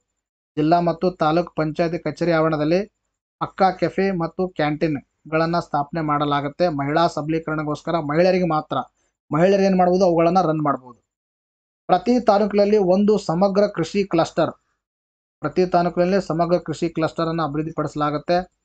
ಇನ್ನು ಶಾಲೆ, ಅಂಗನವಾಡಿ ಮತ್ತು ವಸತಿ ನಿಲಯಗಳಿಗೆ ಮೊಟ್ಟೆ ಮತ್ತು ತರಕಾರಿ ಪೂರೈಸಲು ಸ್ವಸಹಾಯ ಸಂಘಗಳ ಒಂದು ಕಿರು ಉದ್ಯಮಗಳನ್ನು ಪ್ರೋತ್ಸಾಹಿಸಲಾಗುವುದು. ಕಿರು ಉದ್ಯಮಗಳು ಎದಕ್ಕೆ ಅಂತಕ್ಕಂಥದ್ದು ಇವೆಲ್ಲ ಎಕ್ಸಾಮಿನೇಷನ್ ದೃಷ್ಟಿಯಿಂದ ಇಂಪಾರ್ಟೆಂಟು. ಸಮಗ್ರ ಕೃಷಿ ಕ್ಲಸ್ಟರು, ಆಮೇಲೆ ಕಿರು ಉದ್ಯಮಗಳು, ಅಕ್ಕಾ ಕೆಫೆ ಅಂತಕ್ಕಂಥದ್ದು. ಸ್ವಸಹಾಯ ಸಂಘಗಳ ಮೂಲಕ ಪ್ರತಿ ಜಿಲ್ಲೆಯಲ್ಲಿ ಒಂದು ಸಮುದಾಯ ಪ್ರವಾಸಿ ಯೋಜನೆಯನ್ನು ಅನುಷ್ಠಾನ ಮಾಡಲಾಗುವುದು. ಇನ್ನು ಕೂಡ ಇಂಪಾರ್ಟೆಂಟು. ಕಲಬುರಗಿ, ಬೆಂಗಳೂರು, ಮಂಗಳೂರು ಮತ್ತು ಬೆಳಗಾವಿ ಒಂದು KGTTI ಕೇಂದ್ರಗಳಲ್ಲಿ 10 ಕೋಟಿ ರು ವೆಚ್ಚದಲ್ಲಿ ಇಂಡಸ್ಟ್ರಿ 4.0ಗೆ ಅನುಗುಣವಾಗಿ ಹೊಸ ತಂತ್ರಜ್ಞಾನ ಆಧಾರಿತ ಪಠ್ಯಕ್ರಮವನ್ನು ಹೊಸ ಒಂದು ಪ್ರಯೋಗಾಲಯಗಳನ್ನು ಸ್ಥಾಪನೆ ಮಾಡೋದು. ಇದನ್ನು ಕೂಡ ಇಂಪಾರ್ಟೆಂಟ್ ನೋಡ್ರಿ. ನೆಕ್ಸ್ಟ್ ಗ್ರಾಮೀಣ ಅಭಿವೃದ್ಧಿ ಮತ್ತು ಪಂಚಾಯತ್ ರಾಜ್ಯಲ್ಲಿ ನೋಡ್ತಾ ಬಂದಾಗ ಇದು ಇಂಪಾರ್ಟೆಂಟ್. ಫಸ್ಟ್ ಏನು ಹೇಳ್ತಾ ಇದ್ದೀನಿ, ಗ್ರಾಮೀಣ ಭಾಗದ ರಸ್ತೆ ಸಂಪರ್ಕ ಜಾಲವನ್ನು ವ್ಯವಸ್ಥಿತವಾಗಿ ಮತ್ತು ಗುಣಾತ್ಮಕವಾಗಿ ಅಭಿವೃದ್ಧಿಪಡಿಸುವ ಉದ್ದೇಶದಿಂದ ಕಳೆದ ಸಾಲಿನ ಲಾಸ್ಟ್ ಬಜೆಟ್ನಲ್ಲಿ 5,200 ಕೋಟಿ ರು ವೆಚ್ಚದಲ್ಲಿ ಪ್ರಗತಿ ಪಥ್ ಅಂತಕ್ಕಂಥ ಒಂದು ರಸ್ತೆ ಅಭಿವೃದ್ಧಿ ಕಾರ್ಯಕ್ರಮವನ್ನು ಜಾರಿಗೆ ತಂದರು. ಈ ಒಂದು ಯೋಜನೆ ಬಾಹ್ಯ ನೆರವಿನೊಂದಿಗೆ ಪ್ರಾರಂಭಿಸಲಾಗುವುದು ಅಂತ ಘೋಷಿಸಲಾಗಿರುತ್ತದೆ. ಈ ಯೋಜನೆಯನ್ನ 2025-26ನೇ ಸಾಲಿನಲ್ಲೂ ಕೂಡ ಅನುಷ್ಠಾನ ಮಾಡಲಾಗುತ್ತೆ. ಪ್ರಗತಿ ಪಥ್ ಅಂತಕ್ಕಂಥ ಯೋಜನೆ ಹಿಂದಿನ ಒಂದು ಬಜೆಟ್ನಲ್ಲಿ ಘೋಷಣೆ ಮಾಡಿದ್ದು, ಅದಕ್ಕೆ 5,200 ರೂಪಾಯಿಗಳನ್ನು ಕೂಡ ಏನು ಮಾಡಲಾಗಿತ್ತು, ಮೀಸಲಿಡಲಾಗಿತ್ತು. ಅದನ್ನು ಈ ವರ್ಷದಲ್ಲೂ ಕೂಡ ಮುಂದುವರಿಸಲಾಗುತ್ತೆ ಅಂತ ಹೇಳಿದ್ದಾರೆ. ಕಲ್ಯಾಣ ಕರ್ನಾಟಕ ಭಾಗದಲ್ಲಿ 38 ವಿಧಾನಸಭಾ ಕ್ಷೇತ್ರಗಳಿಗೆ ಘೋಷಿಸಲಾದ ಕಲ್ಯಾಣ ಪಥ್ ಯೋಜನೆಯಡಿಯಲ್ಲಿ 1,000 ಕೋಟಿ ರು ಮೊತ್ತದ 286 ರಸ್ತೆ ಕಾಮಗಾರಿಗಳನ್ನು ಶೀಘ್ರವಾಗಿ ಪೂರ್ಣಗೊಳಿಸಲಾಗುತ್ತೆ. ಅರ್ಥ ಆಯ್ತಾ? ನೋಡಿ, ಇಷ್ಟು ಕೋಟಿ ರೂಪಾಯಿಗಳನ್ನು ಕೊಟ್ಟಿದ್ದಾರೆ ಕಲ್ಯಾಣ ಪಥ್ ಯೋಜನೆ ಅಡಿಯಲ್ಲಿ. 38 ವಿಧಾನಸಭಾ ಕ್ಷೇತ್ರಗಳಲ್ಲಿ ರಸ್ತೆಗಳನ್ನ ನಿರ್ಮಾಣ ಮಾಡೋದು, ರಸ್ತೆಗಳನ್ನ ಅಭಿವೃದ್ಧಿಪಡಿಸೋದು. ಗ್ರಾಮ ಪಂಚಾಯತ್ ಮಟ್ಟದಲ್ಲಿ ಅರಿವು ಕೇಂದ್ರಗಳಲ್ಲಿ ವಿಜ್ಞಾನ, ಕಲೆ, ಸಾಹಿತ್ಯ, ವೃತ್ತಿ ಮಾರ್ಗದರ್ಶನ ಕುರಿತಾದ ಚಿಗುರು ಕಾರ್ಯಕ್ರಮ, ಮಕ್ಕಳು ಮತ್ತು ಮಹಿಳೆಯರಿಗಾಗಿ ಸಂವಿಧಾನ ಸಾಕ್ಷರತೆ, ಮಹಿಳೆಯರಿಗಾಗಿ ಡಿಜಿಟಲ್ ಮತ್ತು ಆರ್ಥಿಕ ಸಾಕ್ಷರತೆ ಹಾಗೂ ಮಹಿಳಾ ಚುನಾಯಿತ ಪ್ರತಿನಿಧಿಗಳಿಗೆ ಅಧಿಕಾರ ಸಾಕಾರ ಸಾಮರ್ಥ್ಯ ಅಭಿವೃದ್ಧಿ ತರಬೇತಿ ಕಾರ್ಯಕ್ರಮಗಳನ್ನು ಹಮ್ಮಿಕೊಳ್ಳಲಾಗುವುದು. ಇಂಪಾರ್ಟೆಂಟ್ ಇಲ್ಲಿ ಗ್ರಾಮ ಪಂಚಾಯತ್ ಮಟ್ಟದಲ್ಲಿ ಈಗಾಗಲೇ ಅರಿವು ಕೇಂದ್ರಗಳನ್ನು ಸ್ಥಾಪನೆ ಮಾಡಿದ್ದಾರೆ. ಅರಿವು ಕೇಂದ್ರಗಳು ಅಂದ್ರೆ ಒಂದು ಗ್ರಂಥಾಲಯಗಳನ್ನು ತೆಗೆದಿದ್ದಾರೆ. ಅಲ್ಲಿ ವಿಜ್ಞಾನ ಆಗಿರ್ಬೋದು, ಕಲೆ ಮತ್ತು ಸಾಹಿತ್ಯ ಮತ್ತು ವೃತ್ತಿ ಮಾರ್ಗದರ್ಶನಗೋಸ್ಕರ ಎಲ್ಲರಿಗೂ ಇದು ಚಿಗುರು ಕಾರ್ಯಕ್ರಮವನ್ನ ಜಾರಿಗೆ ತರಲಾಗ್ತಾ ಇದೆ. ಚಿಗುರು ಕಾರ್ಯಕ್ರಮ ಎಲ್ಲರಿಗೆ ಎದರಿಗೋಸ್ಕರ? ವಿಜ್ಞಾನ, ಕಲೆ, ಸಾಹಿತ್ಯ ಮತ್ತು ವೃತ್ತಿ ಮಾರ್ಗದರ್ಶನಗಳನ್ನ ಅರಿವು ಕೇಂದ್ರಗಳಲ್ಲಿ, ಗ್ರಾಮ ಪಂಚಾಯತ್ಗಳಲ್ಲಿ ಅಲ್ಲಿರ್ತಕ್ಕಂಥ ಜನರಿಗೆ ನೀಡೋದು. ಅರ್ಥ ಆಯ್ತಾ? ಇನ್ನು ಮಕ್ಕಳು ಮತ್ತು ಮಹಿಳೆಯರಿಗೆ ಸಂವಿಧಾನ ಸಾಕ್ಷರತೆ ಕಾರ್ಯಕ್ರಮ, ಮಕ್ಕಳು ಮತ್ತು ಮಹಿಳೆಯರಿಗೆ.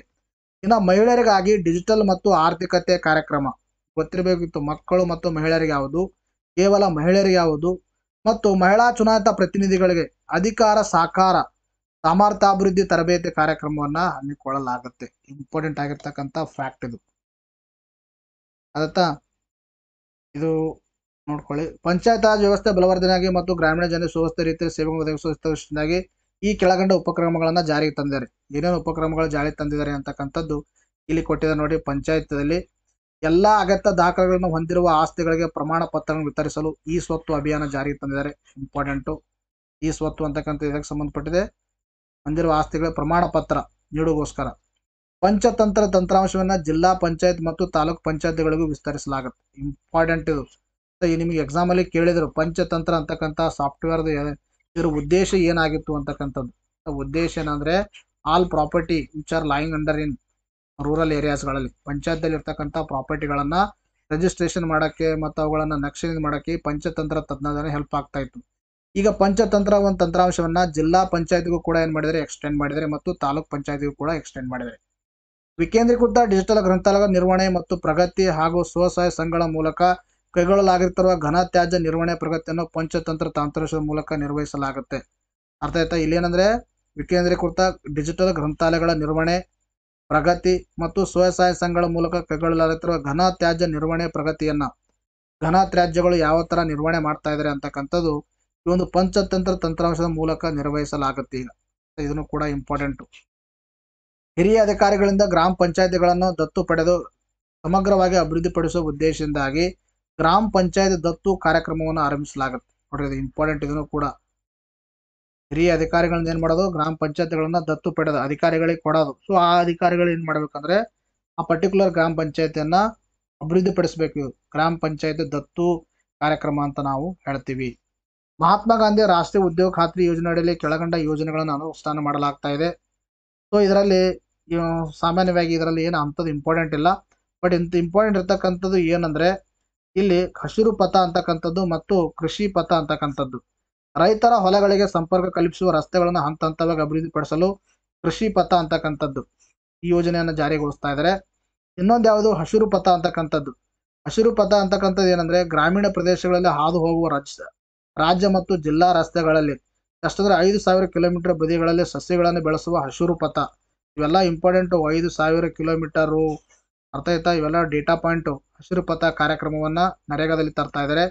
ಇನ್ನು ರೈತರ ಜಮೀನುಗಳಲ್ಲಿ ಅಂತರ್ಜಲ ಹೆಚ್ಚಳ ಹಾಗೂ ಮಣ್ಣಿನ ಸಂರಕ್ಷಣೆ ಹೆಚ್ಚಿಸುವ ನಿಟ್ಟಿನಲ್ಲಿ ಕೃಷಿ ಕವಚ ಕಾರ್ಯಕ್ರಮವನ್ನು ರೂಪಿಸಿದ್ದು ಗ್ರಾಮೀಣ ಪ್ರದೇಶಗಳಲ್ಲಿ ಒಟ್ಟು ಎಷ್ಟಂದ್ರೆ 50,000 ಹೆಕ್ಟೇರ್ ಬದು ನಿರ್ಮಾಣವನ್ನ ಮಾಡಲಾಗುತ್ತೆ. Total important. ಕೃಷಿ ಕವಚ ಎದಕ್ಕೆ ಸಂಬಂಧಪಟ್ಟಿದೆ? ಇದು ಗ್ರಾಮೀಣ ಪ್ರದೇಶಗಳಲ್ಲಿ ಎಷ್ಟಂದ್ರೆ ಒಟ್ಟು 50,000 ಹೆಕ್ಟರ್ ಬದುಗಳನ್ನ ನಿರ್ಮಾಣ ಮಾಡೋದು. ಎಲ್ಲಿ? ರೈತರ ಜಮೀನಲ್ಲಿ. ಎದಕ್ಕೆ? ಅಂತರ್ಜಲ ಹೆಚ್ಚಳ ಮತ್ತು ಮಣ್ಣಿನ ಸಂರಕ್ಷಣೆ ಮಾಡೋಗೋಸ್ಕರ. ಇದು ಕೃಷಿ ಕವಚ. ಇನ್ನು ಕೃಷಿ ಪಥ ಅಂದ್ರೆ ಏನು? ರೈತರ ಹೊಲಗಳಿಂದ ಸಂಪರ್ಕ ಕಲಿಸುವ ರಸ್ತೆಗಳಿಗೆ ಹಂತ ಹಂತವಾಗಿ ಅಭಿವೃದ್ಧಿ ಪಡಿಸೋದು. ಹಸಿರು ಪಥ ಅಂದ್ರೆ ಏನು? ಹಸಿರು ಪಥ ಅಂದ್ರೆ ಗೊತ್ತಿರುವ ಹಾಗೆ ಈ ಒಂದು ಗ್ರಾಮೀಣ ಪ್ರದೇಶಗಳಲ್ಲಿ ಜಿಲ್ಲಾ ರಸ್ತೆಗಳು ಮತ್ತು ರಾಜ್ಯ ರಸ್ತೆಗಳು ಏನಿರ್ತಾವ ಅವುಗಳ ಬದಿಯಲ್ಲಿ ಸಸಿಗಳನ್ನ ನಡೋದು. ಎಷ್ಟಂದ್ರೆ 5,000 ಕಿಲೋಮೀಟರ್ ಏರಿಯಾ ಅದು ಡಿಸ್ಟೆನ್ಸ್, ಅಷ್ಟು ಡಿಸ್ಟೆನ್ಸ್ ಇರ್ತಕ್ಕಂಥದ್ದು. ಇನ್ನು ಯೋಜನೆ ಏನೇನು ಯೋಜನೆ ಬಗ್ಗೆ ಮಾಡಿದರೆ, ಏನೇನು ಯೋಜನೆಗಳು ತಗೊಂಡಿದ್ದಾರೆ ಅಂದ್ರೆ ರಾಜ್ಯದ ಅಭಿವೃದ್ಧಿ ಮತ್ತು ಪ್ರಾದೇಶಿಕ ಅಸಮತೋಲನ ಬಗ್ಗೆ ಅಧ್ಯಯನ ನಡೆಸಿ ಸರ್ಕಾರಕ್ಕೆ ಒಂದು ವರದಿಯನ್ನು ಸಲ್ಲಿಸುವಗೋಸ್ಕರ ಪ್ರೊಫೆಸರ್ ಎಂ ಗೋವಿಂದರಾವ್ ಅವರ ಅಧ್ಯಕ್ಷತೆಯಲ್ಲಿ ಕರ್ನಾಟಕ ಪ್ರಾದೇಶಿಕ ಅಸಮತೋಲನ ನಿವಾರಣಾ ಸಮಿತಿಯನ್ನು ರಚಿಸಲಾಗಿದೆ. ಇಂಪಾರ್ಟೆಂಟು. ಎಷ್ಟು ಸ್ಟಾರ್ ಕೊಟ್ಟರು ಕಡಿಮೆ. ಇತ್ತೀಚೆಗೆ ಸರ್ಕಾರ ರಾಜ್ಯದ ಅಭಿವೃದ್ಧಿ ಮತ್ತು ಪ್ರಾದೇಶಿಕ ಅಸಮತೋಲನ ಅಧ್ಯಯನ ಮಾಡಲು ಯಾರ ನೇತೃತ್ವದಲ್ಲಿ ಸಮಿತಿಯನ್ನು ರಚನೆ ಮಾಡಲಾಗಿದೆ ಅಂತ ಕೇಳ್ತಾರ. ಪ್ರೊಫೆಸರ್ ಎಂ ಗೋವಿಂದರಾವ್ ಅಂತಕ್ಕಂಥ ಗೊತ್ತಿರಬೇಕು. ಇನ್ನು ತದನಂತರ ರಾಜ್ಯದ ಗಡಿಗಳನ್ನ ಮೂಲ ಸೌಕರ್ಯ ಹಾಗೂ ಸಾಮಾಜಿಕ ಸುಧಾರಣಾ ಕಾರ್ಯಕ್ರಮವನ್ನು ಪರಿಣಾಮಕಾರಿಯಾಗಿ ಜಾರಿಗೊಳಿಸಲು ಗಡಿ ಅಭಿವೃದ್ಧಿ ಪ್ರಾಧಿಕಾರವನ್ನ ಯೋಜನಾ ಇಲಾಖೆ ವ್ಯಾಪ್ತಿಗೆ ತರಲಾಗುತ್ತೆ. ಯೋಜನಾ ಇಲಾಖೆ ವ್ಯಾಪ್ತಿಗೆ ಯಾವ್ದು ತರ್ತಾ ಇದ್ದಾರೆ? ಗಡಿ ಅಭಿವೃದ್ಧಿ ಪ್ರಾಧಿಕಾರವನ್ನ ತರ್ತಾ ಇದ್ದಾರೆ. ಆಯ್ತಾ? ಇನ್ನು ಬೆಂಗಳೂರು ಮಹಾನಗರ ಪಾಲಿಕೆ ವತಿಯಿಂದ ಕೈಗೊಂಡಿರುವ ವಿವಿಧ ಸುಧಾರಣಾ ಕ್ರಮಗಳಿಂದ ಏನೇನು ತರ್ತಾ ಇದ್ದಾರೆ? ಬೆಂಗಳೂರು ತೆರಿಗೆ ಆಸ್ತಿ ತೆರಿಗೆ ಸಂಗ್ರಹಣೆಯಲ್ಲಿ ಗಣನೀಯ ಹೆಚ್ಚಳ ಸಾಧಿಸುವುದಕ್ಕೆ ತಂತ್ರಜ್ಞಾನ ಬಳಸಿ ಆನ್ಲೈನ್ ಮೂಲಕ ಈ ಖಾತಾ ವ್ಯವಸ್ಥೆಯನ್ನು ಅಳವಡಿಸಲಾಗ್ತದೆ. ಆಯ್ತಾ? ಈ ಖಾತಾ ವ್ಯವಸ್ಥೆ ಆಸ್ತಿಯನ್ನ ರಿಜಿಸ್ಟ್ರೇಷನ್ ಮಾಡೋಗೋಸ್ಕರ ಇಲ್ಲಿ ಕೆಲವೊಂದು ಆಸ್ತಿಗಳು ಏನಾಗಿರ್ತವೆ ಅಂದ್ರೆ ಗೌರ್ಮೆಂಟ್ ಡಾಕ್ಯುಮೆಂಟ್ ಅಲ್ಲಿ ಏನಾಗಿರ್ತಾವ? ರಿಜಿಸ್ಟರ್ಡ್ ಆಗಿರ್ತಾವ. ಕೆಲವೊಂದು ಆಸ್ತಿಗಳು ಗೌರ್ಮೆಂಟ್ ಡಾಕ್ಯುಮೆಂಟ್ ಅಲ್ಲಿ ರಿಜಿಸ್ಟರ್ಡ್ ಆಗಿರಲ್ಲ. ರಿಜಿಸ್ಟರ್ಡ್ ಆಗದೇ ಇರತಕ್ಕಂಥ ಆಸ್ತಿಗಳನ್ನ ಈ ಖಾತಾ ಮುಖಾಂತರ ಅವರು ರಿಜಿಸ್ಟರ್ಡ್ ಮಾಡಬಹುದು. ಇದಕ್ಕೆ ಸರ್ಕಾರಕ್ಕೆ ರೆವೆನ್ಯೂ ಬರುತ್ತೆ. ಒಟ್ಟಾರೆ ಉದ್ದೇಶ ಅಷ್ಟೇ. ಈ ಖಾತಾ ವ್ಯವಸ್ಥೆಯನ್ನು ಜಾರಿಗೆ ತರ್ತಾ ಇದ್ದಾರೆ. ಬ್ರಾಂಡ್ ಬೆಂಗಳೂರು ಯೋಜನೆಯಲ್ಲಿ 21 ಯೋಜನೆಗಳನ್ನ ಎಷ್ಟಂದ್ರೆ 1,800 ಕೋಟಿಯಲ್ಲಿ ಮೊತ್ತದಲ್ಲಿ ಅನುಷ್ಠಾನ ಮಾಡ್ತಾ ಇದ್ದಾರೆ. ಬ್ರಾಂಡ್ ಬೆಂಗಳೂರಲ್ಲಿ 21 ಯೋಜನೆಗಳನ್ನ ಅನುಷ್ಠಾನ ಮಾಡ್ತಾ ಇದ್ದಾರೆ. ಇನ್ನ ಬೆಂಗಳೂರು ಅಂತಾರಾಷ್ಟ್ರೀಯ ಆರೋಗ್ಯ ಮಾನದಂಡ ನಗರವನ್ನಾಗಿ ಮಾಡಲು ನಗರವನ್ನಾಗಿ ಬೆಂಗಳೂರು ಕನ್ವರ್ಟ್ ಮಾಡಲು ಬ್ರಾಂಡ್ ಬೆಂಗಳೂರು ಅಭಿಯಾನ ಅಡಿಯಲ್ಲಿ ಮುಂದಿನ 3 ವರ್ಷಗಳಲ್ಲಿ ಇಷ್ಟು ರೂಪಾಯಿ ಕೋಟಿ ವೆಚ್ಚದಲ್ಲಿ ಸಮಗ್ರ ಆರೋಗ್ಯ ಯೋಜನೆಯನ್ನ ಬೆಂಗಳೂರಲ್ಲಿ ಜಾರಿಗೆ ತರ್ತಾ ಇದ್ದಾರೆ. ಇದನ್ನು ಕೂಡ ಇಂಪಾರ್ಟೆಂಟ್.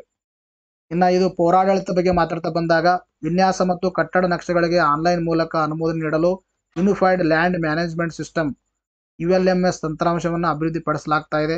ಇದನ್ನು ಕೂಡ ಇಂಪಾರ್ಟೆಂಟು. ಇನ್ನು ಇಂಧನ ಕ್ಷೇತ್ರದಲ್ಲಿ ಈಗಾಗಲೇ ತಮಗೆ ಗೊತ್ತಿರುವ ಹಾಗೆ ಗೃಹ ಜ್ಯೋತಿ ಯೋಜನೆಯನ್ನು ತಂದಿದ್ರು. ಅದನ್ನು ಕೂಡ ಏನ್ ಮಾಡ್ತಾ ಇದ್ದಾರೆ? ಈಗ ಮುಂದುವರಿಸ್ತಾ ಇದ್ದಾರೆ. ಇಷ್ಟು ರೂಪಾಯಿಗಳನ್ನು ನೀಡ್ತಾ ಇದ್ದಾರೆ. ಇದು ಅವಶ್ಯಕತೆ ಇಲ್ಲ. ನೆಕ್ಸ್ಟ್, ಹೆಚ್ಚುತ್ತಿರುವ ಬೇಡಿಕೆ ನೆರವೇರಿಸಲು ರಾಜ್ಯದ ಸ್ಥಾಪಿತ ಸಾಮರ್ಥ್ಯವನ್ನು 32 ಗಿಗಾವ್ಯಾಟ್ ನಿಂದಾಗಿ 60 ಗಿಗಾವ್ಯಾಟಿಗೆ ಹೆಚ್ಚಿಸುವ ಗುರಿಯನ್ನ ಸರ್ಕಾರ ಹಾಕೊಂಡಿರ್ತಕ್ಕಂಥದ್ದು. 32 ಗಿಗಾವ್ಯಾಟ್ ನಿಂದ 62 ಗಿಗಾವ್ಯಾಟಿಗೆ ಏನ್ ಮಾಡಿದರೆ 60 ಗಿಗಾವ್ಯಾಟಿಗೆ ಏನ್ ಮಾಡಿದರೆ ಟಾರ್ಗೆಟ್ ಅನ್ನ ಇನ್ಕ್ರೀಸ್ ಮಾಡಿದ್ದಾರೆ. ಅರ್ಥ ಆಯ್ತಾ? ಇನ್ಮೇಲೆ ಇಂಪಾರ್ಟೆಂಟ್ ಇವೆಲ್ಲ ನೀವು ನೋಡ್ಕೊಳ್ರಿ. ಅರ್ಥ ಆಯ್ತು? ಏನೇನು ಕ್ರಮಗಳನ್ನು ತೆಗೆದುಕೊಂಡಿದ್ದಾರೆ ಅಂತಕ್ಕಂಥದ್ದು ನಾನು ಇಂಪಾರ್ಟೆಂಟ್ ಇರೋದನ್ನ ನಿಮಗೆ ಹೇಳ್ತೀನಿ. ಇದನ್ನು ದೀಸ್ ಆರ್ ನಾಟ್ ಇಂಪಾರ್ಟೆಂಟ್. ಕುಸುಮ ಯೋಜನೆ ನಿಮ್ಗೆ ಆಲ್ರೆಡಿ ನಾನು ನ್ಯೂಸಲ್ಲಿ ಹೇಳಿದ್ದೀನಿ. ಇನ್ನು ನೆಕ್ಸ್ಟ್ ಇದನ್ನು ಕೂಡ ಅಷ್ಟೊಂದು ಇಂಪಾರ್ಟೆಂಟ್ ಇಲ್ಲ. ಬಟ್ ಒಂದು ಪಾಯಿಂಟ್ ಗೊತ್ತಿರಲಿ, ವಿದ್ಯುತ್ ಪ್ರಸರಣ ವಲಯದಲ್ಲಿ ಹೆಚ್ಚಿನ ಪ್ರಾಮುಖ್ಯತೆಯನ್ನು ಹೊಂದಿರುವ ಇನ್ಫ್ರಾಸ್ಟ್ರಕ್ಚರ್ ಇನ್ವೆಸ್ಟ್ಮೆಂಟ್ ಟ್ರಸ್ಟ್ ಅನ್ನ ಕೆಪಿಟಿಸಿಎಲ್ ನಲ್ಲಿ ರಚಿಸಲು ರಾಜ್ಯ ಸರ್ಕಾರ ಅನುಮೋದನೆ ನೀಡಿದೆ. ಇನ್ವೆಸ್ಟ್ಮೆಂಟ್ ಇನ್ಫ್ರಾಸ್ಟ್ರಕ್ಚರ್ ಇನ್ವೆಸ್ಟ್ಮೆಂಟ್ ಟ್ರಸ್ಟ್ ಅಂತಕ್ಕಂಥದ್ದು ಅದು ಏನು ಮಾಡ್ತಾ ಇದ್ದಾರೆ ಅಂದರೆ ಕೆಪಿಟಿಸಿಎಲ್ ಅಡಿಯಲ್ಲಿ ಏನು ಮಾಡ್ತಾ ಇದ್ದಾರೆ, ಸ್ಥಾಪನೆ ಮಾಡ್ತಾ ಇದ್ದಾರೆ. ಇದು ಗೊತ್ತಿರಲಿ. ಇನ್ನು ವಾಣಿಜ್ಯ ಮತ್ತು ಕೈಗಾರಿಕಾ ವಿಭಾಗದಲ್ಲಿ ಇಲ್ಲಿ ಏನು ಗೊತ್ತಿರಬೇಕಂದ್ರೆ ನಿಮಗೆ ಕರ್ನಾಟಕ ರಾಜ್ಯವು ಡಿಸೆಂಬರ್ 2024 ವೇಳೆಗೆ 4.4 ಬಿಲಿಯನ್ USD ವಿದೇಶಿ ಹೂಡಿಕೆ FDIನ ಆಕರ್ಷಣೆ ಮಾಡಿದೆ. 3ನೇ ಸ್ಥಾನದಲ್ಲಿದೆ ಅಂತ ನಾನು ಈಗಾಗಲೇ ನಿಮಗೆ ಹೇಳಿದ್ದೀನಿ ಆಯ್ತಾ. ಒಟ್ಟಾರೆಯಾಗಿ ರಫ್ತಿನಲ್ಲಿ ಅಗ್ರಸ್ಥಾನದಲ್ಲಿದೆ ಹಾಗೂ ಒಂದು USD ರಫ್ತು ಮಾಡೋದ್ರಲ್ಲಿ ಕರ್ನಾಟಕ ರಫ್ತಿನಲ್ಲೂ ಕೂಡ ಅಗ್ರಸ್ಥಾನದಲ್ಲಿದೆ. FDI ಒಂದು ಏನು ಆಕರ್ಷಣೆ ಮಾಡ್ಕೊಳ್ಳುತ್ತೆ ಅದರಲ್ಲಿ 3ನೇ ಸ್ಥಾನದಲ್ಲಿದೆ.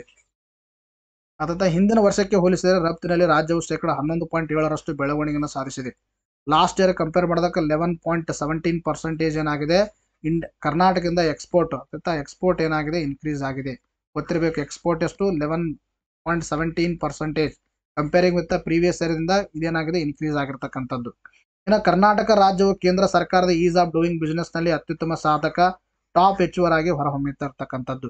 ಆಯ್ತಾ, ಇದು ನಿಮಗೆ ನಾನು ಹೇಳಿದ್ದೀನಿ FDIದಲ್ಲಿ 3ನೇ ಸ್ಥಾನ ಇದೆ ಅಂತಕ್ಕಂಥದ್ದು 2024 ಡಿಸೆಂಬರ್ವರೆಗೆ ನೋಡಿದಾಗ.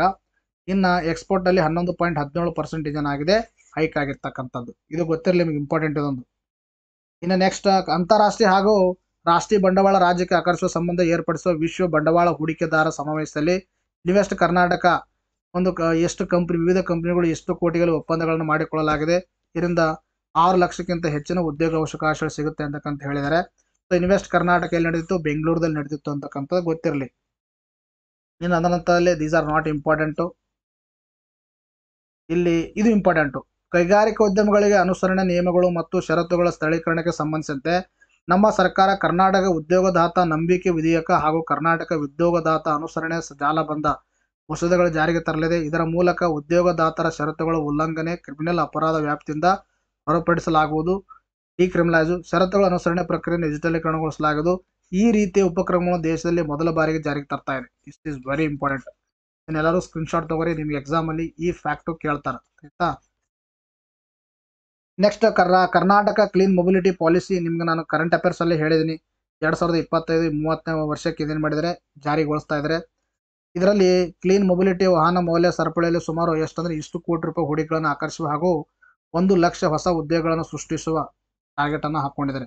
5,000 ಕೋಟಿ ಇನ್ವೆಸ್ಟ್ಮೆಂಟ್ ಬರುವುದು ಮತ್ತು 1 ಲಕ್ಷ ಉದ್ಯೋಗ ಸೃಷ್ಟಿಯಾಗಬಹುದು ಅಂತಕ್ಕಂಥದ್ದು ಕರ್ನಾಟಕ ಕ್ಲೀನ್ ಮೊಬಿಲಿಟಿ ಪಾಲಿಸಿ 2025-30ರಲ್ಲಿ ಟಾರ್ಗೆಟ್ ಹಾಕೊಂಡಿರ್ತಕ್ಕಂಥದ್ದು. ಅರ್ಥಾತ್ ಇದೇನು ಅವಶ್ಯಕತೆ ಇಲ್ಲ. ದೀಸ್ ಆರ್ ನಾಟ್ ಇಂಪಾರ್ಟೆಂಟ್, ಅಷ್ಟೊಂದು ಇಂಪಾರ್ಟೆಂಟ್ ಅಲ್ಲ. ಇದನ್ನು ಕೂಡ ನಿಮಗೆ ಇಂಪಾರ್ಟೆಂಟ್ ಅಲ್ಲ, ಸ್ವಲ್ಪ ನೋಡ್ಕೊಳ್ಳಿ ಅಷ್ಟೇ. ಇನ್ನು ಇದು ಇಂಪಾರ್ಟೆಂಟ್. ಖನಿಜಗಳ ಸಾಗಾಣಿಕೆ ಪರವಾನಗಿ ನೀಡಲು ಹಾಗೂ ಇತರೆ ಖನಿಜಗಳೊಂದಿಗೆ ಸಮನ್ವಯ ಸಾಧಿಸಲು integrated lease management system ILMS 2.0 ತಂತ್ರಾಂಶವನ್ನು ಜಾರಿಗೆ ತರ್ತಾ ಇದೆ. ಎಕ್ಸಾಮ್ ಅಲ್ಲಿ ನಿಮ್ಗೆ ಏನು ಮಾಡ್ತಾನೆ ILMS ಏನು ಇಂಡಿಕೇಟ್ ಮಾಡುತ್ತೆ, ಇದ್ರ ವಿಸ್ತೃತ ರೂಪ ಏನಂತ ಕೇಳ್ತಾರೆ. ಮತ್ತು ಇದು ಯಾವ ಒಂದು ಕ್ಷೇತ್ರಕ್ಕೆ ಸಂಬಂಧಪಟ್ಟಿರುತ್ತೆ ಅಥವಾ ಖನಿಜ ಕ್ಷೇತ್ರಕ್ಕೆ ಸಂಬಂಧಪಟ್ಟಿರ್ತಕ್ಕಂಥದ್ದು, ಅದರ ಉದ್ದೇಶ ಏನು ಗೊತ್ತಿರಬೇಕು. ಇದು ಇಂಪಾರ್ಟೆಂಟ್. ಜವಳಿ ನೀತಿ ಜಾರಿಗೆ ತರ್ತಾ ಇದ್ದಾರೆ 2025-30.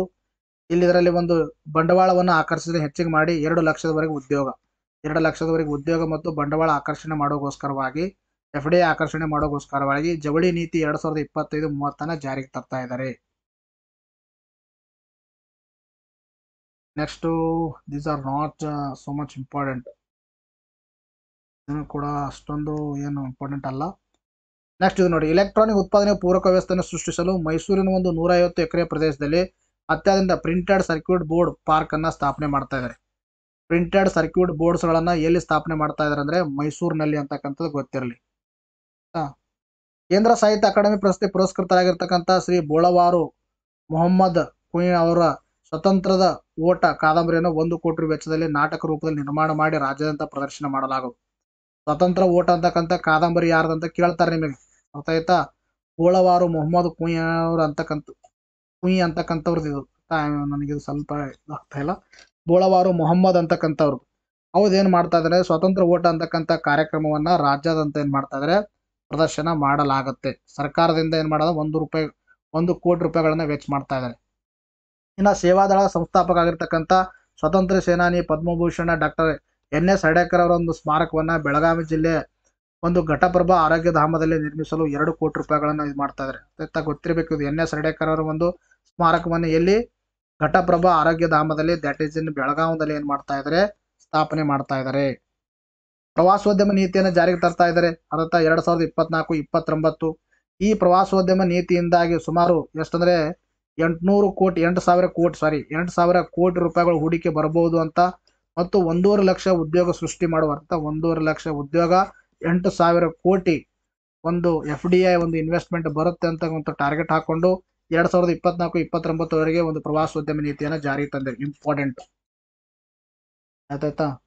ಇನ್ನ ರಾಜ್ಯದ ಸ್ಮಾರಕಗಳ ಸಂರಕ್ಷಣೆ ಅಗತ್ಯವಾಗಿ ಮೂಲ ಸೌಕರ್ಯವನ್ನು ಸೃಷ್ಟಿಸಲು 25 ಸ್ಮಾರಕಗಳನ್ನು ದತ್ತು ನೀಡಲಾಗಿದ್ದು, ಮುಂದಿನ ಹಂತದಲ್ಲಿ ಇನ್ನೂ ಹೆಚ್ಚಿನ ಸ್ಮಾರಕಗಳನ್ನು ನಮ್ಮ ಸ್ಮಾರಕ ಡಿಜಿಟಲ್ ವೇದಿಕೆ ಮುಖಾಂತರ ದತ್ತು ನೀಡಲು ಉದ್ದೇಶಿಸಲಾಗಿದೆ. ನಮ್ಮ ಸ್ಮಾರಕ ಅಂತಕ್ಕಂಥದ್ದು ಏನ್ ಮಾಡಲಾಗುತ್ತಂದ್ರೆ ಇದು ಡಿಜಿಟಲ್ ವೇದಿಕೆ, ಇದ್ರ ಮುಖಾಂತರ ಏನ್ ಮಾಡಲಾಗುತ್ತಂದ್ರೆ ಸ್ಮಾರಕಗಳನ್ನ ದತ್ತಿಗೆ ನೀಡಲಾಗುತ್ತೆ. ಇದು ಇಂಪಾರ್ಟೆಂಟ್ ಇದನ್ನು ಕೂಡ. ಇನ್ನು ಅರಣ್ಯ ಮತ್ತು ಜೀವಶಾಸ್ತ್ರ ಪರಿಸರ, ದೀಸ್ ಆರ್ ನಾಟ್ ಇಂಪಾರ್ಟೆಂಟ್ ಆಯ್ತಾ, ಅಷ್ಟೊಂದು ಇಂಪಾರ್ಟೆಂಟ್ ಅಲ್ಲ.